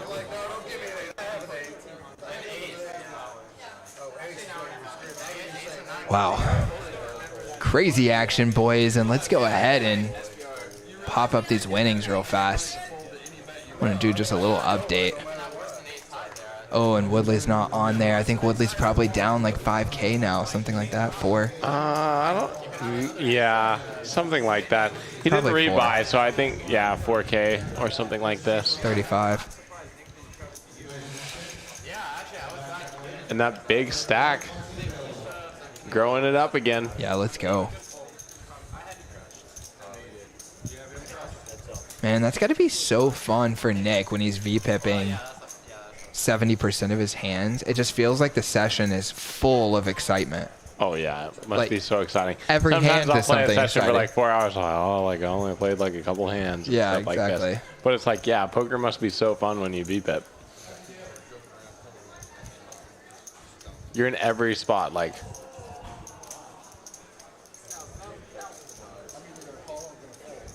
Like sometimes I'll be like, well, I'm gonna play pickleball instead of poker because like Yeah. I'm always involved in pickleball. Yeah, exactly.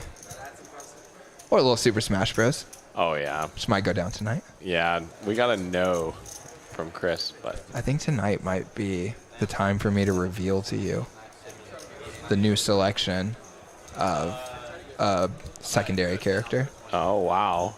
Yeah. I'm excited then. Yeah, it's gonna be. It's gonna have to go down. Super Smash Bros. Yeah. My place. After the session. It's gonna be a process to get to the point where I can compete with K. Rool. Okay. But I think that it gives me the best chance. Have you looked up any strategy? No, videos? no strategy. Just You got to do that. just use the character a couple of times with Hunter. Oh, okay. practicing. You played with Hunter? Yeah, we've played a couple times. Oh, nice. I go over there on Wednesdays and we hang out and Oh, that's cool. yeah, before my poker session, and been playing a little bit on the side, trying to Nice, nice. get in shape. I like to hear that. Jack is so competitive, guys. Like everything that we play, and that's good. I mean, that's what you want your friends to be like. But it becomes a heated battle, and so it's like we can't just play a little bit of video games on the side without like him suggesting, "Are you watching strategy videos?"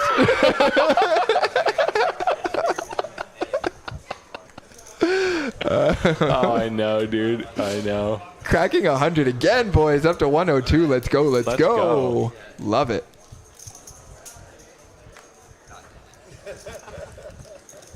I just instantly watch videos for everything I get involved in. I'm like, how do I learn about this? Yeah, sure. Like I spent like all day yesterday watching pickleball videos, all about like terminology, what's like correct strategy, what's correct position, like all of this kind of stuff.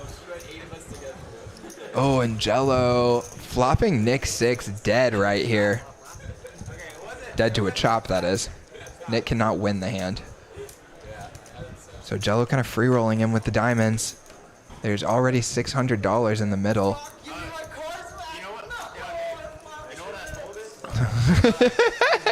Jay wants his cards back. Jay's been super inactive for a bit now.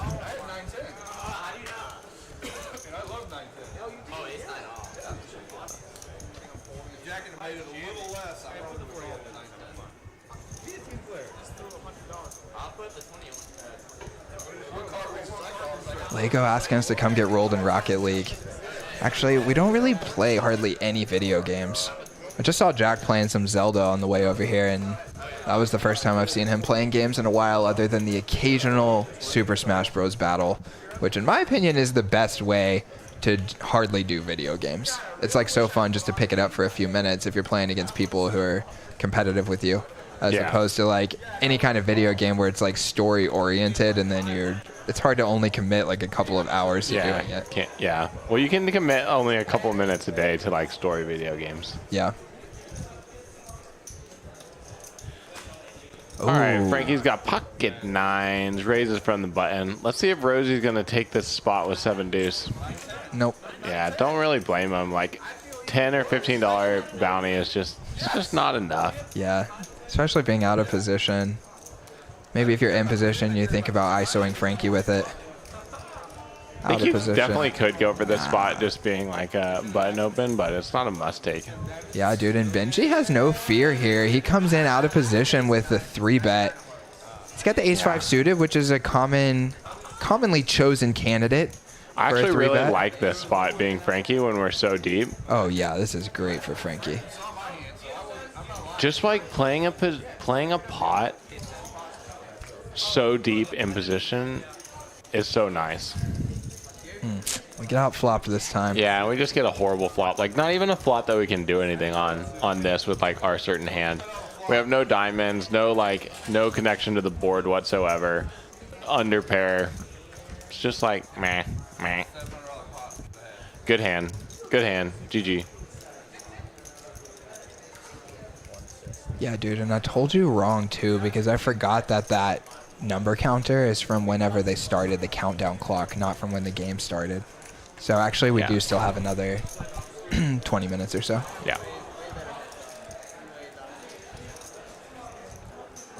Yeah, Frankie folds and nice hand.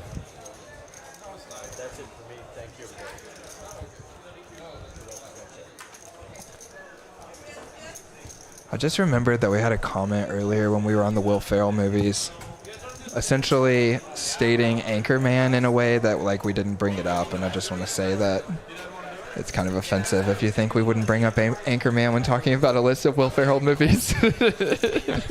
So get out of here. Let me see who that was. Hardways.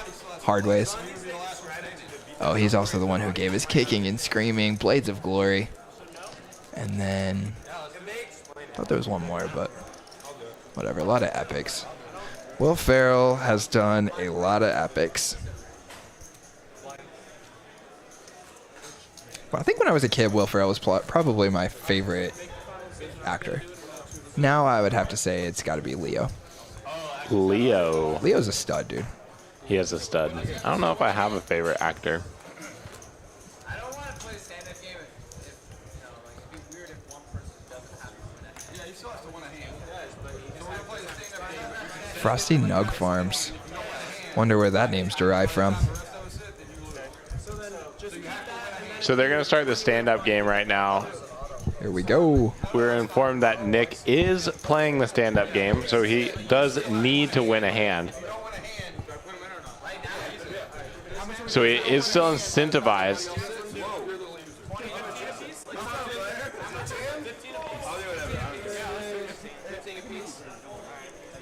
I think in these side games, I think 25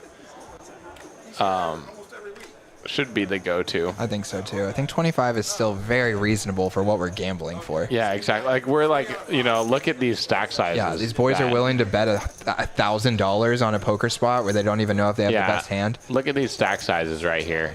Yeah. And we're playing a side game for $15 a person. Come on, dude. These guys are wimps. Like, are you even gambling? Yeah, dude. We're going to have to get on them. Yeah. Come on, 25. I mean, Yeah, even just a 25 clean- feels like a conservative like, one. look at these green, like, look at all their One chips. green chip? Yeah, exactly.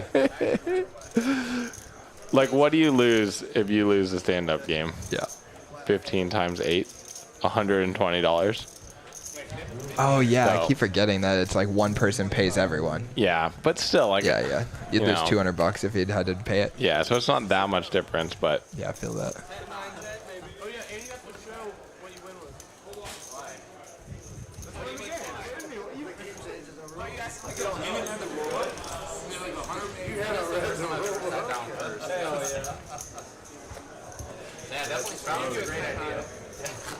Punishment isn't as bad because we're 8-handed. Alright, so let's make it 28 handed. You flip a coin when you win. I mean, my hand is Color on the rainbow. And if you guess the color, If it lands on the edge of the coin, you're all like, everybody's done. it's a whole chapter. No. Yes, come in.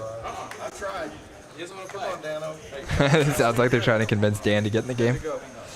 He says no. Is Benji out of stand-up game? Or did he win a pot already? I'm not sure. I can barely concentrate. I'm so hot right now.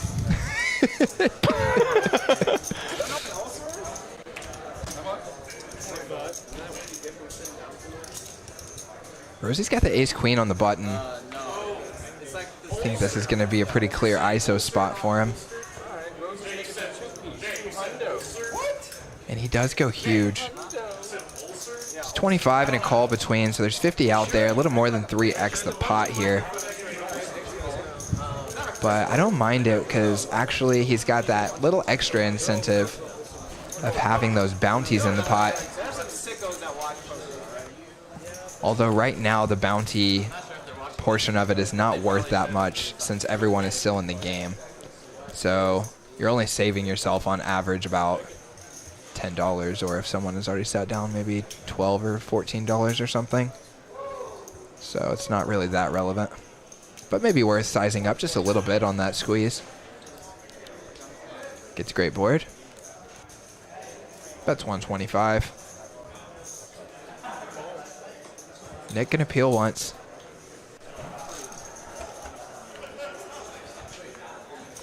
Oh my Gosh, goodness. are you kidding me?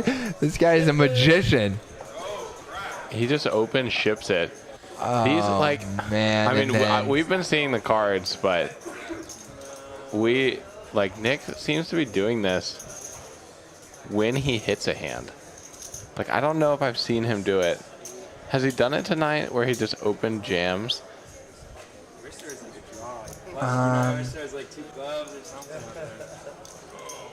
As a bluff. Yeah. I can't really remember. 200, 400, 500, 600. So 650 out there. He jams for 850.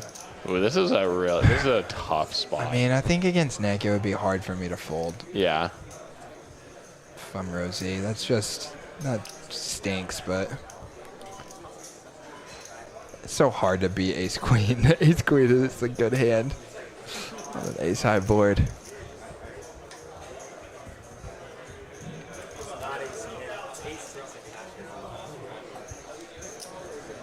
Derek says he loves it when nits get stacked.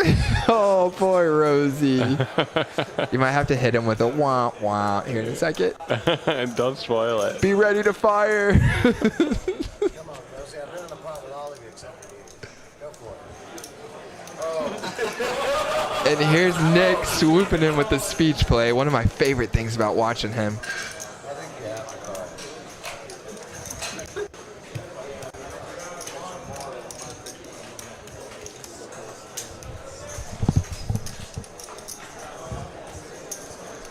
Rosie's made all the correct decisions tonight. Let's see if we can pull one more out. It's super tough. This is just a super tough spot. Yeah. He calls. We're dead. We dead. I figured he was drawing dead. Let's go, Nick. Savage Sunday. Yeah, Savage Sunday just skewers him. I figured he was drawing dead. And he was. Rosie can't get away, and I don't blame him. I think I would probably call there too. The one thing of the hand there that honestly might make me second guess calling would probably be Nick starting the speech play. What do you think it means whenever he says, I think you have to call. yeah? I mean, Obviously, we have the benefit of knowing his hand. But if you were out there playing with him, can you imagine what you might think? I don't know. I've seen the cards all night, but Nick has been doing this every time that he's had a very good hand. Like, he makes a very good hand and he just shoves it all in.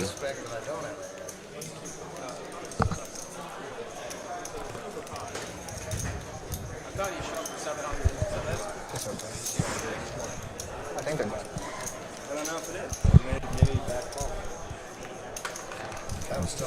All right, I gotta go step outside for a second. Yeah, you're good. All right. I forgot. I'm gonna add $1,200. Second one is 1451.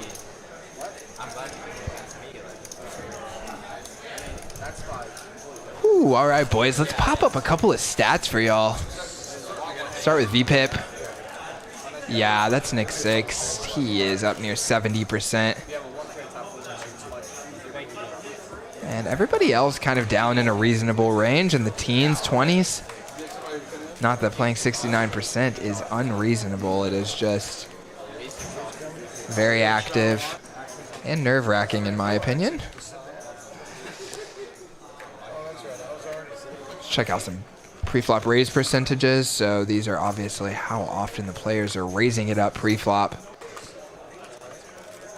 Everybody in a pretty reasonable range here from 10 to 20%. And then let's hit my favorite stat, which is going to be cumulative winnings.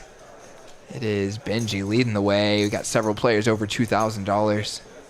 Yeah, Woodley's out of here. Yeah, Funky Punts is out of here. One hand, quick hitter. Just like a one-punch knockout. Bang! And now there were 8. Looks like we have not filled that seat where Woodley was yet. Got Jello in the straddle. He's going to defend. It's Benji opening up. Ace-Queen offsuit. He's in the small blind. Jello going to call. I like calling with a lot of hands here in the straddle. You got position, closing the action. And just get to float and just punish Benji on a lot of boards. Benji going to lead here. Is this a spot where Jello might consider floating? It's a very dry board where Benji's probably c-betting 100%. Jello could float, could even consider just going for the outright raise right now. Got a pretty clear plan on what we want to do with backdoor draws. Yeah, and look at that. Jello just going to pounce on it. It was 20 into 60. So small sizing from Benji. And even though Jello probably doesn't have that clear of a plan of what he wants to do with his range in terms of raising here, I think he's just playing power poker and saying, you know what, you're just c-betting this board with your entire range, which is a huge range, as all you did was raise out of the small blind preflop. And now Benji has to decide, do I want to man up, play ace-queen aggressively, maybe 3-bet him right here and play some power poker of my own, or defend? And then now I'm in a horrible configuration where I'm checking on the turn. Could be dead against Jello's value range if Jello, let's say, decides to do that with some sets as well. So Benji could be dead, but really in theory, he should probably be continuing there. Ace-queen is relatively high up in his c-betting range if he's c-betting his entire range after opening the small blind. So ace-high with a queen kicker is your best ace-high, obviously. And if you only can continue with hands that connected with that board, as there are literally no straight draws, it's going to be your best candidates are like backdoor straight and flush draws, like 3-card straight flushes, and then your best ace highs other than your pairs. So does it feel good out there? So Jack stepped out to get himself a little fresh air, and he came back with a look on his face like it was heaven out there. I was going to say ecstasy, but probably shouldn't use that word after your history in the stream so far. Well, just coming back in here, like, it's just a wall of heat coming back. Like, we're in a sauna right here, just for you guys, so. Yeah. And Ryan commenting that he heard Nick say something during that hand. Did it affect Rosie's decision? Sorry we didn't get the table mic up loud enough for y'all to hear that. He did say that he thinks Rosie has to fold? Call. No, he said, I think you have to call. I think you have to call. A couple of different times, maybe with slightly different verbiage each time.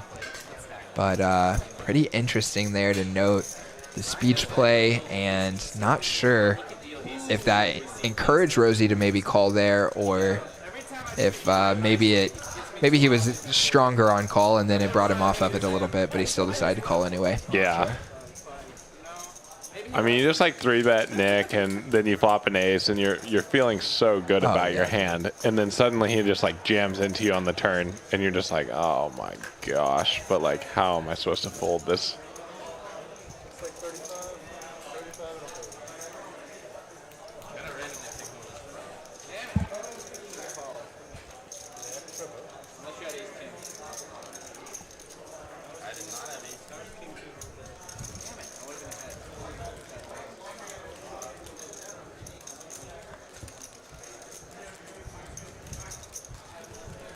Apparently Guitar Rob is stepping into the game. There he is in the 2-seat. That must be him. What's up, Mr. Rob? Good luck. Coming in the middle of the stand-up game. Not required to stand.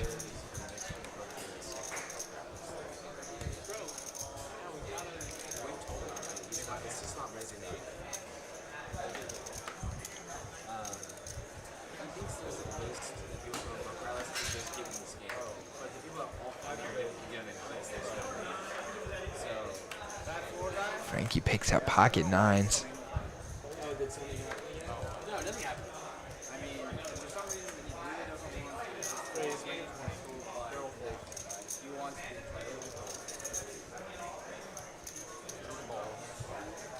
The boy wants to sit down.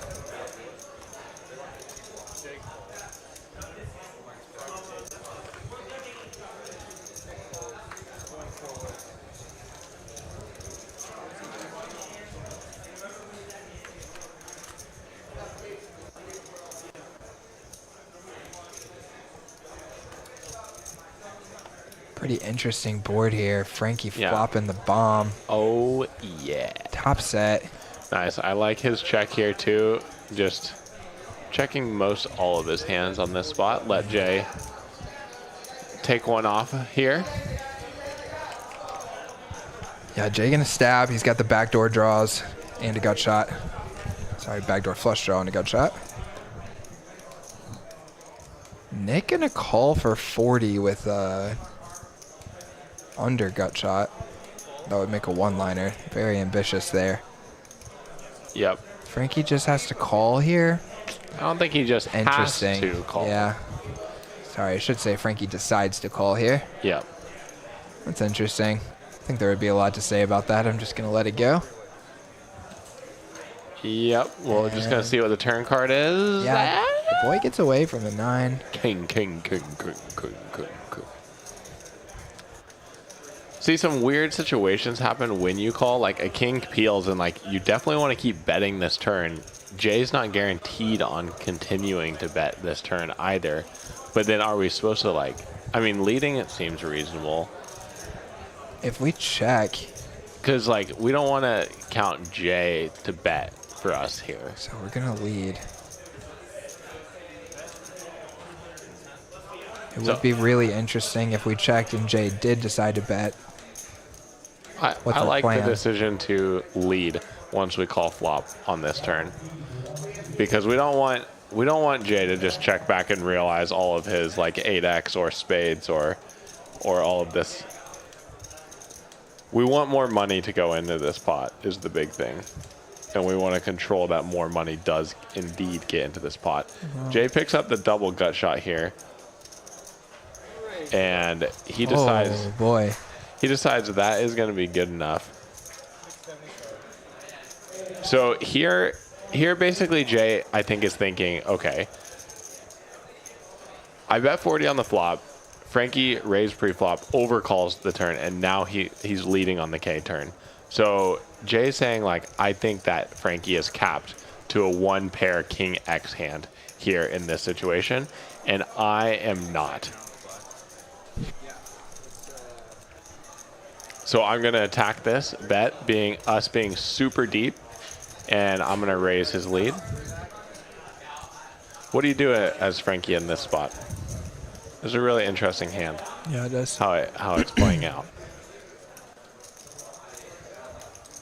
I'm not sure. Call feels natural, but we're so deep. I mean, Jay can obviously still have all of the straights too. I think we just have to call and then check call again. Yep, that would be my natural way to play this hand. I do think that there are some... I mean, there are quite a bit of bad rivers for us. I mean, Jay can have Just all for, of like, the... He can have all 8 combos of the suited straights.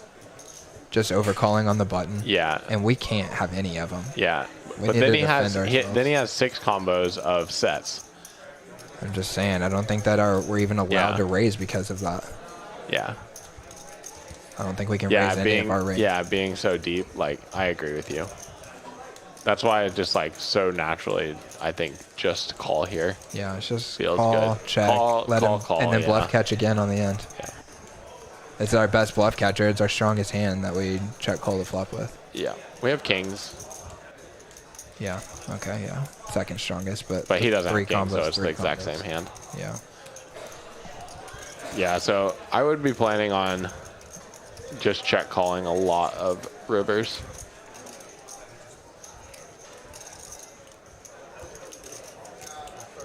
And kind of like fiend that I do indeed have a King X type of holding, and like maybe Jay really wants to go after it. Yeah. Because like potentially... Yeah, he's going to want to hammer his range advantage on the board. Yeah. He could do a very large bet on the river. I wouldn't be and we don't surprised want if he any does rip it here. If Frankie rips it? No, if Jay rips it on the end.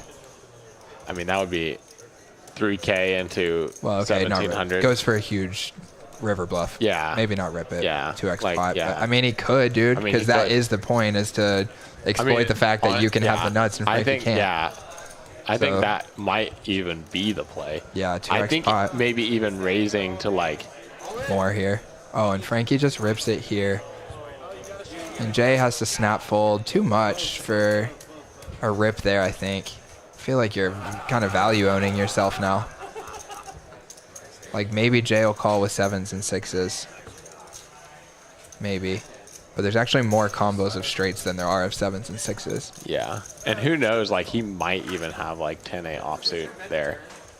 Maybe not, but maybe. Maybe. You know, maybe. It was 20. Like stand-up game, he's on the button. It was just 20 call. Like he calls on button. He might have 10-8 offsuit. Yeah, no He doubt. he definitely has 10-8 suited. He definitely has, I mean, probably has 8-5 suited. And then 7s and 6s. And then he could have some 2 pairs, but like those have to bet flop. You do like deny all equity from spades and stuff, but I think I would rather just play that as a check call. Yeah, and theoretically trying. A check call river, sorry, not a check call, but a bet call, check call. Right. Yeah, and I think in theory too, it's just really hard to develop a 3-betting turn range there. Yeah. Like, what do you want to do it with besides nines? Yeah. Kings. Yeah, And king then X of a couple of bluffs. spades. Who knows? Yeah, it's just like there's not that many hands that want to do that. Yeah, king, maybe the nut flush 10 draw of occasionally spades, or something. Jack 10 of spades, some combo draws, but like I just think, yeah, like our whole range, I think maybe just plays better as. I mean, we see Jay over limping 5 with queen 9 offsuit. Obviously a different spot, but just proving that he could have 10-8 offsuit in that example. And if he has 10-8 offsuit, now suddenly he's at 20 straight combos and 6 set combos. Yeah. Faux show, and we don't have any.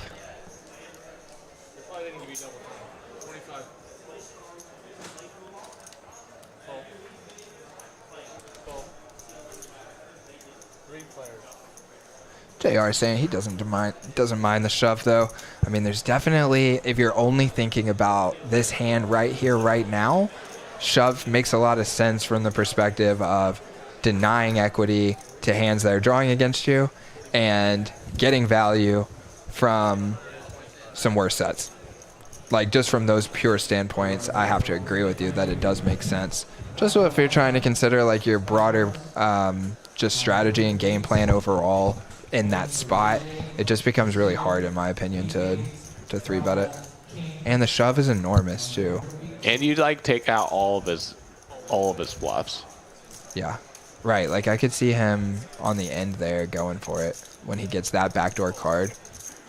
But then, like, how many rivers do we actually have to check fold? Because of spades and because of one-liners coming in, unless we're like 1, 2, 3, 4, 5, 6, 7, 8, 9 plus 9. Like 18 of the remaining 40 something cards give us a one-liner spades. Yeah, I mean, I just think that's an unfortunate side effect of the configuration like and how the board came. Yeah. Just doesn't favor us. Yeah. It favors him. Yeah. And he might just like, Yeah, and that's another, I mentioned one of the reasons that I started limping is because of the set thing, not wanting to get folded off of pocket pairs that need to realize their equity. Yeah. And then that's another reason right there is because the games are so loose that like you're going out of position multi-ways a lot, and then it's just like having the initiative is not as valuable when there's 4 people in every pot. Yeah. You know, you don't get to demand respect on boards as often. Yeah. Which basically, I'm just saying that lowers your incentive and initiative for like the benefits of raising over, like having 100% raising range and a 0% And who limping knows? range. Like he might even fold pocket 7s and 6s to that. Maybe he That's wouldn't. enormous. But I know. Like maybe 2 pairs. I think he definitely folds 2 pairs. Yeah. To that. It was 650, and then Frankie ended up jamming for like 37, 3800.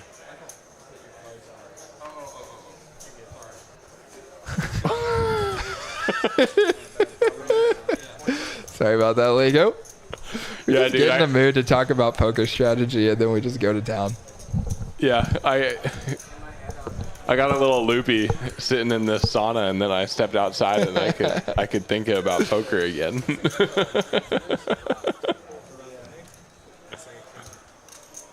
I don't know, just some spots like are really, really interesting, and this is a really interesting spot.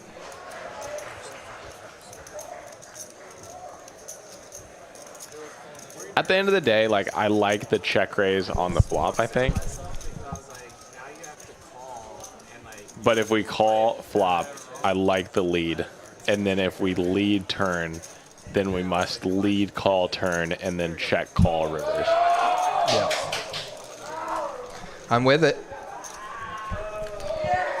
All right, we're hearing some If high Rosie energy doesn't lose stuff. the stand-up, I will super chat 100. Oh man, that's hilarious. Locked Let's in, go, Bronx. dude. That is savage. That is savage. That is savage. Being like, yo, I'm gonna free roll $100 now that you're gonna lose stand up because you're a nit. Oh my gosh, that's hilarious. That is hilarious. I was playing on a stream like a couple weeks ago when we played stand up. And there's this biggest nit at the table, and I was like, well, I win stand-up game. And, like, sure enough, he loses the stand-up game. And look, he's saying this when there's only like 3 players left in stand-up game. Go let him know. It's 15 minutes Yeah, delay. it's on delay. You can pop your head out and see if it's possible they're still playing. Okay, I'll do that.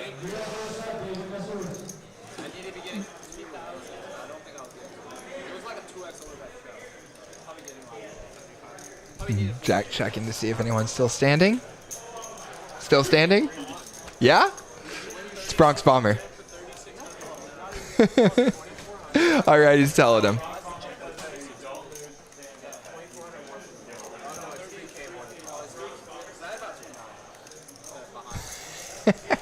It's hilarious. It was essentially a 3K 5X shot with spades. Nah, straight draw. Man, so Nick flopped the best of it here. But river is favorable for Benji. Who bets? Nick calls. Quick call. No good. Not going to be happy to see that. Got rivered. So we're rooting for Rosie. So I get so confused by double double negatives and stuff. Yeah, because you're trying to not lose the stand-up game instead of So winning. we're rooting for Rosie right now, right? Well, if Rosie loses the game, if he's the last one standing, Yeah. then he doesn't have to pay. Okay, I see. He's saying Rosie's a nit and he's going to lose. Let's go, Rosie! Oh, boy.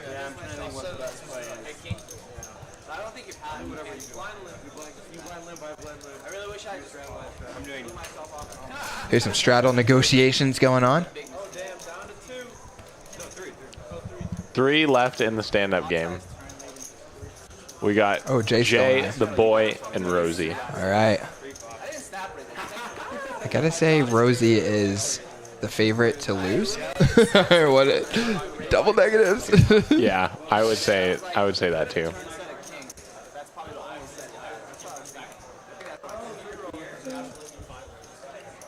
If you have a set of kings, obviously I'm gonna lose. And I was told to let you guys know the stream is going to run until the stand-up game is completed. Nice. And then the stream will end. Oh, yeah, and they're still going. So, spoiler, we've got at least 15 minutes left. Yeah.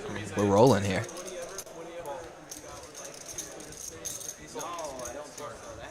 Bronx Bomber trying to clarify for us. If Rosie wins Yeah. or doesn't lose, we get 100. You can just easily call, but getting check raised is cool. So like, that's a hand such a bad thing. Are you saying that we get to pick a player, or if we want which side of Rosie we want? I mean, I think Rosie just being up against 2 players, he's got to be a less than 50%. But he is the highest of the 3 chances of losing.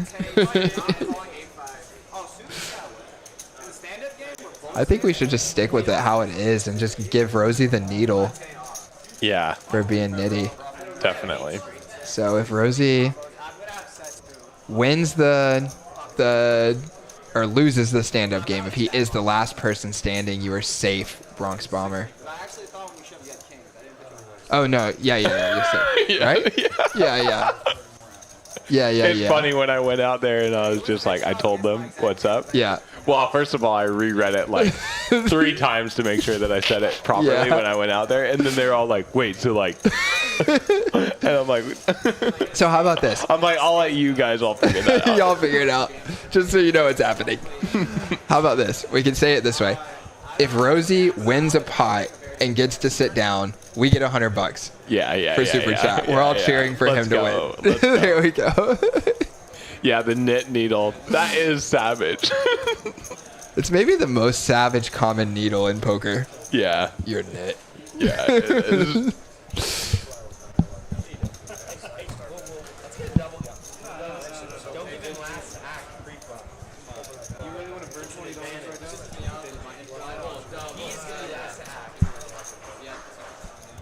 Okay, we're on. Let's go, dude.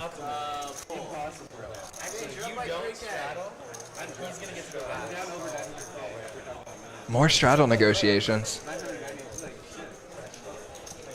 Ooh.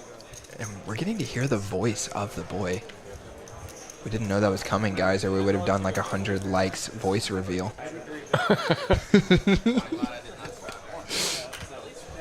I can't ever tell if it's him or not. Yeah, I think that was the first time that I've felt 100%. A lot of people have ended up using masks as a sort of costume. Yeah, dude, I've actually considered that myself. Just the fact that, like, when you go anywhere, they're watching you on cameras. And it just makes you feel sort of like you're able to walk through public without every single, like, camera registering, like, You're who definitely you might be. super conspicuous. Conspicuous? Conspicuous. Inconspicuous. Inconspicuous. Yeah. And then especially when you're in casinos, you know they've just got a zillion cameras following your every move. It'd be kind of slick, like you're flying under the radar. I mean, that's what I felt like during COVID, and I have the mask on walking through the grocery store. I'm like, no one knows I'm here. Yeah. Because, like, I'm, like, hidden, you know? And definitely when you wear, like, a hat and a mask, like, nobody knows. The only problem is that it's very uncomfortable. I don't want to wear a mask all the time. Oh, yeah. Screw wearing a mask all the time. Yeah. But I could see it as being part of, like, my go into the casino, maybe only in special situations, like inconspicuously costume. I like that from the boy. Like, he probably puts it on as, like, part of his uniform almost to come play poker. Yeah. Wearing a mask in real life is, like that's being a nit in real life to me. Sounds like someone needs another break from this. Yeah. Man, it's I got true. too much into that. It's true.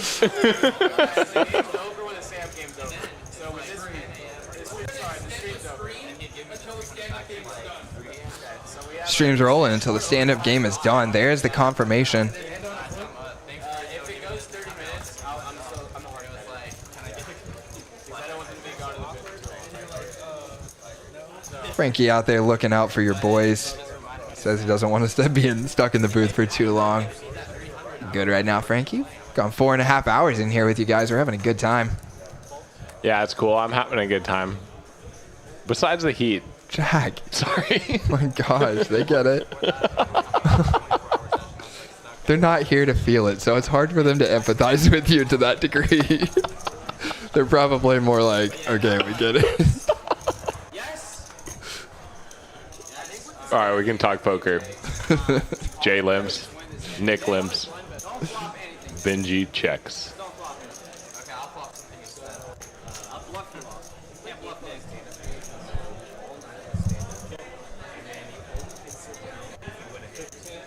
Total whiff for all three guys here. Oh, nope. Nick made bottom pair. Didn't see that. And he's going to call, get a little bit extra out of Jay here. Oh, he might get even more if he wants to be sticky. Jay bets 50. I think if I'm Jay, I'm not going to be doing as many of these multi-street plans with Nick in there. He's just not going to fold often enough. And you don't need him to fold, though, whenever you drill the backdoor flush. What a spot, dude. That is another one of those feelings. And Nick snap calls with the 3. Oh, he folded. Jay just volunteered that information. I was like, dang, got max. I wouldn't either. I feel like a lot of the point of like doing these triple barrels is like we have some fold equity on the flop, some fold equity on the turn, and some fold equity on the river. But when we have no fold equity on the flop and no fold equity on the turn and some fold equity on the river, I feel like the triple barrel just becomes a little bit worse. Yeah, dude, and I have to tell you, do you remember when I told you that for several months I felt like I had kind of fallen into this pattern of like overplaying? Yeah. That is the perfect example of the kind of line that I was trying to draw too often. Yeah, exactly. And people just don't fold often enough for that. I know. It's so tempting sometimes when it's like, oh, like I have a backdoor diamond draw, therefore I'm going to bet flop and then barrel all diamonds. And then, well, I got to like follow through on my plan and go for it. Yeah, and you're just thinking that between the times that they fold and then the times that you improve your hand and get to keep betting, that it's worth the price. But I just think over like months of sample, I just felt like it wasn't. We got the biggest Savage Sunday comment yet. Ask anyone at the Dallas Poker House who knows me. You only play poker against me. You lose every time, every single time. On my way back to Vegas, suckers. See you soon, little nit. I like your little addition there.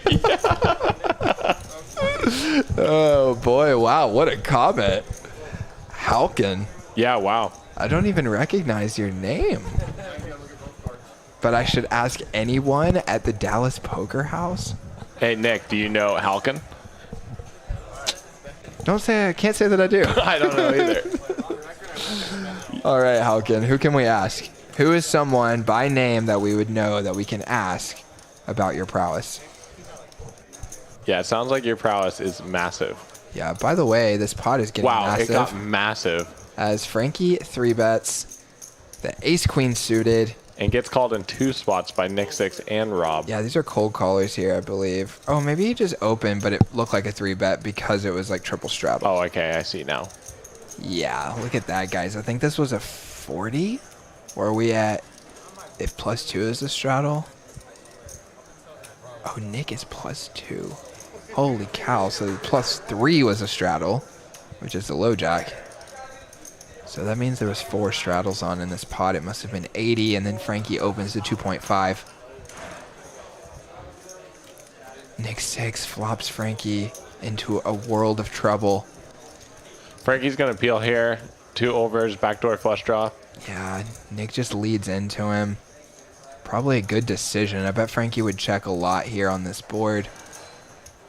Maybe not. Maybe he would be c-betting here and then checking the turn. But Nick now has the lead. He checks. And can he squeeze a little more out of Frankie here on the end? There's already $1,200 in the pot. Yeah, just ballooned. Good sizing here at the end. Nick realizes Frankie's not too strong. Most likely like has an ace-high type of holding. And now as Frankie, you're just like, man, I don't know. Like, this guy probably maybe could be doing this with any pair. Yeah. Like, he's not polar in any way. Right, just like I said so earlier. He could, like, have a 9, a 7, a deuce, like, some sort of, like, 8-6 hand, 8-10 hand. Any 8 hand with a gut shot that could have let out. So, like, his pair of 8s get there that could bet this sizing. His 7s and 9s could bet this sizing. And his under pairs and 2s could bet this sizing, too. So... We're sitting here with ace high. I was like, you know what? I think I'll just like let this one go, even though that it's such a good price. Like we're getting such a good price. Yeah, but it's also worth noting that we would probably be betting very thinly on the turn when check 2 with all of our values. So ace high with a queen kicker is one of the better hands that we're going to have. It's true. I think I would think it's very reasonable to find a call here against Nick. Yeah, I do too. But he just has to find some leads, like with, like what, you know? I mean, I don't know. He does all sorts of stuff. I know, but like ace highs or king highs or queen highs or jack highs. Yeah, into the other guy and into Frankie. Like most likely he just lead a pair, then check and then bet this. Like I mean, it makes sense too for sure, but we're getting 5-1, not 1-1. I know. We gotta have the best hand about 20% of the time. Yeah, even less. Not even 18. Yeah, something like that. But like Dewey, he has so many pairs. I don't know. He has to find some like random. I mean, I don't blame Frankie for thinking this one over. Frank the Tank. Tanky spot. Frankie. Yeah. Frankie in the Tanky. Tanky Frankie.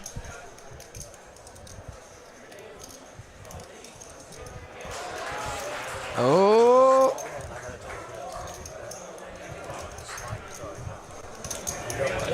Now Nick telling him to fold.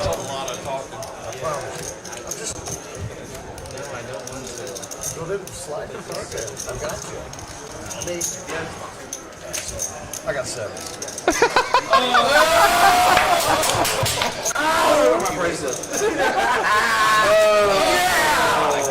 I had you anyway. You thought it was a stone cold bluff, didn't you? Damn.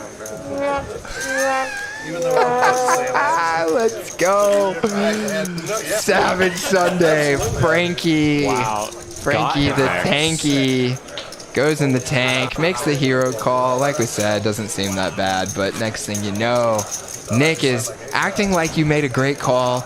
You're thinking, ace high good, let's go boys. Everyone gonna see me on live stream, call it ace high, shipping a big pot. And Nick says, just got a pair of 7s. Oh no, you just got value bet so thin. The pain. Yeah. The pain. Next hand, I'll go all the way around. You guys should be happy. It's cheaper now to sit down. No, it's better for him. I mean, it's actually worse. Dude, we are still sweating as Rosie.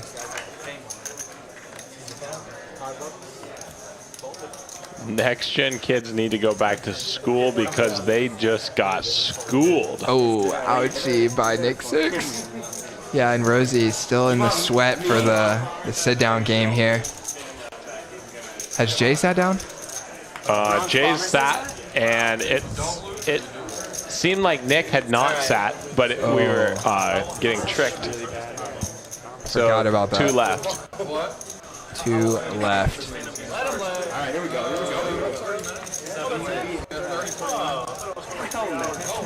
Let him live. They're trying to get in there. They're like, I need to win a pot. But both of them just whiffed. But Rob's flopped the goods. Oh, yeah. Little 7-way pod ski for you boys. Does anyone have a 10? Benji's got the best 10. Might cost him a couple of streets here. It went from Frank the Tank to Frankie Tanky. Frankie the Tanky. Tanky Frankie. Frankie Tanky. What cool speech play, and it feels so good that when you're doing the speech play and talking to him, he just like after being Frankie Tanky, he just like he just insta calls. Oh yeah, you know, worked like a charm. Yeah, you gotta feel so good about that speech play. You do gotta feel good about that.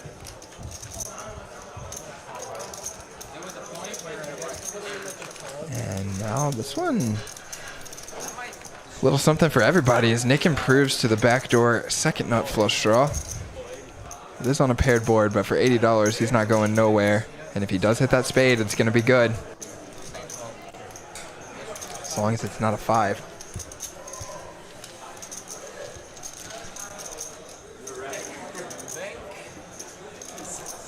And there it is, boys.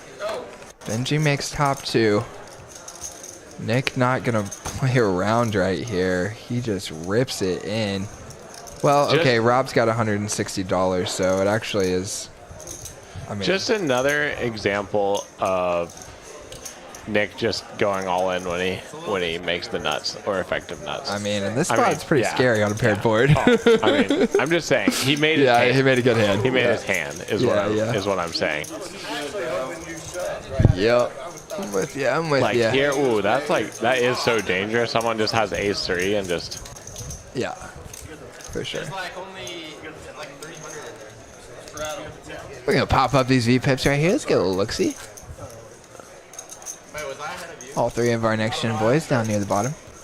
Yeah, but they need to find some more of those sneaky V-pip strategy that I was talking about. I know, it's so funny how that's a dynamic of playing on live streams is dealing with the chat pros who want to see action. That's why they're here. But then you're also thinking, but my priority when I'm coming in to play this game has nothing to do with trying to V-pip high. It has only to do with like trying to play good poker. Yeah, like I don't want to play bad cards. Why would I want to play bad cards? Just so people will think I'm cooler. Yeah. Or and what? like, well, you end up playing bad cards and you like.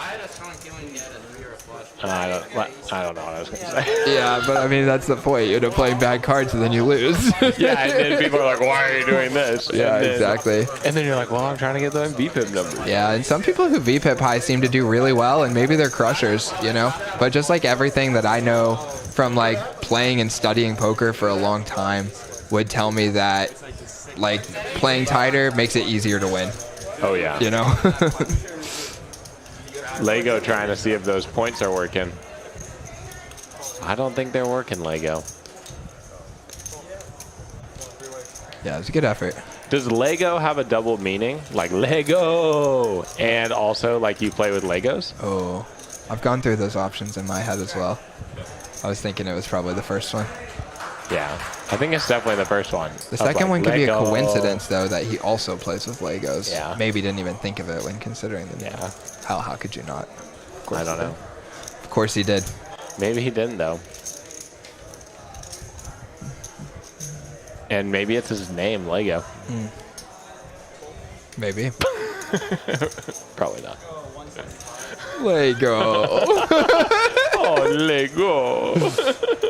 Is he crying about points, or is he crying because we're getting on his name? Oh, both wrong. Wait. Both wrong. Oh, it must be like a reference to something then if he's sad about it. Yeah. Lego. It's just a nickname. Oh, so I am right. It's a name. Yeah, why are you giving us a cry face, though? We didn't say anything mean. And it's Savage Sunday. Yeah. You can't cry. Oh, wow, dude. Nick 6 just ripping it again. Jay has to fold his jack. He looks agitated about it. Was that $400 out there in front of Jay?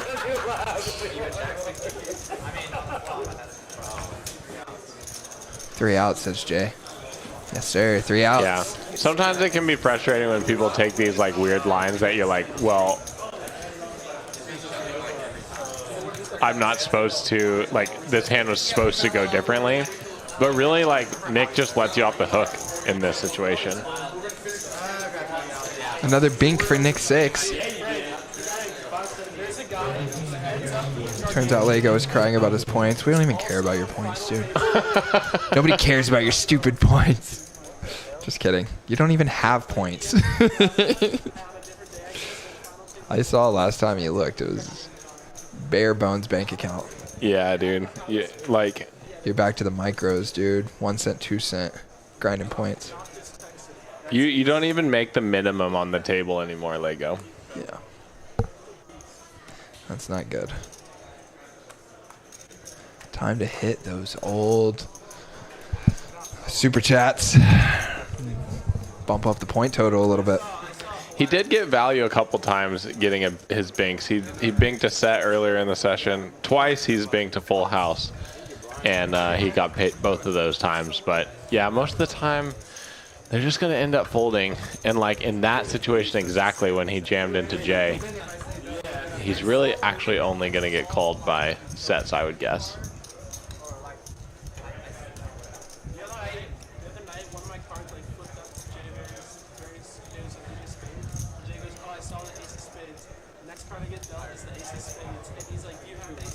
Oh my god.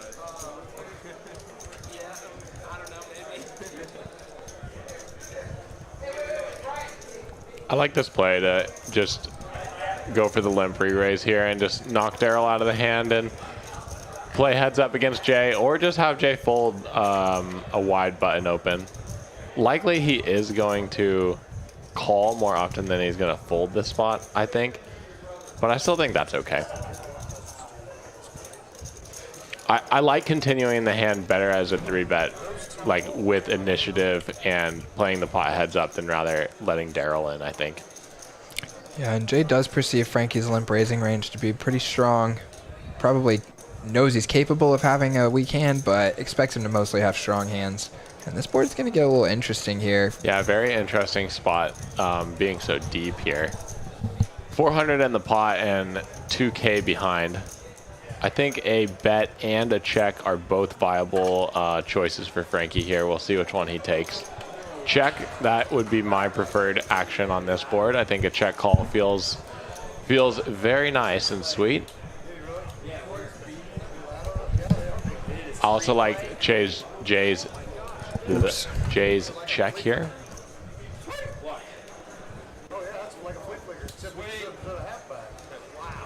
Frankie checks again, wisely. Yep, I think he's going to be faced with some news now, faced with some heat. Jay's got the goods. Frankie might think that Jay does not check back, is not flushed as very often, which is a good move for Jay and one of the reasons for doing it. And it could potentially earn him $225 right here, and it looks like it's going to. Yeah, definitely would not be folding if I was Frankie here. I'd go with the check, call, and turn and see what happens on rivers, play some rivers. And yeah, kind of a weird spot here actually at the end because Jay doesn't have many offsuit hands. So a lot of his, if he was to have a flush, it would be king high flushes and ace high flushes that would check back the flop. But then his king high, like what king high does he have? Like really none. So then he only has like ace 8 of clubs and below. Yeah, and Jay just wisely checks it back because Frankie, if he's going to call, is usually going to have the king of clubs, excuse me. Wrapping things up out there. All right, guys, we've had overtime for you here. It is 10:30. Looks like we've got about another 15 minutes left. They are wrapped up outside. So let's see. Is Bronx Bomber still sweating? Yeah. Probably fell asleep, says this game went to overtime.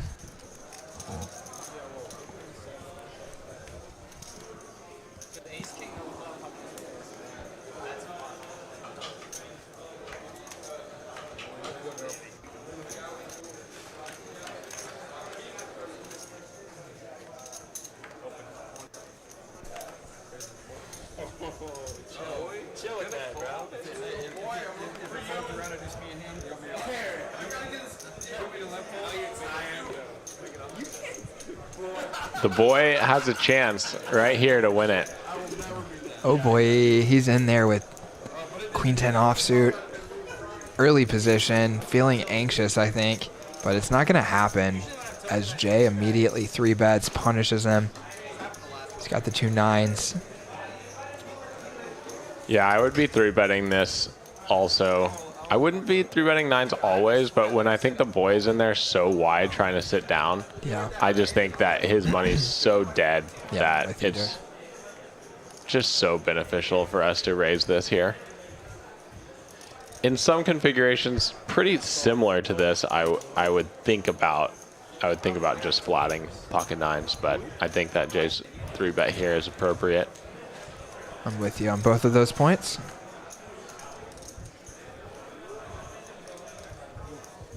Really good flop for him. This might be the hand that he gets to sit down. And if that is the case, Bronx Bomber is going to be safe. That's right. He picked Rosie when there was about 4 players left. Oh, and Jay still has the best hand. The boy chose not to take a stab at this on the turn. Really good run out for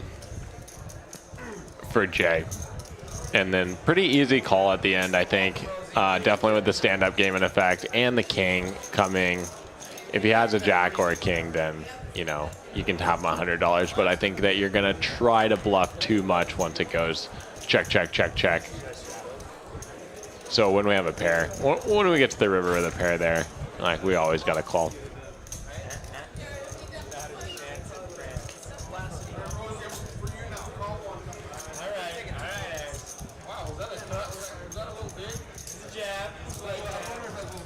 Sounds like Rosie's getting some heat out there for... Called one too many times. Hey.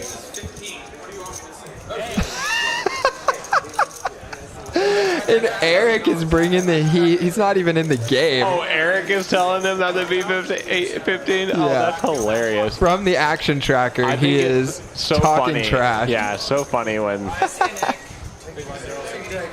That's hilarious. And it looks like Nick 6 is out of here. He booked a small win on the day. Yep. He was in for 4K and cashes out 4.2. Crazy swingy day for I Nick. didn't realize that he ran it up so late at the end. Uh-oh, dude. Daryl's got the aces. Rosie has the king 10 suited. Might he be incentivized to continue here after limping? I personally, like, this is a different spot for me as far as the king 10 suited, like, limp goes, because it folds to him in the big blind. So he's so incentivized just to check behind here. So when he ends up raising to 60 here, I don't think, like, I think that calling is more appropriate than raising here. I just think that has a pretty strong range here. Yeah, and I think what I would do is actually wouldn't want to do a lot of calling here with anything other than small pairs or maybe some suited aces. I think I'd just fold king 10 when Daryl raises to 60 after it limps to him. That's a wise fold, honestly. And you've got all these other players behind you, so it like dilutes the strength of your hand that you're going to have bad relative position and potentially a multi-way pot. Yeah.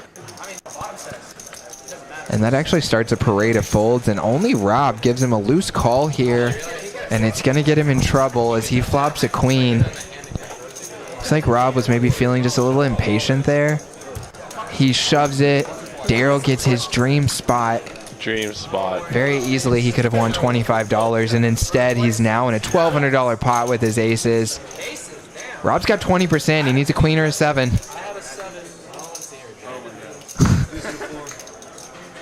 He breaks off. People are so mean to Jay. Yeah, Jay says, I had a 7. Frankie says, oh, no one wants to hear it, Jay. Because it very easily could still come a 7. It does. And Rob, a little bit of a miracle there. Now I bet he wishes that he won that $25 because he's walking away with a big winner of about $10 now. Yep, tip $5 to waitress, and there you go. That's my whole profit. And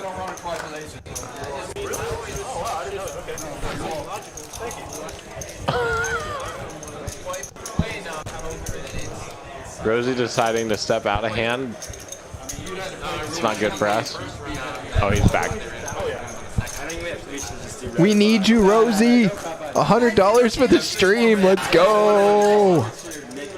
Oh, yeah, he said he was going to call it in 30 minutes. This is why they're just for us. Well, yeah, but This is an epic stand-up game, guys, and the stream has continued. You've got bonus coverage because Rosie doesn't play any hands. So you guys need to stop getting on him about being a nit and instead thank him for keeping the stand-up game going all night. Because all 82 of you guys that are still with us have been enjoying a little prime time, 40 minutes of bonus coverage. We do know it's coming to an end at some point, though. Who's it going to be? Just for this stand, okay. Well, I'm going to go home before then, so I guess let me know if So looks like the triple straddle is on. Oh, no, I'm sorry. This was a raise from Rob. So maybe just the single straddle, or let's see. Single straddle is on. Rob goes with the large sizing. Yep. I like it, personally. Me too. Frankie calls on the button. I like that too. Oh, actually, I don't like that. Rob's only got $500. I don't think we can call for 40 when he's only got 500 more. I think it's all right. The boy is incentivized to get in there a lot, being in the straddle. Also, they're incentivized to 3-bet a lot, so that makes it worse. It's a 4x sizing. The straddle and stuff are not going to come in as often. I feel like deuce is just not. Stand-up game. That's true. Stand-up game. That's Like, true. Stand-up game, which means he might squeeze more, right? Yeah, he might squeeze more and he might call more, so, like, I don't know. I just fold deuces personally. $500 in the opener stack.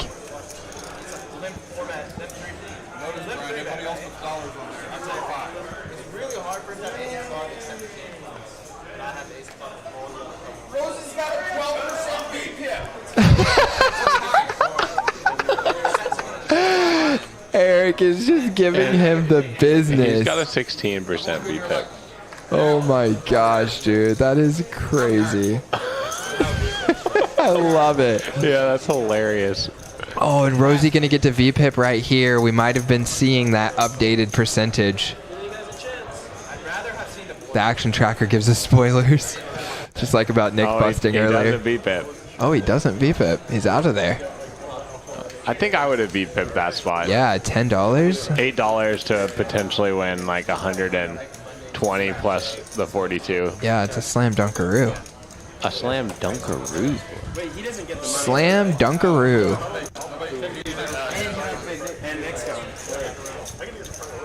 And who has something here? Benji. He's got second pair. They're talking about how small the stand-up game actually is now. They're like, we're all waiting around for $15. No, except for 15 like each? the people sitting. I thought it was only 10. Are they doing 15? No, 15. Okay. But they're like, oh, we got to keep playing so we Yeah, can. yeah, Because yeah. you're owed 15 by sitting, so you're like, well, True, I have to wait yeah. this game out. Like, I mean, I'd wait it out too. It's a good I mean, game. yeah, of course.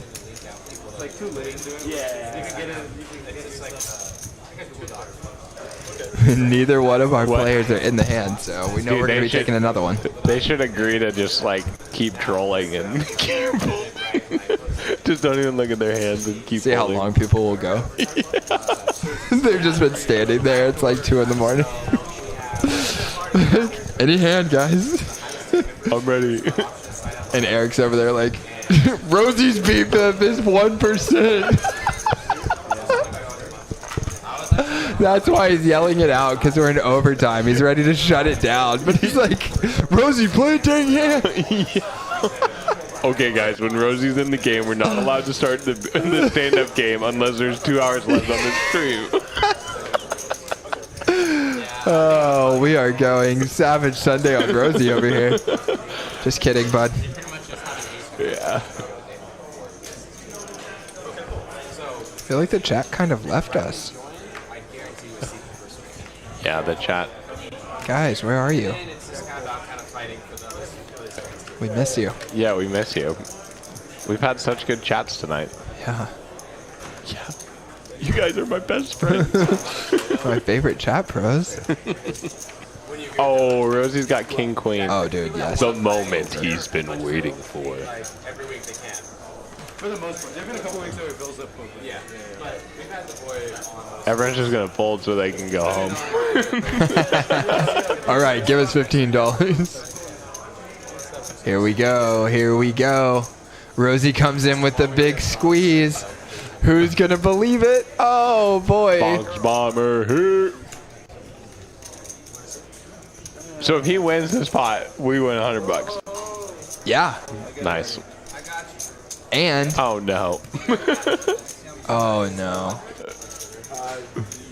This is interesting for Jay. I know, so interesting. He knows that Rosie is generally a tight player. This would represent a super strong hand, but he also knows that the dynamics of the game are on. Not surprised to see that. Pretty quick decision. Yeah. Rosie having 1,200. And Rosie folds. Alright guys, I have to forfeit the stand-up game. I have to pick my brother up from the airport. Oh. Wait, before forfeiting it. I like have to go this second. He's gonna kill me. Let's just go right up. Make it fair. That was what I'm saying. Make a deal with the boys. Sure, yeah, sure. Let's just do it to go like now. Let's do it now. Hey, play one hand, just those two. I have to leave. I have to. Okay, yeah. Heads up, one hand. Whatever. I like him. Run it down. Yeah, I have to. And they're going to flip for it, guys. So surprise, surprise. You thought that was not the last hand, but it was. And here we go. So he announced that he has to pick his brother up from the airport. I believe him. Rosie is a stand-up guy, which is a great, that's a great ironic comment. Yeah, a pun. Yeah, fun. Like, he's a stand-up guy. Yeah, that's absolutely. hilarious. Are they flipping for it, or are they playing I think for they're it? flipping for it.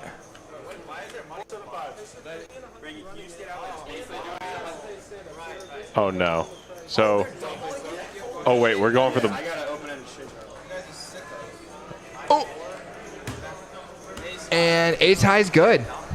And that's it, guys. Let's go! We win with the flip. You said.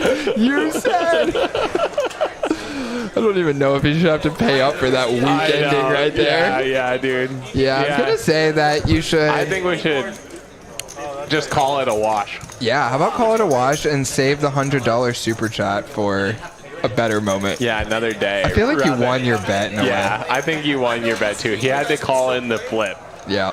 or the forfeit. So No Ubers around DFW. I know, dude. Maybe, is it possible that Rosie was just feeling the heat? no, No, I don't think so. no, not at all. Not at all. So let's bet just you. wrap up the session. The big winner of the night is Benji. He sent it. Let's go, Bronx Bomber. Bronx, He you're says a boss. congrats. You're a boss. Thank you, dude. We appreciate it. Wow, we had a good time tonight. Yeah. Sorry that the ending there on the stand-up game was a little anticlimactic, but you know what? It was a good stand-up game, and overall, a great action game. Congrats to Benji. Congrats to the boy. Congrats to Jay, all booking healthy wins. Sorry to our players that left a little early and were victims of Savage Sunday. Yeah. Excited to meet you next week, Bronx Bomber. Yeah, It's going no to be doubt, a good dude. time. We're going to have a good time. No doubt. We're going to have Savage Sunday every Sunday coming to you guys 6 p.m. to 10 p.m. here at Poker House of Dallas.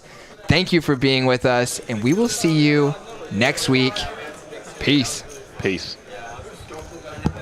Give it like 30 seconds because of the buffering. Actually, I'm just gonna go. You're just gonna go? Deserve it, bro. Leaving on the putt? I need to go find some people. Find one here. Yeah. I got it. Yeah, let's go. I mean, the putt.